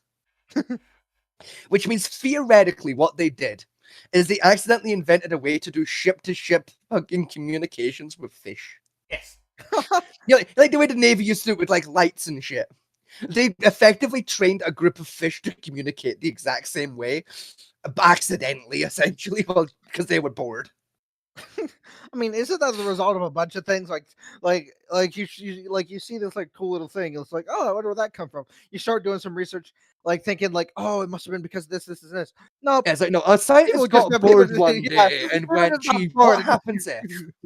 It's like people got bored and wondered, what does this do? I don't know how to change color pattern. I don't know anything about that. I wonder how to do this. Oh, This- oh. this is the thing. Right? That's what I love about human history is there's free explanations to every scientific experiment. It is either a scientist got bored and went, "What happens if?" Right? A billionaire got bored and asked the same goddamn question. Or it was the year 1854 and fucking people had nothing better to do. No, It was make this thing exist. What, like, have a wank in a tree whilst fucking spying on your neighbor, right? Or kill someone. Those were your free pastimes. And 4 people in particular decided to invent this fucking thing. That's why it exists. See, Mitch, I think the military was, how can I kill this person? Yeah, that's only for military inventions. Let's be honest. Yeah, more things. Literally, right? What's the only thing? It's more stuff done in like the TV. Who left their fucking tea in the bathroom? It's exploded on the floor. Fucking, where's the? How did a cup of tea explode? Because What it was the fuck behind. y'all putting in your tea? No, it fell and exploded on the floor. I Like- left that part out. Like, goddamn ass, you might have put sugar in your tea, Or the not paper. fucking C4. The fuck, y'all putting For- fucking hand Oh. grenades in the tea now? Damn. Fucking what? It wasn't enough to put all like dump all of it This- in the Boston Harbor. We got to start booby trapping the tea in case the British come back.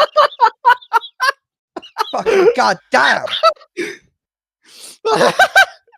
leaving it all on the fucking page for the British right now. Fucking booby trapping the damn tea. Yes, I'm going to hide this Armalite in my cup of tea in case the British ever come back. Alright. That'll get them. Fucking Jesus, man. That's what I was going on about now. That's what I was going to mention. It's Yeah, like, there's I true- forgot what the I got so badly flashbanged by the tea explosion. I forgot what we were talking about before. I We were forgot what talking the about- conversation was pre fucking tea. We were talking about scientific inventions and how like it was essentially like you see somebody got bored. Yeah, it's either scientists got bored, billionaire got bored, or it was like the medieval times and there was nothing better to do but killing and wanking while spying on your neighbors. That was it. It was stare at the local barmaid from a tree and have a wank. Kill Billiam because he's being a dickhead, or invent random fuckery number 6. All right, what do I do with the towel soda?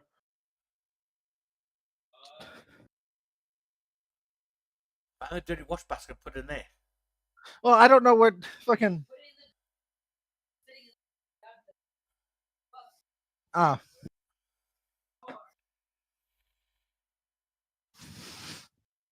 So anyway, you were gonna say Fat Mattia. If that your memory. I was hoping it would have, but oh well. It didn't. Bag it. It really did.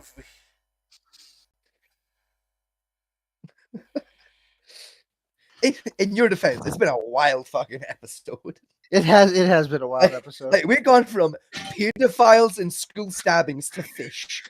Okay, I've got, Yeah. no, I forgot this is where we started. I remember when I was younger, there was a warning put out, right, to the schools, taken to the young males, to stop having sex with trout. Yes. Yeah. My school got the same warning in the 2000s. I mean, I don't know how a woman would have sex with a trout, so yeah, I It get wasn't it. the Yeah, women. yeah, no, I know. Like It wasn't you the said women being warned about the trout.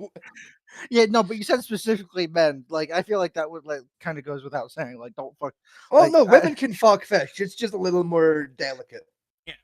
How do I want to know? But the fish might survive if a woman fucks it. Oh, A fish ain't surviving if a guy fucks it. Fish don't do well with blunt force trauma, if you know what I mean.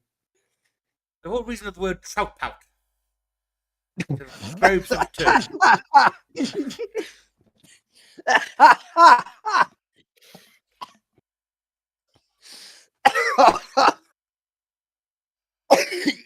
Fucking hit me like that when I'm taking a draw of a vape, you fuck. Ah, you about killed me, you fucker. You know it's true. Oh, you can't say unhinged fucking shit like Trouch Pouch. Halfway Pouch. through me taking a fucking draw of a vape, bro. I said You trout got pout, not trout pouch. I heard Trout Pouch. Oh, pout. You about fucking killed my ass, bro. Almost as bad as the money trousers. Well, true. Oh, you haven't heard of this one, Echo? You never had No. money trousers. Okay. God. Around the 16th century, when magic was at its high, a way of infinite money glitch was invented. Basically, you would find someone who died and has gifted you their corpse. Sorry, You- just real quick, right? Public service announcement. This shit doesn't work. Don't try it at home. Yes. Okay, continue. You then delicately skin it's particularly meal, the lower half of the meal, including cock and ball skin, all of it in one go. You then tan the skin, leaving it as whole as possible, as into sort of bare trousers. You then drop a coin into the scrotum, and then wear said trousers. What? It was- Basically, you skin a man's corpse from the waist down. You'd make that skin into leather. You put a coin into what used to be his ball sack, and you wear them like a pair of trousers. Huh. You wear his leg and testicle skin as a pair of trousers, with the testicle and cock acting as a pocket. the idea was that the money in the testicles would be there, and as a spell, it would generate wealth for the wearer. Yes. Huh. Now we know this existed because there's a pair of these in a Nordic museum of witchcraft. Yes. And it's one of the most weirdest things I've ever seen in witchcraft, but still. I've also heard a rumor that there's apparently a pair on display at Oxford University. I don't know if that's true or not, but that's a rumor I heard. It's not on display, but it is in storage. As part of their research on the occult section. Valid. It's still fucking weird though. Along with the human skin suit. Yes. Because is Oxford University or is it the University of London that's got like the skeleton of like its founder that has to be present at every meeting? London. What? Wait, hold on. What? Excuse, back up a second. What? What I get? It's either the University of London or Oxford University. It's one of the two. Has the skeletal remains of its founder, just on hand, and it's like Huh. it was written into the university's constitution when it was first founded that the founder has to be present for all meetings, and obviously the guy died, but that rule was never changed. Yeah. So to this day, if they have a faculty meeting, they have to drag his skeleton out of the fucking basement in this fucking display case and set it up before they can have a fucking faculty meeting. At the table. Because the rules say that he has to be present at every fucking meeting. Just fucking imagine getting a job there. It's like, oh boy, I can't wait to see what my Yes. job is. Your first day is You're- like the trainee teacher and you get fucking locked in with fucking skeleton duty.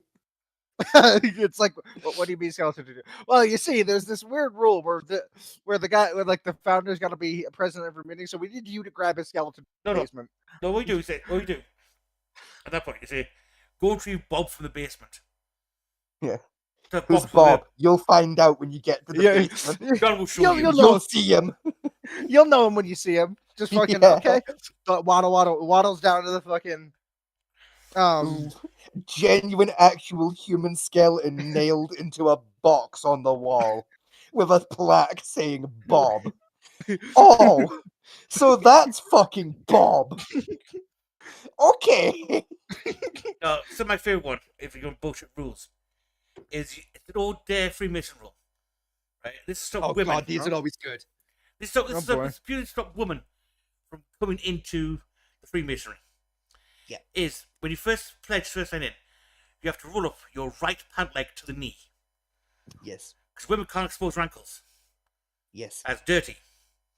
Yes. You then had to expose your left breast, Yes. full of nipple, to the crowd, while someone points a dagger at your heart, and you recite the words, "I am not a woman, I am not a woman, I am a male graced by God." Yeah. That was a That was genuine still- rule. That one's still on the books in It some is, lodges, yes. for the record. It There are is. still some lodges around the world that still do that as the initiation ceremony. Yeah. There was also the mandatory bollock check to make sure you had testicles. Yes. I wish I made this up, but I'm not. It's a general rule written down the It's Freemasons. a genuine rule that some Freemason lodges still enforces. When you first get initiated at that lodge, you have to expose your testicles to the other Masons to prove that you're male, because women can't join the Freemasons. At first, for the record, like in the Freemasons' defense, there's a handful of lodges where like women are allowed to join now, but there's a lot of old school ones that still don't let women in. They're the ones that still do these weird fucking rituals. we don't like them women, right? Oh no, this is strange. No, No, no. this is the thing. It's like women are allowed to like be in the lodge and like come in for drinks and shit. They just can't be members. Ah, Oh no, Echo. One of the strangest one I ever read. This was What? this would be was the Yorkshire one, right? One of the older lodges, right? At your 5-year anniversary of being a pledge at the lodge, you'd be stripped naked by the other lodges. You would then have a rod of no less than 12 centimeters to 12 inches, depending on. I can't remember what the rule was, but it was a rule there for it. Would be inserted into your rectum. Yes. huh? You then had to walk 1 mile around the lodge Yes. with it in your rectum. You then had to crawl on all fours towards the altar, Yep. and then sit back on your haunches and press down till your buttocks touched your ankles. Why? And I'm not to finish yet. Once that was done, you then had to stand up. With the other end that's still exposed would attach to a chain, where the other members would then try to remove the stick, and you had to keep it in place for as long as possible. Yes.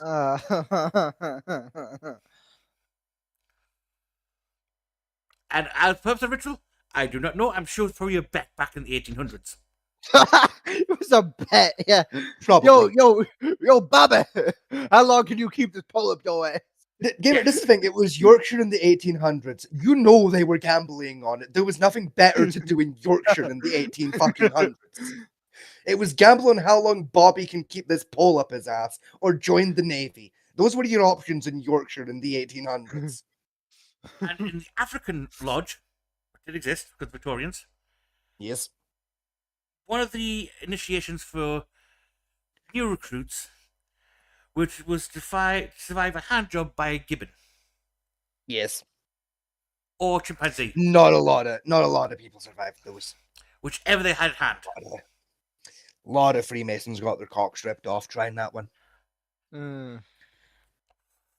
Lot of Freemasons got their dicks ripped off.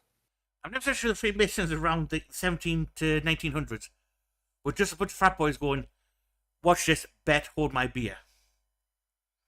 Probably, yeah. I'll be honest with you, Chief. I've drank in a handful of Freemasons lodges in my time. It's still kind of like that. It's still very much a case of hold my beer, watch this, Watch this shit. Watch this shit. Well, I Just do love explosion. a quintessential British rule that still up to this day. Right, was you could go to a pub, right, where you now play darts or dominoes or something. Hmm. No, you could just shoot a rifle at targets in the pub itself. Yeah, while Huh. drunk. Well, now, Echo, Nice. hang on, Gecko.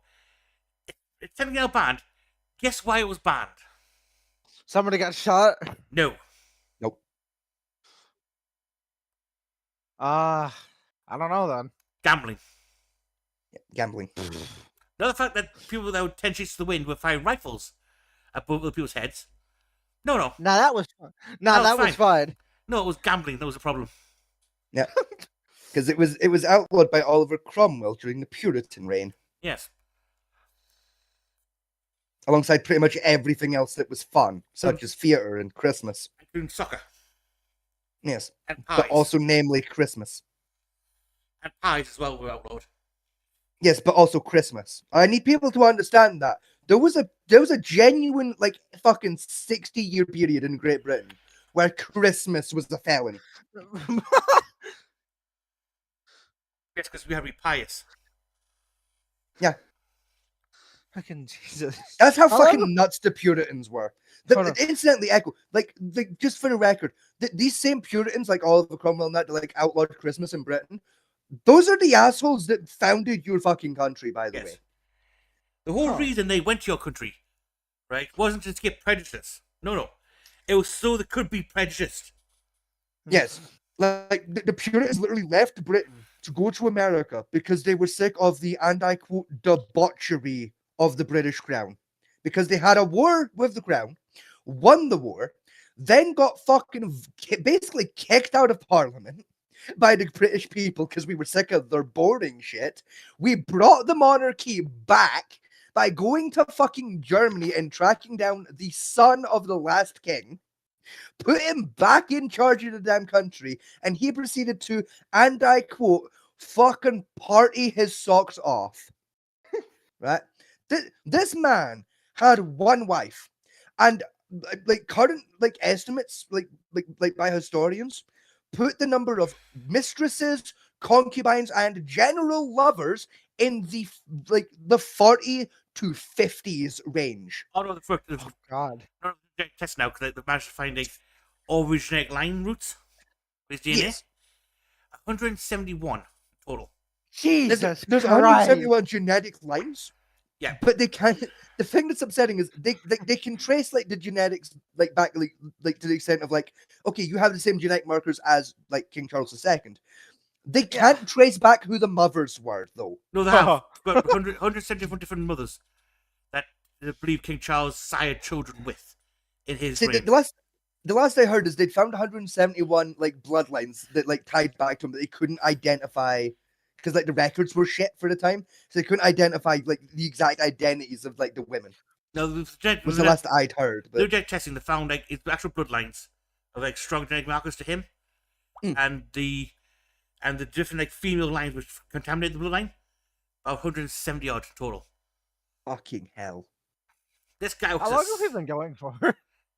About 4 hours. We started with pedophiles and school stabbings. Went to Yeah, now we're fucking- round to that time that Christmas was illegal in Britain, and the king Yeah. went ahead and damn near. This is the thing, right? 'Cause Tied This is entire what's nation really- by himself. this is what's really fascinating about King Charles II, right? Is like like Echo, you probably don't know. If Fat you'll be able to back me up when I say this, right? It's like normally when you look at history, right, and you see kings like Charles II come along, right, where it's just party rock all day, every day, right? Just Yeah. fucking balls and galas and feasts and just have fun, fuck it, right? Yeah. Almost every time in history you see that happen, the country damn near goes bankrupt. I mean, Charles isn't that- II is the fucking exception. Oh yeah. I mean, isn't that why the French revolted? Was because It's one of the their- reasons. It's one of the reasons that played into the French Revolution, yes, but there's a lot of other things that played into that. Basically, the French But, Revolution was like- like a severe drought and the pestilence plague came through, which wiped Yeah, out I most mean- of the wheat crop.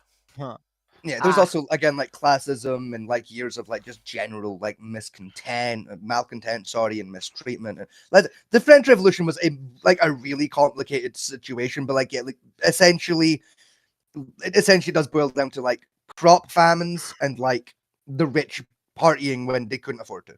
Yeah. But like Charles II is like one of the very rare historical examples of a monarch or a ruler doing like the party rock all day, every day fuckery and not fucking up the economy. Huh.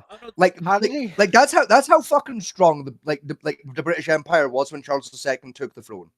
This man was able to do 24/7 fucking party his whole damn life and still keep the books balanced at like a net positive. The country was still pulling a profit. In Western that, he also managed to win 3 wars at the same Yeah. time. And one of those, I quote, was written down by one of his generals. While I was at a war table conference, he was sitting there dictating the battle while being pleasured by one of the maids. Yes. Imagine like you're at a fucking fucking like. Imagine that, like in modern day, like you're one of like the officers. You walk in, you say, "Take a seat at the table." General pulls up the battle map. He's like, "All right, we want troops here, here, and here." All the while, like you like look a little closer. It's like, wait a minute. You can see like a ponytail of like a female fucking crewman just giving him a blow. Is that Lieutenant Rogers under there? Yes, it is, soldier. Now mind your business. Now I'm gonna need 6 battalions on the western flank. It's like I need I 6 thought, battalions. I thought Rogers was a lesbian. Like Rogers stops mid blowjob to look at you and go, "No, I just don't like you." Like That thing was with Charles. Like, there was back with kids, the women having competitions in the town square to see who would get to go and sleep with them. yeah, Damn, he had that good of a dick. yeah. Yeah, but see, in this time, like, most women were like, didn't like the idea of being requested to spend the night in the king's bed. King Charles, they were fighting to get to the bedroom. Like unironically, there is some written accounts from the time period of like fucking like brawls and riots between women happening in the streets over who got to attempt to sleep with the king first. Not who got to succeed, but who got to try to sleep with the king. Yeah, you're talking the women just like maids sneaking into his bedroom. Even noble women who were married Yeah. were sneaking in his room, and the husbands didn't give a shit. Keep in mind as well, Charles II was married for most of his reign. Man, he had a magic And was dick. still doing this. Man, he had a fucking magic cock, didn't he? Right? Man must have had a cock like Rasputin. Man must have had a fucking 22-inch fucker. Right? See, remember one particular I do love, right? Was there was a problem with 3 noble ladies who inherit the lands from the husbands who died, and they were having a ruck with each other.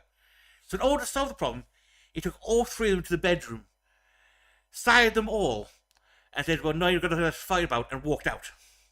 Yeah. Now you all have heirs. No need to worry anymore, eh, ladies? I walked out of that room with so much confidence. I'm pretty sure his cock and like sat down on his throne a solid 20 minutes before he entered the room. Right? That's how much confidence this man must have been walking around Greater London with. His cock entered rooms 20 minutes before he fucking did. Right? By the time he entered his room, his cock had already sat down in his chair and ordered his fucking dinner for him. That's how fucking much confidence this man must have been walking about with. I'm pretty sure had a wheelbarrow just had the testicles in it. Bruh, he must have. The brass bollocks that Charles II had Yeah. cannot be overstated. Man, like, this Charles II was the monarch of England when the fire of London happened, right? Oh, I want, Yeah. like Famity, I don't want you to say shit, right? I want Echo to try and guess what Charles II did when he received the news that the fire of London was taking place. I think hadn't he like just arrived at his palace? He told his driver to turn back around. We're gonna go help them, or something along those lines. I forget. It's so much better, right? Like, so he literally just got back to the palace when a royal advisor comes running out of the palace, right? Informs the king, "Sir, the city's on fire. It's been on fire for like 2 fucking days. Right? The people need help." Turned to his driver and said, "Turn the carriage around. We're gonna go help." Right? 2 royal advisors stopped the carriage from turning around and said, "No, your grace, is too dangerous." So the man grabbed 2 bodyguards and 2 buckets, walked fucking 6 miles to the fire, and joined in the firefighting efforts. Imagine like To put out the fire, walked back to the palace and proceeded to bang, and I quote, his wife, his mistress, his 2 of his concubines, and 4 maids back to fucking back in that order. You missed one. You don't forget the daughter of the nobleman who was bitching about his estate being burning as he took his daughter into the bedroom. Oh no, this is the thing. This is the thing, Fat Manty. He did that during the fire. That he didn't fuck that nobleman's daughter after the firefight. No fucking no, sir. That nobleman and his daughter turned up to the scene of the fire to complain. And the king handed his bucket to a fireman, grabbed the daughter, and took her into an adjacent building to fuck her. while her father was complaining his house was on fire, brought her back, and then put out his fire with the help of the fire crews. Good God.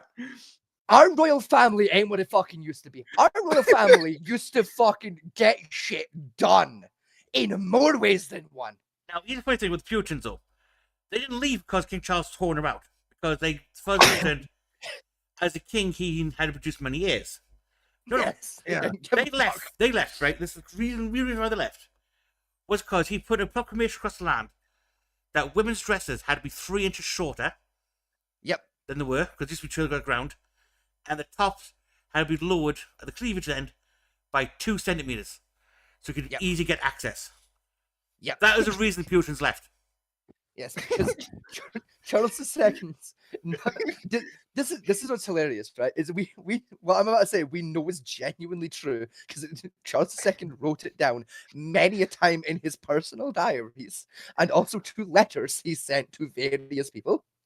One of his biggest pet peeves was the amount of, and I quote, effort it took to undo a woman's laces so as to expose their breasts. This man's number one pet peeve was it was too much of a ball ache to undo a woman's corset, undo her dress top, and then undo the equivalent to a bra at the time in order to play with them titties. Which is why he made it the law that fucking dresses had their blouses cut 2 centimeters shorter so that he could just grab and pull. So as to see them titties, to get his hand in there to fondle the titties, without having to fuck about with no damn strings. Honestly, I can respect that. That's because the treasurer got sick of paying out extra money to repair the women's dress as he cut them open. Yes, King Charles genuinely got to the point with fucking corsets and shit. He got so pissed off at how much effort it took. He started cutting women out of their clothes to fuck them. The best part is this includes his wife. Charles II used to cut his wife, the queen of the country, used to cut her clothes off to fuck her, and would then proceed to give one of his servants money to go to the market to buy her a replacement fucking dress. And this man still kept our fucking national budget in the green. This man, the country was still making profit despite him doing shit like this. I remember one of the letters that his wife wrote to her sister when she came to visit. Because she said, because thought she was dying ill, she couldn't get her bed. And she said, no, I cannot get her bed because my legs do not work. And my husband was very insatiable over the past week and spent 3 days banging her. So she was in bedridden for 2 weeks. Yes, like Charles II fucked his wife so hard, so good, for so long. Her legs didn't work for 2 fucking weeks. That's what he just told you. I'm just translating it into simple man speak for everyone involved here. All right? I'm just saying what he said in a language everyone here can easily understand. All right? Man fucking raw dogged a bitch so dang good. Bitch couldn't fucking step a yaw for 2 damn bands. Like, damn. Doing all this, by the way, though, right? King Charles II also wrote the most consensual book on witchcraft and hunting witches, and partook in witch hunts as well. Yes. Now, do you want to know what makes us like fucking insane, right? Like just like all of the facts that like we've just thrown at you about King Charles II, right? Yeah. How old do you think Charles II was when the last of the very last of those facts to occur happened? 58. 35. Jesus Christ. If I remember rightly, King Charles II died in I think he was 50. It's 50, yeah. He was a fairly young king, when he died. I was he did all of Fire London happened when not long after he took the throne. He was I think 26 when the Fire of London took place. I think he took the throne when he was 22. No, It was about your age when he took the throne. No, he took the throne when he was 18. Was it when he was 18? He was 18, Damn. yes. Okay, so Charles II took the throne when he was younger than any of us three, right? Ruled the country fucking spectacularly, right? Whored around, got married, fought the fire of London, broke his wife for 2 weeks. Fought several wars by being pleasured by mates. Yep. Conducted multiple wars while like receiving fellatio under the fucking general's table, right? Fucking entered a blood feud with corsets and undergarments. Changed the law around how they had to be manufactured because he was sick of buying new dresses for his various fuck toys. all before he hit 40. And engaged in 5 years worth of witch hunting and witch documentary on how to hunt them. Yes. Okay, all before man hit 40. Right? Man did all of that before he was fucking Fat Man T's age. Right? Jesus. King pulled all of that off before he hit a Fat Man T's age. By the way, the book he wrote on witch hunting, which is called The Witchfinder's General, was still used right up to the 1800s. Yes. You can still get caught. Like, there are companies today that still print it. Like, that's how comprehensive and popular a book it is. There are still publishing houses today that publish that fucking book. Like, don't forget, he also told original copies are also worth fucking millions of dollars. And don't forget, at this time, he also told the Pope to go and fuck himself. Yes. Man literally told the entire Catholic Church to fuck off. Keep in mind that the last crusade was like 100 years ago when he said that. It's like, church still had a lot of fucking pill power. And he just went, fuck off. Diddle away. I'm having fun. Because one of the first report where it started the whole spark of the church was apparently he was forced to go to a communion. Yes. Got bored by trying to give out his confessional. Pulled in a maiden from the crowd into the confessional booth while giving his confessional. Yes. I need you to understand, like, what you just got to. The king looked a priest in his eyes, confessed his sins, while fucking a random woman. I need you to fucking think about that. Imagine being a priest, right? In the confessional booth, right? You're looking at the King of England in his eyes, and he is telling you, right? In no uncertain terms, that, like, you know, he is a blasphemer, he's a buggerer, he's a muggerer, he's a party goer, right? Is a real fucking bad man, right? Not getting nowhere near heaven. All the while having sex with a complete stranger he pulled into the confessional booth halfway through his list. And is making eye contact with you while spanking her, just spanking her ass. I'll be honest, I wouldn't be able to talk to my mother for a month if it was me, and I ain't a fucking priest. Right? If I had a man fuck a woman in front of me while spanking her ass and making eye contact with me while just casually talking about his various sins and crimes, I would not be able to bring myself to talk to my own mother for a month out of just out of that fucking feeling of filth being upon me for that having been in the vicinity of such vile activity. I would like to point out that I'm saying this despite the fact that less than 24 hours after whipping myself with chainmail for sexual pleasure, I phoned my mother. Right? That's how disrespectful it is to look a man in the eye while fucking a woman in the ass. I remember that story. Yeah, I remember, like, you jumped whipped in myself with me. chainmail on damn accident while pleasuring myself with a woman over the internet. And I phoned my mother the next damn morning. And I still wouldn't be able to phone her ass if a man fucked a woman in the ass while looking me in the eyes, holding a normal ass conversation. It's a level of disrespect. We try recruiting nuns. And you know what's upsetting? I bet he fucking succeeded with a couple nuns. Probably. No, in case no accounts that he did, or the written down that he tried. As he put down, he was testing whether or not they were truly virtuous towards the Lord Jesus. But you know what, right? See, like this is I know about you motherfuckers, right? See if I manage to pull a nun, you know how I'm telling? Fucking nobody. I ain't telling a fucking soul if I pulled a nun. Not out of like fucking like embarrassment or no, out of respect for the nun. Like I ain't out here trying to ruin her career. I'm just trying to get mine. I ain't telling no one if I pulled a nun. Like, say what you will about Charles II. Man had some fucking respect. I bet he did and just didn't fucking tell nobody.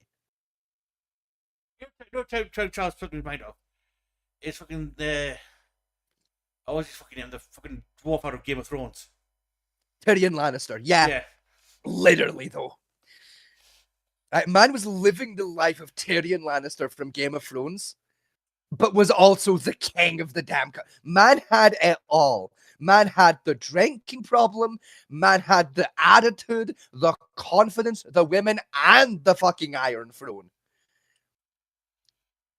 Like, all I'm saying, Game of Thrones would have ended real difference if King Charles II was canon to Game of Thrones, right?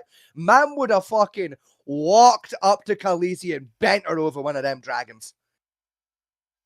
Right, that show would have ended real damn different if Charles II was canon in Game of Thrones, bro. I know what it is now. King Charles II was literally just a bard from D&D. Literally. King Charles II was the historical warning for future generations of this is what happens if you let a bard become the king in your D&D campaign. Right? God was trying to pre-warn the dungeon masters of future generations. Look what happens when a bard go old charisma. Yeah, dude. Like, it's fucking nuts. Like, max charisma, max intelligence, bard. Just Really infinite fucking riz, infinite taxation skill. Like, I need to keep emphasizing this. Man kept the country making. The country was still in profit. Despite all of his fuckery, the country was still making profit. Because he actually reduced tithes and taxes. Yes. And still pulled the profit. Right? Man, lowered the taxes, lowered the tithes, lowered the prices of everything for everyone. Man, Right? Brought back theatre. Brought back Christmas. Right? Made debauchery cool again. And still, for his entire reign, while fighting 3 fucking wars, kept the country in profit. man, y'all's royal family really did off. We Like, fell off hard way, Yeah, bro. you did. Like you used to be Our doing royal this shit. family Now, used to spit fucking bars, bro. like you did. You used to be doing this shit. Now, like I believe one of the royal families named to the Epstein files. Yes, Like, yes, he is. like, what happened? Martin Windsor is Where- in the Epstein file. Where To did be it go fair, wrong? Even down In to, fairness, though, right? It like if he got brought back in the right year, right? If we'd brought Charles II back as a lich in 2002, right? I'll be honest, he probably would have wound up in the Epstein files. Okay, I don't think fucking kids would have been above Charles II. I'm gonna be Oh honest. with you. God! But like, if they're old enough to bleed, they're old enough. well, considering that he took several new maidens one night. yeah, like, man, I probably. bet you were in context what they meant by new. Yeah, like, man, probably wound up on Probably. the Epsteins. Actually, they got chickens in. But in his defense, though, that was known for time period.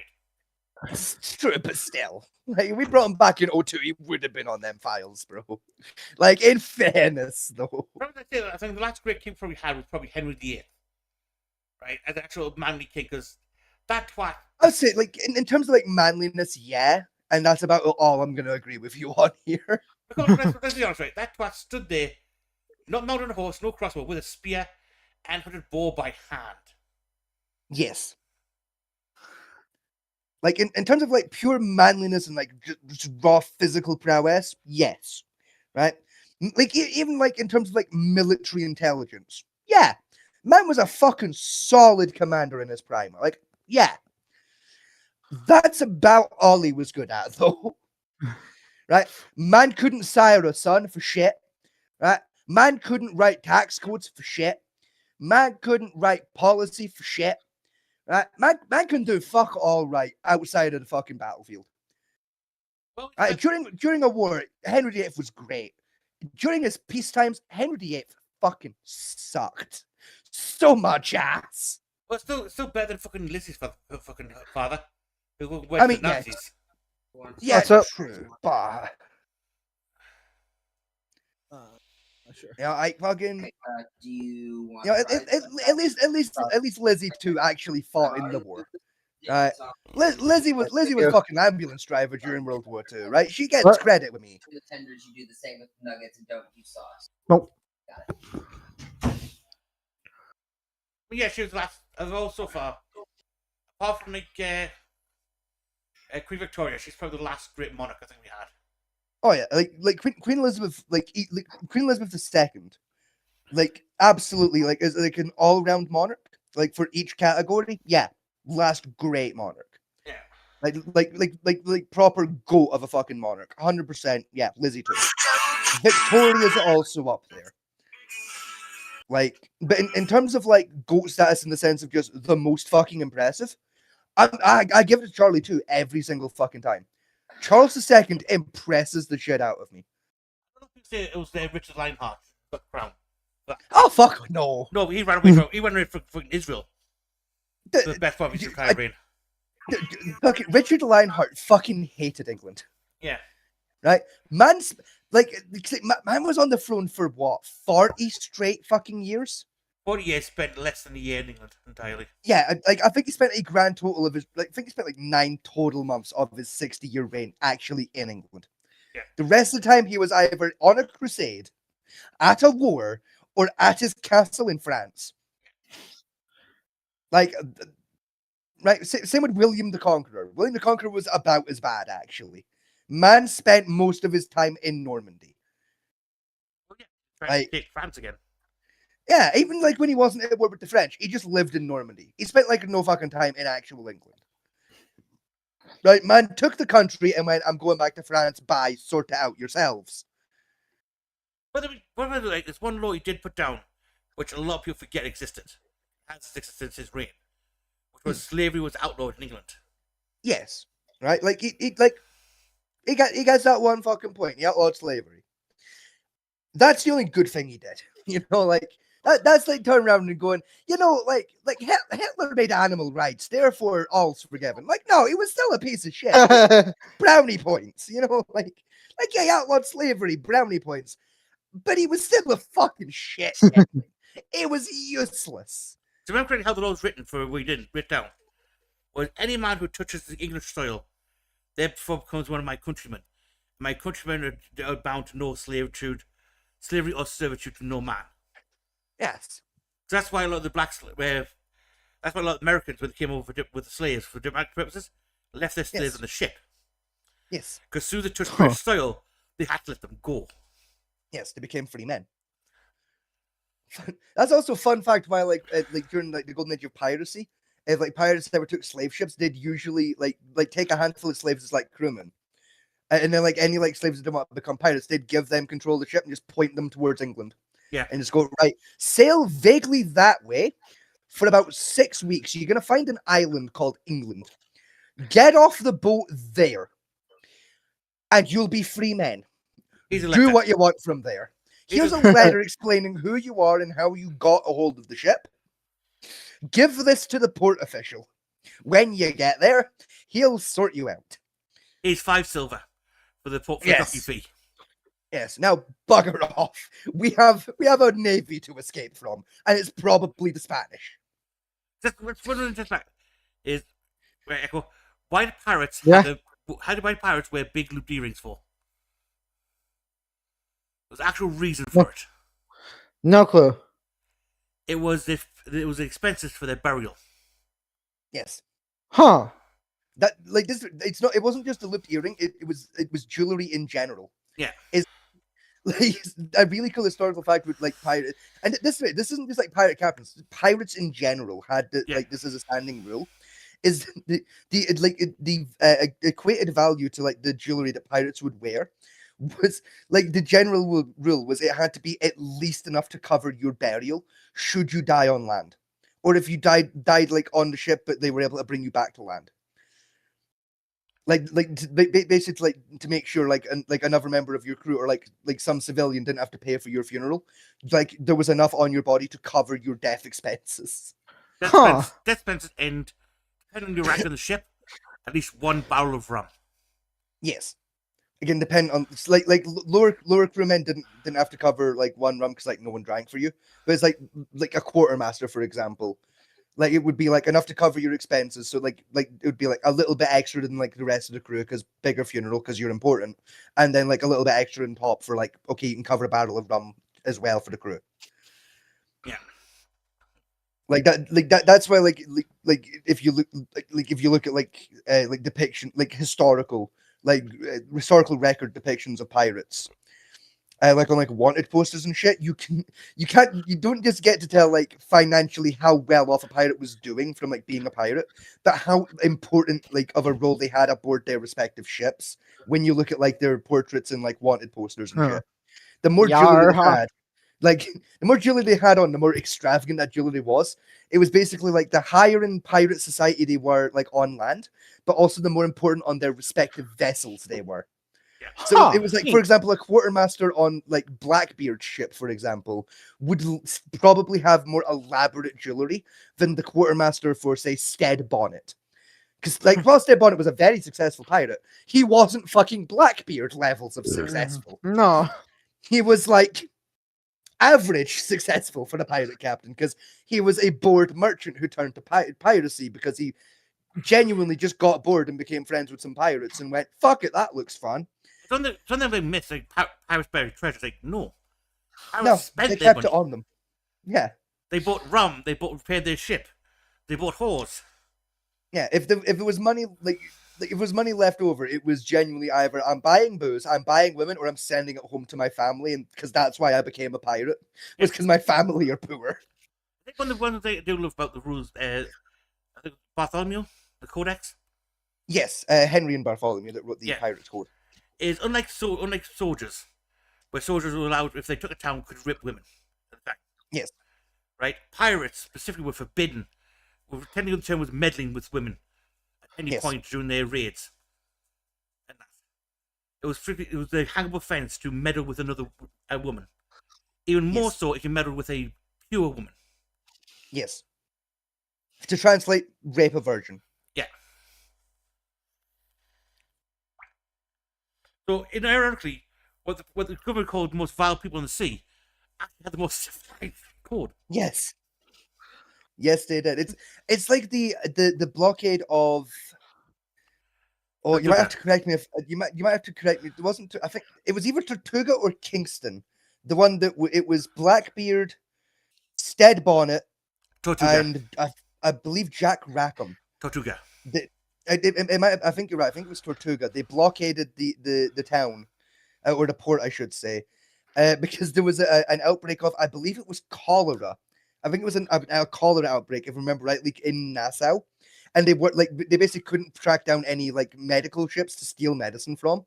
So as a result, Blackbeard, Jack Rackham, and I said his name a minute ago. All right, I don't. The merchant guy basically got their ships and blockaded Tortuga for something nuts like 6 months. No, right, I know what you're about now. Right, to try and extort medicine. Ended up kidnapping the governor of Tortuga. Tortured him so badly his screams gave the town folk and the guards PTSD. So badly they gave in, sailed a rowboat out full of medical supplies. The Free Pirate Stead Bonnet, that was the other guy. The Free Pirates then took the medicine, killed one of the men that brought the medicine as a fuck you for taking so long, sent them back, and then sailed back to fucking Nassau with the medicine. Yeah, it wasn't Tortuga I was thinking of. You're right, it was Kingston, the thing, because the East Indian Kingston then, yes. Asian Trade Company was blockading any medical supplies entering Nassau. Yes. Because they believed that originally that they brought a plague person into Nassau as a fuck you to the Yes. pirates because they wouldn't sign over the contract with the king.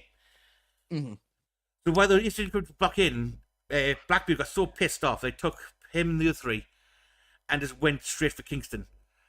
While Yes. also Blockaded it for 6 straight months. But also the Queen's Anne Revenge, why he was Queen's Anne Revenge and a second ship he had.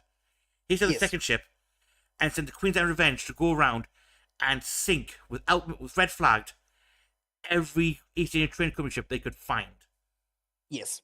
And I believe in total in that campaign he sank 17 ships.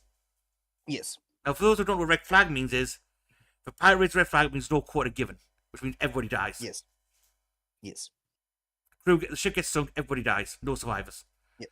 What pirates used to do was not kill everyone on the crew, that was pointless. Was they would go to the ship, take it over, force surrender, use a crew to steal the ship back to port, and usually either say, well, you can join our crew or fuck off. Yes.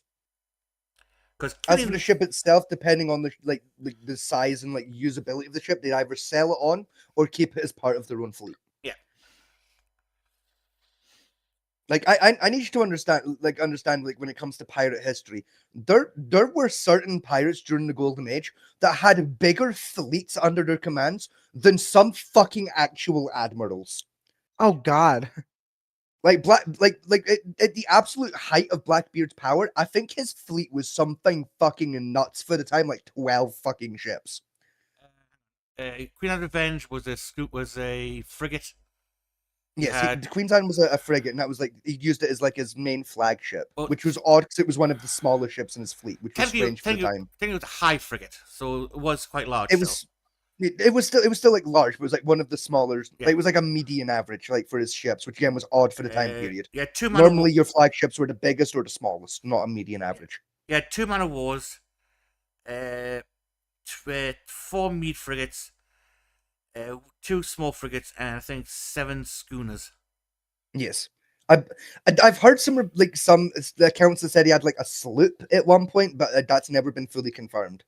He did, but problem with the sloop is they believed it was his, but it's also believed that it was just another independent pirate who sailed under his flag to get his feet wet.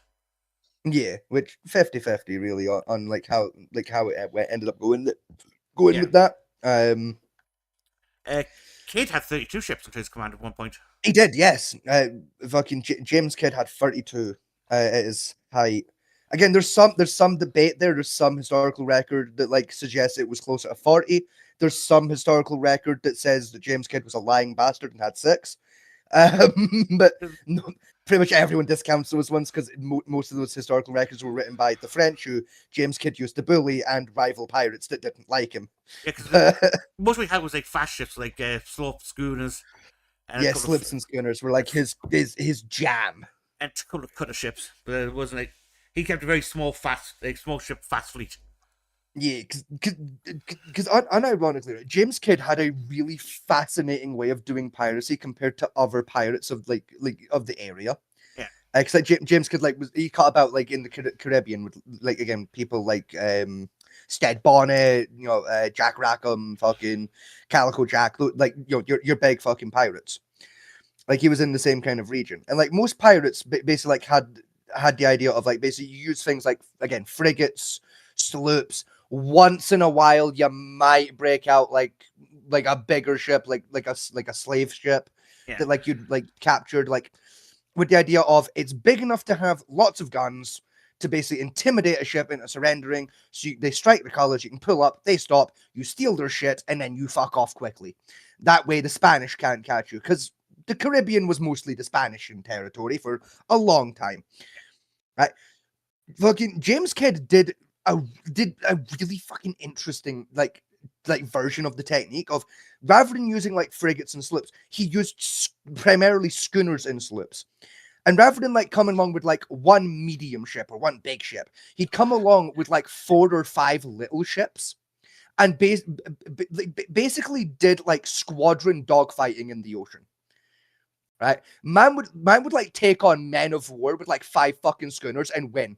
because he was so because like they're small, so they're hard to hit, but they're Yeah. also lots. Yeah, it's like you got to remember, like a schooner was like what, like between 5 to 12 cannons, like on average. So it's like Schooner was 6 cannons broad. yeah, it's like okay, so they call it 6 then, right? So like you can imagine like a man of war's got what, about 30 cannons, right? Give it, we'll call it 20, right? So man of war 20 cannons, right? That's a lot of cannons. That's a lot of damage, right? They fire in one fucking direction though. Now imagine instead 6 cannons on 5 ships. 5 ships with 6 cannons each. Your big fucking ship's now taking cannon fire. 6 cannonballs at a time from the front, the back, the left, and the fucking right. With a spare bastard coming in at random angles. It was Man did piranha warfare. you know about was Spanish? You know nuts. Spanish? There was 30 broad, 20 blow 2 decks, and 10 deck guns. I would just mean like a median average across all men of war. It was like 20 to 30, like we'll call it. Because I know there was there's just like some reports that suggest there were some men of war out there that were specialized with like fucking 60 cannons. I argue that's horse shit because that bastard would sink, but what do I know? Well, Like I'm not a fucking boat engineer, but I don't think that would float. But then again, I don't understand how modern boats float. How the fuck do you make metal float? It's different, but damn it. Yeah, because the one that had 60 cannons was the one Henry VIII built, the Many Rose, which was so heavy that it toppled itself over. I was like, I still don't believe I had 60 cannons. I think that was propaganda, personally. But no, they have excavated and they pulled up 60 cannons from the wreck. I'll be honest. I reckon it had like 30 on it, and then like after it sank, they threw another 30 in there to like keep up the propaganda. Like when no one was looking. I don't believe it was launched with 60, but one pirate day was Edward Newgate. He had another new technique because he did one of the first ship he got was a man of war. Yes, and he modified it to do 40 broad. Yes, and that, which was like an insane amount. He modified a galleon, which is technically bigger than a man of war. So basically a massive merchant ship. So imagine a cargo vessel be converted into a pirate ship. Listen, even galleons were like, because like, galleons are like in terms of like ship design, they're like the iconic, like that's what you think of when they think. Yeah. Like for anyone that like doesn't understand like sailing ships, right? The Black Pearl from Pirates of the Caribbean is a galleon. All right. Like quite literally that. No, that's canon to Pirates of the Caribbean. The Black Pearl when it was the Wicked.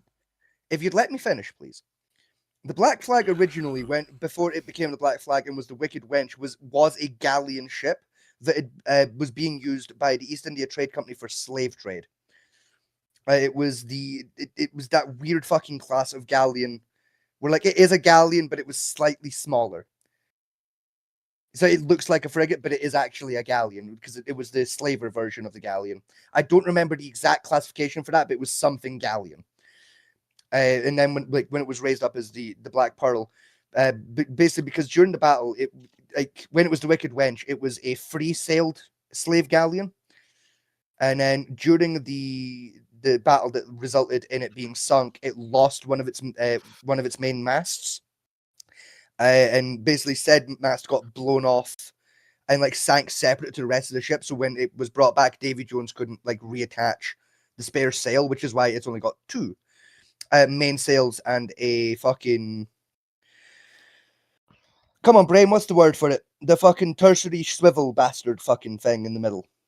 It's not a mainsail. Is it a slope sail? It's a slope sail. That's why it's got a slope sail. That's what catches the wind for the direction. Yeah, like so. But yeah, like for people to get an idea, like it's not bang on like a galleon, but like in terms of size and like weaponry, the Black Pearl's a fucking galleon. My point was going to be galleons were very rare for pirate ships. It was incredibly unlikely to ever see a galleon being used in pirate combat. Like a good handful of like your successful pirates owned at least one, but it was rare they got broke. Like if the pirate was breaking up a galleon, fucking war was going on. Oh yeah, it was hell to pay. It was like events like the fucking like the blockade at Tortuga where it was like, yeah, fuck it, we're at war over something. Yeah. Because like, one of the biggest ships existing was the Bark class, which was Yes. bigger than Man of Wars at the time. And Yes. I think there was only about 4 in existence during the Great Yes. Pirate era, as they call it. And I can't remember. Yes. I don't think any pirate actually 2 of them one. got stolen. No, 2 of them did get stolen. 2 by did get stolen. pirates. Yes, they got stolen back, but 2 did get stolen. Yeah, because there was the Infatigable, which was the British bark, which could hold 1,000 men, supposedly, Yes. at its full capacity, comfortably hold 1,000 men. It said. Captain Morgan allegedly stole the Spanish bark. The And then Saint Josephine, I think that was. I think it was the Josephine. Yeah. Captain Morgan allegedly stole that, and it was later reclaimed by the Spanish a few years after Morgan's death. And then I want to say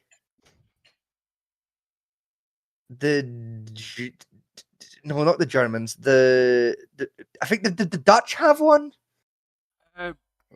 Yes, they did, but it didn't leave much outside of Europe. Why did the Swamp Germans have one? It was either the Dutch, the Germans, or the Italians had one. I don't think it wasn't They- Germans, because they Germans were sent- seafaring people at that point. It was one of the three. It was either the Germans, the Dutch, or the Italians had one that they sent to India that got intercepted by the fucking Chinese fucking pirate queen. Quang Ling. Yeah, she there's some historical reports that she took one off of, again, it was either the Germans, the Dutch, or the Italians. I cannot remember which one. I don't think it's Again, there's a lot of debate about whether or not it happened, but there's some evidence that she stole one from one of those 3 assholes. Let's just remember she sank it. Again, that's why there's a lot of debate, because like some of the records of the battle has her sinking it, other ones has her like has it striking its colors and her taking it. I know Pirate Cove technically had its foundation ship was supposedly a bark, but that's Well, it depends on which Pirate Cove. Do you mean Pirate Cove from Pirates of the Caribbean, Pirate Cove in the equivalent to Pirate Cove in real life in China, or the equivalent to Pirate Cove in the Caribbean in real life? Caribbean, Pirate Nest. Right, the Caribbean version, yeah, the one that wasn't Nassau but got used as the court space after the fall of Nassau. Yes. Yes, right, cool. One before Cool. they found Libertania, supposedly. Yes. Yeah, Had to check because different conversation depending on which one of the 3. yeah, that one was supposedly because that was like basically a amalgam of just cracked ships that slammed together. And originally the base float was a bark, but again, that's heavily debated on that one. Yes, there's a lot of debate about that because there's I think there's one bark that went missing around that time. Yes, but it's like one of those things of it went missing, but also it may or may not have turned back up. Apparently, there's some paperwork from a few years after his disappearance of it docking in fucking Greenwich or some shit. Yeah. So it might have been lost officially. It might have just been lost on paper. We're not sure. Yeah, it was We don't. Either way, we still don't know where the fuck it ended up. But yeah, it was one of those daft ones where the Navy forgot what ship it had. yeah, the Navy just kind of misplaced one of its biggest fucking ships somehow on accident, and it may or may not have wound up in the Libertalia. It might not have. It might have been decommissioned. It might still be sailing somewhere. We don't fucking know. Because Indian Trade Company spent about 3 years trying to find fucking the Pirate's Nest in the Caribbean. Yeah, they never did. They never found Libertalia.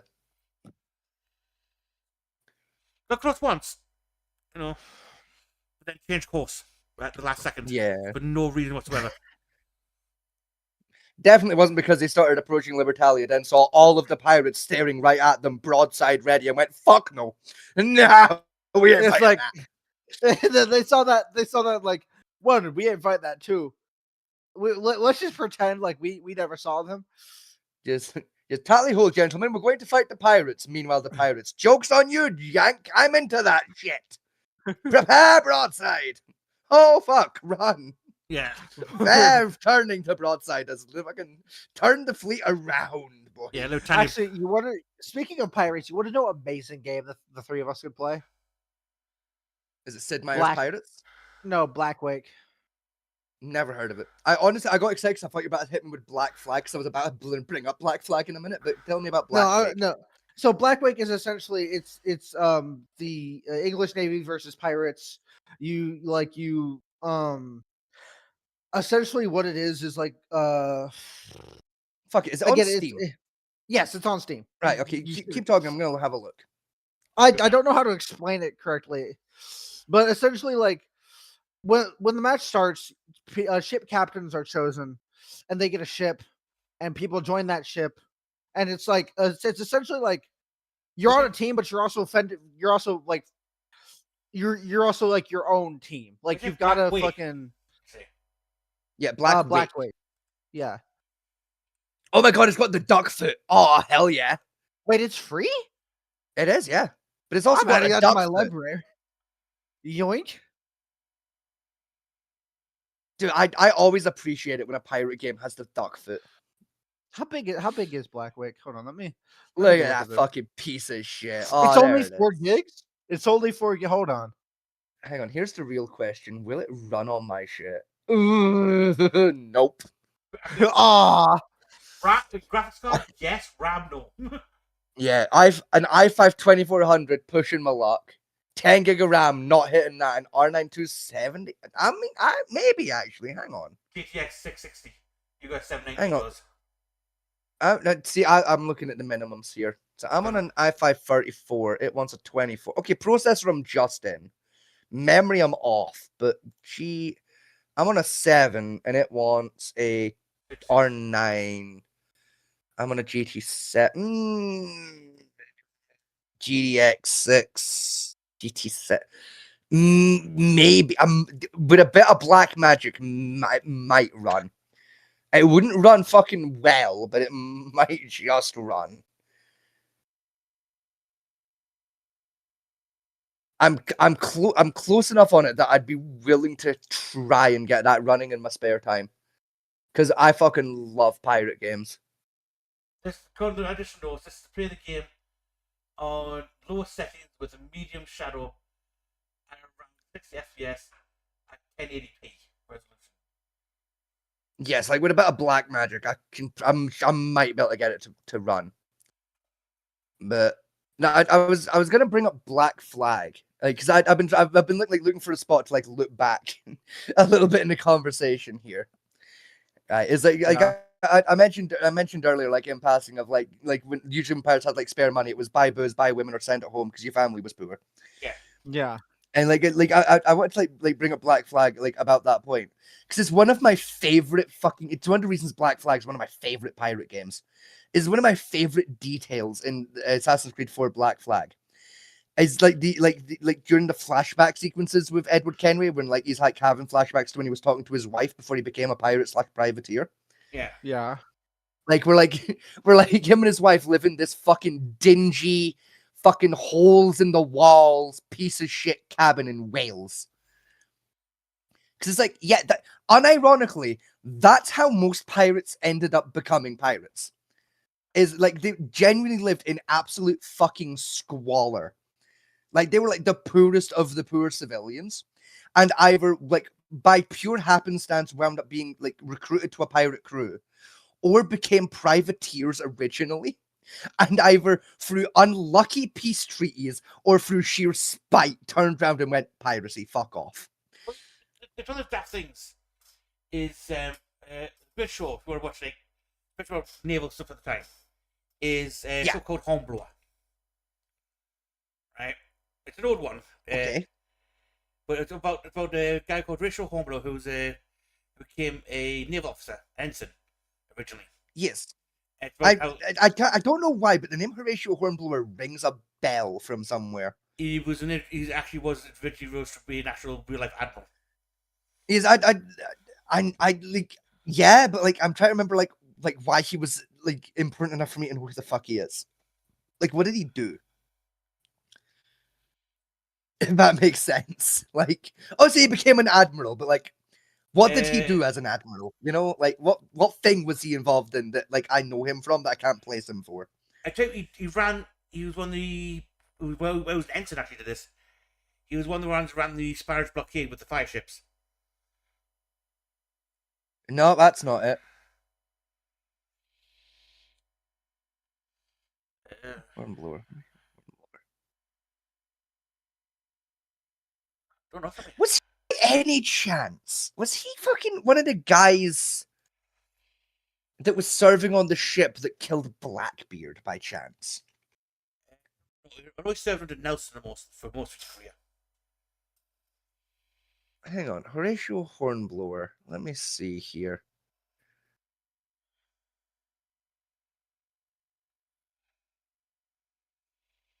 No, not the show, the historical figure. Yeah, Horatio Hornblower, the very man.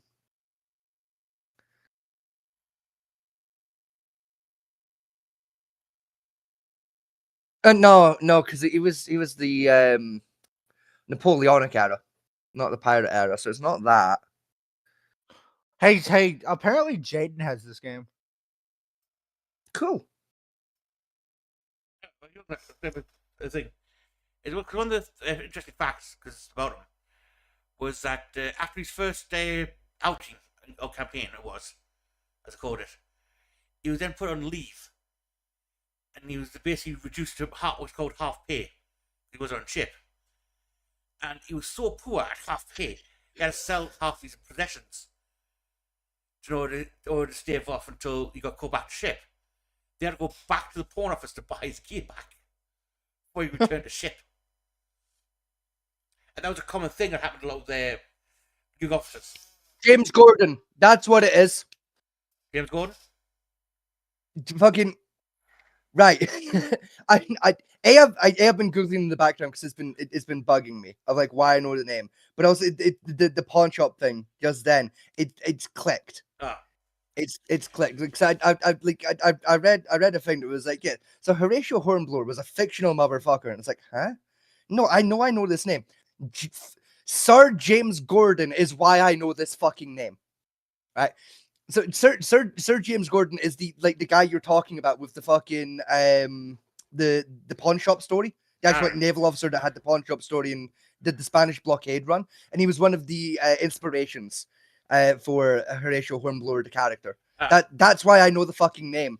It's because Horatio Hornblower unironically gets mentioned in fucking James Gordon's fucking like Wikipedia page and in like a lot of like the like online sources about James Gordon, because he's a really fascinating historical figure, by the way. Like as like a side mention of like, yeah, so like James Gordon like was an inspiration behind like this character, like as seen in like the shows and books of like fucking insert this random thing. James, give me a glass. Horatio Hornblower, sorry, did that James Gordon actually did. I'll come grab it. If you do like naval shows about the Navy and that, Hornblower was a damn good TV show at the time. And that. It does look pretty good. Yeah, because Horatio Hornblower is he's a combination of Lord Cochrane, Admiral Horatio Nelson, and Sir James Gordon. James Gordon for career progression and general life story. Horatio Nelson for his tactics, and then the character basically has the audacity and personality essentially of Lord Cochrane. Lord Cochrane. No, Cochrane, not Ring. Cochrane stole two British ships to chase down a Spanish galleon who was ordered to retreat. He said, I lost the message. Yes. Fun fact, Thomas Cochrane was the 10th Earl of Dundonald. So there you go. Even though the Royal Messenger was standing on the port with the message in hand, I said, I can't read, and just drove off. I can't read. And just drove. Yeah, that's an excuse. I can't read. Imagine fucking you get orders to retreat, and it's like, but I don't want to. Well, here are the orders right here. Well, actually, I can't read, so I can't. It's a real shame. Bear in mind, in order to become ensign, you had to be able to read, write, do text. That was the minimum standard in order to become an ensign. So they knew it was absolute bollocks. They knew it was shit, but it's like, He's court martial. He said, I had some, well, supposed to have this? Yeah, I do. That's something I couldn't read at the time. The handwriting's so bad, couldn't read it. Sorry. No, he said He got away with it. Yeah, he said he got salt in his eye and he couldn't see the letter. That worked, for the record. He That's got away brilliant. with that excuse. That's brilliant, honestly. Never forget the British invented the E4 Mafia. He also punched out a superior officer, and his excuse for that one was, well, you look so dirty, I thought he was midshipman. And he got away with that one as Fuck well. that. It's respectful. And he got away with that one as well. And it was the captain, I believe, he punched out. It was. Oh. Yeah. He looked so scruffy, you mistaken him for the midshipman. And to be fair, the guy caught, as quote, Nimitz said, he did look rather unkempt, as they put down. Which was kind of where it said he was fucking scruffy. Yeah. He was a state of a man, apparently. Yeah. But take too much in the rum. Ah. Man permanently had hangover hair. Yeah. She got it's a debuff. One of the daft things with game with piracy is religion around it and superstitions. Oh yeah. And considering Yeah. theoretically most pirates should have been Catholic, right? But a lot of them took on a lot of like voodoo aspects in Caribbean religions more than they did Catholicism, especially around the seas. I mean, early days, yes, 100%. Like, weirdly though, like culturally, like,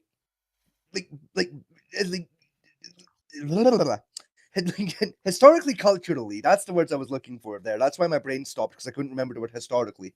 Historically, culturally, like once you get to like the Golden Age of piracy and onwards, when you had like when you had like the pirate code. Yeah. Going on and like the pirate council and that,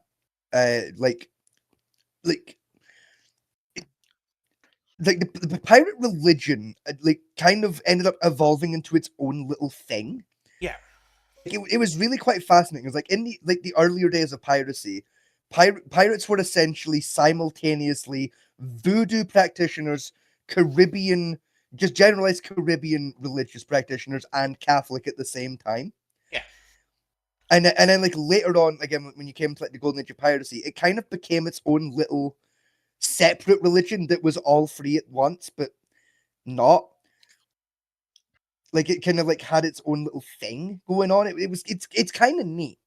Like unironic, like it's why like pirates like have always been like one of my favorite historical subjects. I guess because of like Caribbean piracy.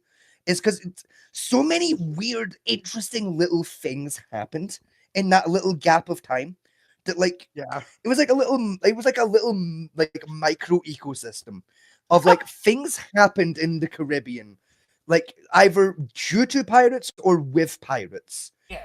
Like there were things happened with those guys in like 60 years that for other cultures would have taken hundreds, if not thousands of years. Like we're talking like we're talking to people like laws, like civilizations, fucking power structures, religion, like cultural standards, all evolved like to form a functioning society in like fucking like at the earliest about 10 years. Across the full time span, about 70. As like, most societies don't pull that off until like they've existed for a couple hundred years. These motherfuckers did it in under 100. I mean, two that come to mind first off was what's called the fog call. Right, something most naval ships did with pirates exclusively is every time they sailed into fog, they always constantly shout overboard. Yes. What scare away ghost ships or the souls of the lost at sea. But in reality, it was basically a way of navigating to like make sure you didn't crash into some other motherfuckers sailing in the opposite direction. Yeah, so they knew you were coming, so they knew to avoid your ass. Yeah, another one was how the pay. Right, 'cause everyone assumed that the captain was in total control of the ship at all times. No, he was only in charge.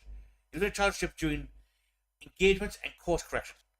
The average running day of the ship was down to a quartermaster. He even gives the captain a wage. Yeah. he was dictating the captain's wage as well. Yes. The quartermaster. So like most crew got called with 1 bit per person. So 1 piece of gold per piece of coin out the board per person. And the captain, so like 1 share. The captain got 3 shares. Quartermaster got 2 shares, and the cook got 2 shares. Yes. And the XO I think got 2.5 share. I think something like that. Yeah. Well, it's The way most people like explain it's like modern people can understand it financially is captain got 30% of the loot, your XO got 25, your quartermaster, cook, and carpenter took 20, and then the rest of the crew got 1%. Because there was that many just general crew beyond that 1% each. Yeah. It's not a perfect like explanation, but it's the closest way to explain to modern math understanding of 30, 25, 20, 20, 20, 1, 1, 1, 1, 1, 1, so on and so forth. The money that the crew got was their money because the food and all that stuff was already paid for for the profits were shared. Yes. So all ship's expenses, including food, water, rum, was already purchased. Then the shares got put out to the rest of the crew. So that was just purely money for them to go out and do what they want with. All right. But unlike a naval vessel, where the crew got charged for the food on board ship. Yes. An average. Huh. So once you got the share down, there'll be a reduction on their pay scale for food consumed, rations consumed, and that type of stuff. Whereas in a pirate vessel, that was already taken out of the coffers, and then you got your pay, which was no reduction on it. So something else that's interesting, like about the pirate pay structure, that like because I get this, it's one of those historical details that like gets overlooked and like doesn't get enough love, in my opinion, like in terms of like media and just like historical research. Yeah. Is like there was basically there was 2 like times where like pirates would be paid, like actually get their share, right? Is basically you had basically what was called making hearth, which is like what we're talking about with the pay scale, where basically a ship was going to dock up for like 3-4 months, like basically for like a long-term rest, right? To like resupply, swap out crewmen, like figure out like the next voyage was going to be, that kind of thing, right? And like they were like 3-4, sometimes 6-month ordeals, right? Where you would take the full like fucking like pot of what had been taken, divvy out like 30, 25, 20, 20, 1, 1, 1, 1, 1, do it that way, right? But see, like most pirate vessels, like while they were like going around like doing their piracy, like would dock up for like a couple days at a time, like once they'd basically taken the loot from ships to sell it on, right? And during those like shore leaves, what like a lot of like pirate ships used to do is they'd take like basically the gold that they had on hand, right? Like once they docked before they went to sell everything, they'd take that like that gold amount. I believe it was usually about 10% of that gold would then be taken out of the coffers and be dispersed in the same way. So like the captain would take 30% of that 10%, quartermaster 25, fucking carpenter, not XO, sorry, 25, quartermaster, cook 20, 1, 1, 1, 1, 1 of that 10% to spend like basically as an allowance during their shore leave while like goods were sold, like ammunition purchased, that kind of thing, while they were at shore leave for like 2 or 3 days.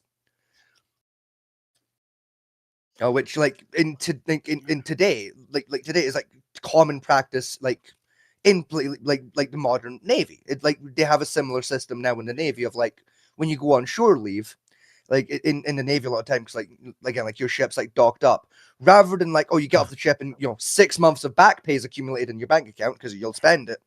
Is the Navy, like a lot of like navies, like the British Navy, I know for a fact does this because he did it when my dad was in, and they still today do it, to my understanding, is they basically calculate like when your ship leaves were gonna be, and make sure about 10% of your wage would be put into your bank account on ship days, like ship leave days, so you couldn't blow your entire like 6-month sail check in one day.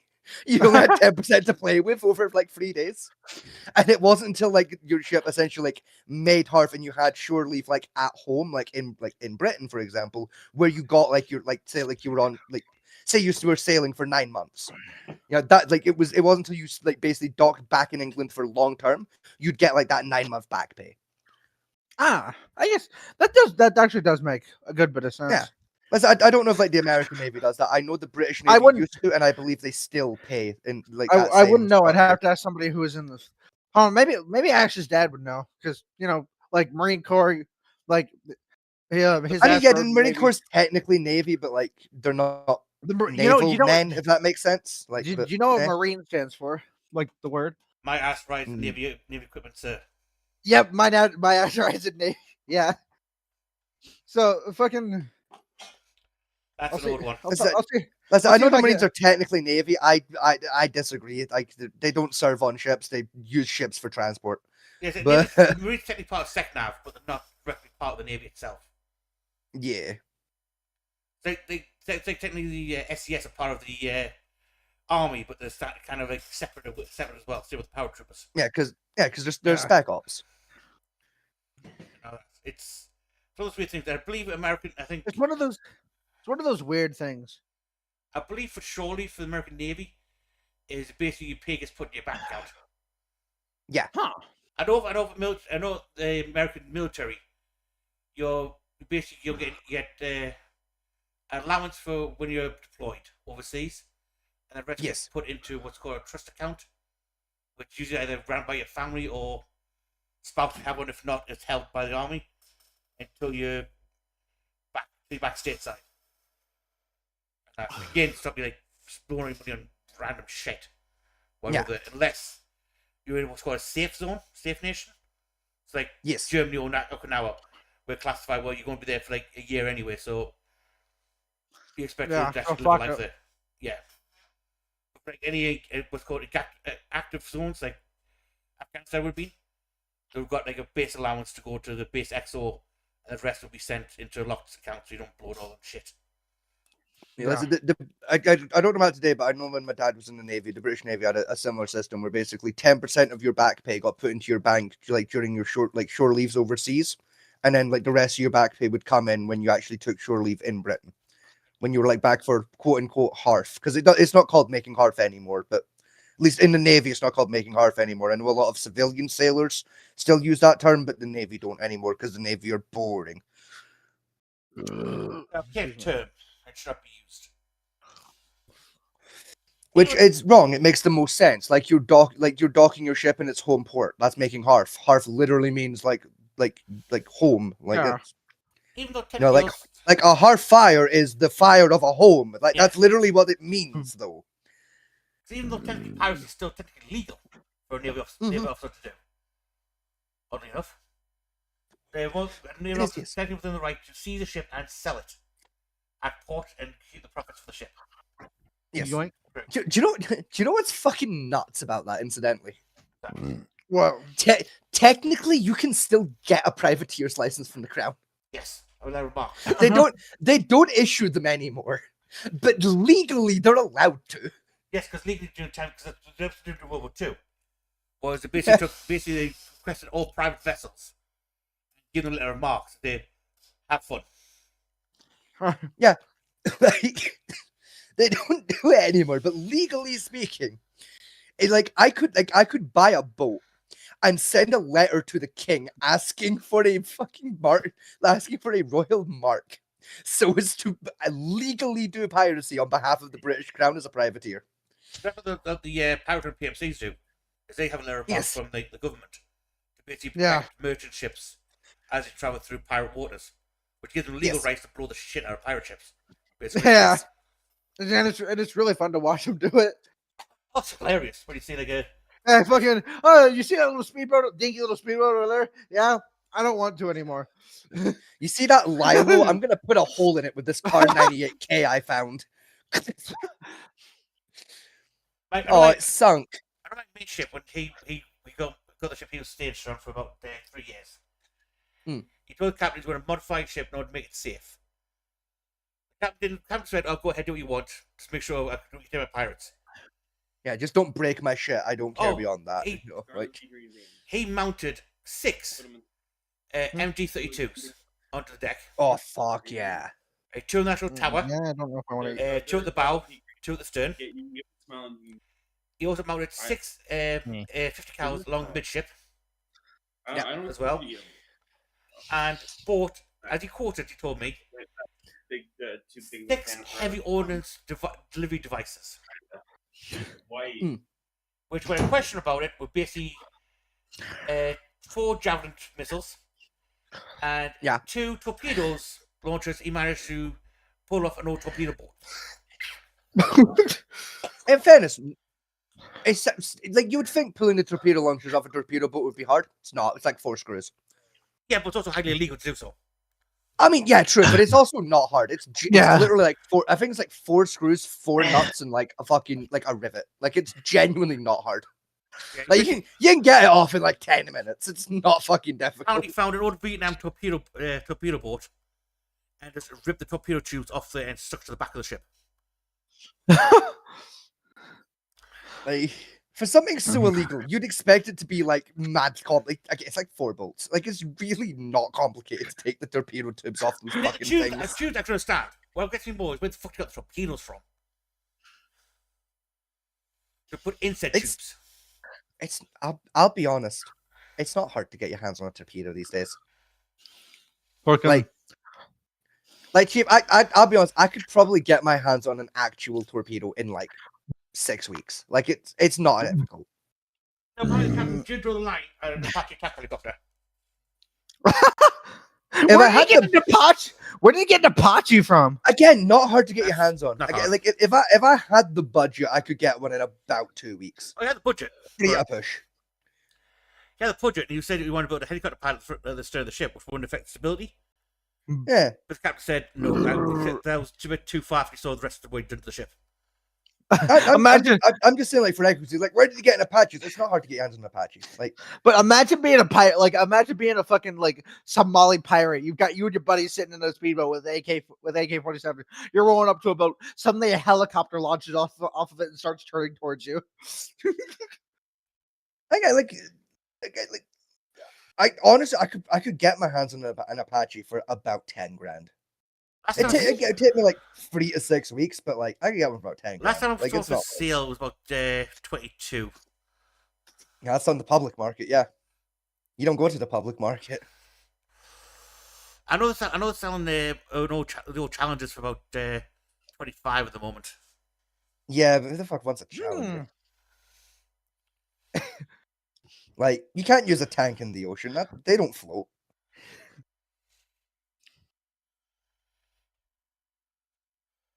Yeah, we was trying with the idea of taking the turrets off and use them as like mounted guns. Which, just there's no point. Like, it's infinitely easier just to rob the turrets off of like a fucking Iowa class and just fucking bolt them in. It's way fucking easier. I was like, what would you rather do? Undo then redo 12 bolts or 6? I know I'd rather do 6. Yeah, they're bigger bolts, but there's less of them. But this is a cargo ship. Yeah, it'll fit. He was doing this too. It'll fit. Well, that big container ship, he was doing this too.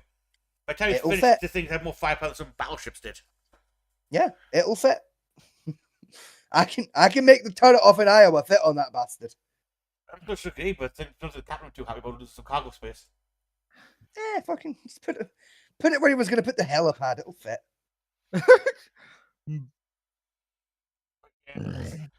Fuck, give me a blowtorch, some wrought iron, and leave me alone for 16 hours. I could probably double the barrel length. Make it really fucking interesting. I think he makes about $1 million a year doing that job. Yeah, give or take. Damn. Yeah, pirate hunters make mad money these days, dude. You remember, you get standard fare for being on the ship anyway. About 300,000 to 500,000 a year, depending on your class. And then time on the ship. Then there's a bounty per pirate you take out. Yeah. Ah. Which I think they've changed it a little bit now, where it's per ship versus per individual pirate. It is, yes. Because it was getting too hard to keep track accurately of how many you actually bullseyed when you just shoot the Lilo well. Yeah, it's per ship or something nowadays. It's about 10 grand per ship at the moment, depending on size. So like a fast speed boat is about 10 grand. Some bit larger. A fish trawler goes about 50 to 100. Huh? Which, like, you know what? Decent deal. You don't say. Yeah, I mean, like, you want to make like fucking mad money? Like, you want to like outdo pirate hunters? Unironically, join a PMC.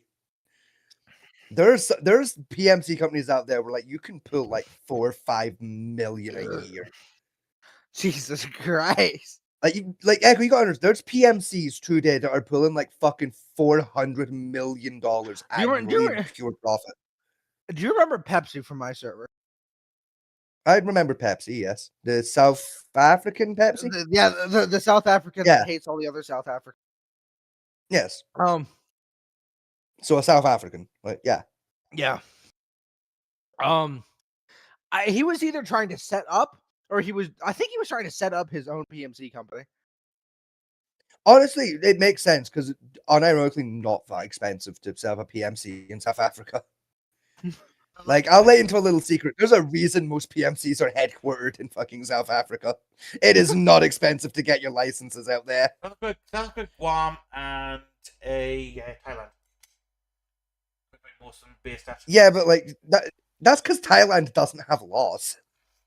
Thailand has no laws and no taxes. That's why everyone goes there. If your business is slightly illegal, you do it in Thailand. They don't care. So it's a friend of mine who works as a PMC private security, technically, and he pulls in 500,000 a year.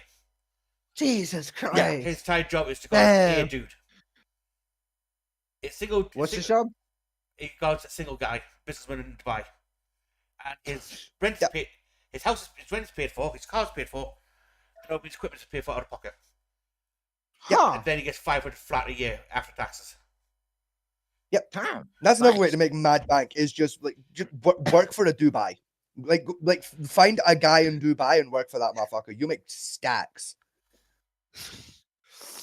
Like you got to understand, right? The poorest people in Dubai are rich in Britain. That's how much money there is in Dubai. The people on the fucking bread line in Dubai are millionaires by British standards. They are rich out there. It's some car parks in Dubai littered with abandoned supercars. Really? Yes. Yeah, because like rich people parked them, forgot what floor they parked on, went, fuck, I'm just gonna buy a new car. That's that though. We're West Dubai, so you get a job in Dubai, right? And you bought a house. You have to write all your checks for every payment out for that thing immediately hand to your bank. And they cash them when it's time to. And same with car notes and anything else. The problem is though, you get there for your job, get everything set up, and then get your job cancelled straight away. Yep. But if you can't pay your bills, you don't want to go to prison. Yep. Fraud.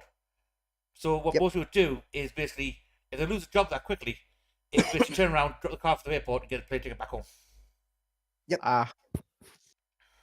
And because technically you own that vehicle still, the government can't touch it. So there's like literally car parks full of like McLarens, fucking Porsches, Lambos, Ferraris, just sitting there rotting away. Yeah. Wonder how many of them still like work and haven't had their shit stolen. Most of them.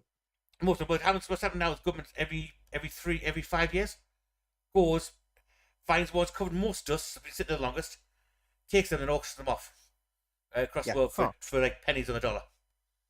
It's like unironically, you see like in like rap videos and shit, like you like fucking these like young fucking gang rap dickheads.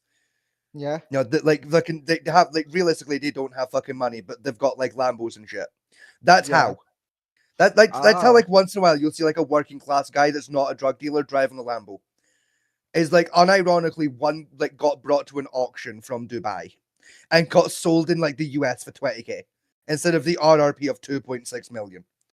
Can't get it over here because you got ready for transport yourself, which costs about 10 grand total. True, but like a lot of the time today, it's like honestly, the actual auctions themselves just fucking import them over because they're that cheap. Like the government's getting rid of them that cheap in Dubai. Whereas like auction houses will like just reach out to the Dubai government and be like, "Hey, you got any supercars you don't want?" And they're like, "Yeah, here's 50 of them. Here's 50 Lamborghinis. We'll take $1 million. Thank you." Put the bag As in? fun as this is, Like, we've been going for what, 5 hours now? about that, yeah. Eh. I kind of got shit I want to do this evening. That's fair. That's fair. We've been going long enough. Let's call Yeah. call it there. Fucking sorry, I've got a hiccups off of something. Sorry, clearly I'm allergic to pussy little bitches with shit to do. Fuck you. You have been that pussy little bitch with shit to do half the time. I don't want to hear it. Most of the time, it's not that I got shit to do. It's I want to go to bed. Exactly. I'm old. I'm Pussy. EP. Exactly. Fucking Right? pussy. It past my bedtime.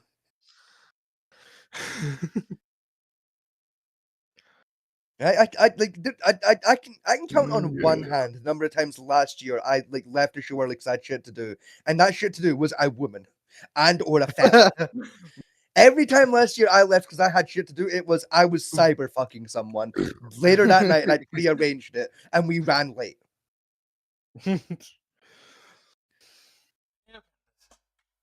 a while I've actually been through something like this long ago. It really has. It's been a while since we had a proper just tism. Yeah. Yeah. Like it's been fun. I've had fun. Yeah. I got to talk about one of my special interests. I got to talk about a lot of my special interests. Actually, I got to talk about fish and snakes and pirates.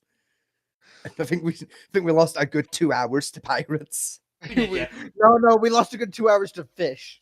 Is Well, what yeah, we lost. also lost about 2 hours to fish. Yeah, snakes Especially took the- about 10 minutes. Especially the big murder fish and your fucking fish head story. Yeah, Yeah. yeah. Good fish. Anyway, folks, we're back Friday with God knows what. At this point, I do not know. Fuck knows. Should we have D&D again Sunday? Yes, with luck. With luck, and the party might eventually finish off Thunder Tree. Yeah, Yeah. that would be nice. That would be nice. That would be nice, yeah. So, good night, good luck. Have a good one, y'all. Thank you for joining us, and we'll catch you all on the next one. You cut out halfway through it. Yes, that's because I stopped saying the word on. Ah. You know, like when one's voice stops making sound, the mic tends to stop recording sound. It's a old joke Yeah, from our fucking first dickhead. our days. We used to keep blowing his mic out every time we did that. Yes. Because I had my mic settings all fucking wrong for the first like 6 months of this show. Because I didn't know fuck all about audio engineering. Like, Jim, for the first like 6 months of the show, I thought your mic hitting red was correct. It's like, no. Supposed You to want be- it to be like just scraping yellow. Yeah, supposed to be the green. Yeah. Anyway, good night, good luck for you all. Have a good one, y'all.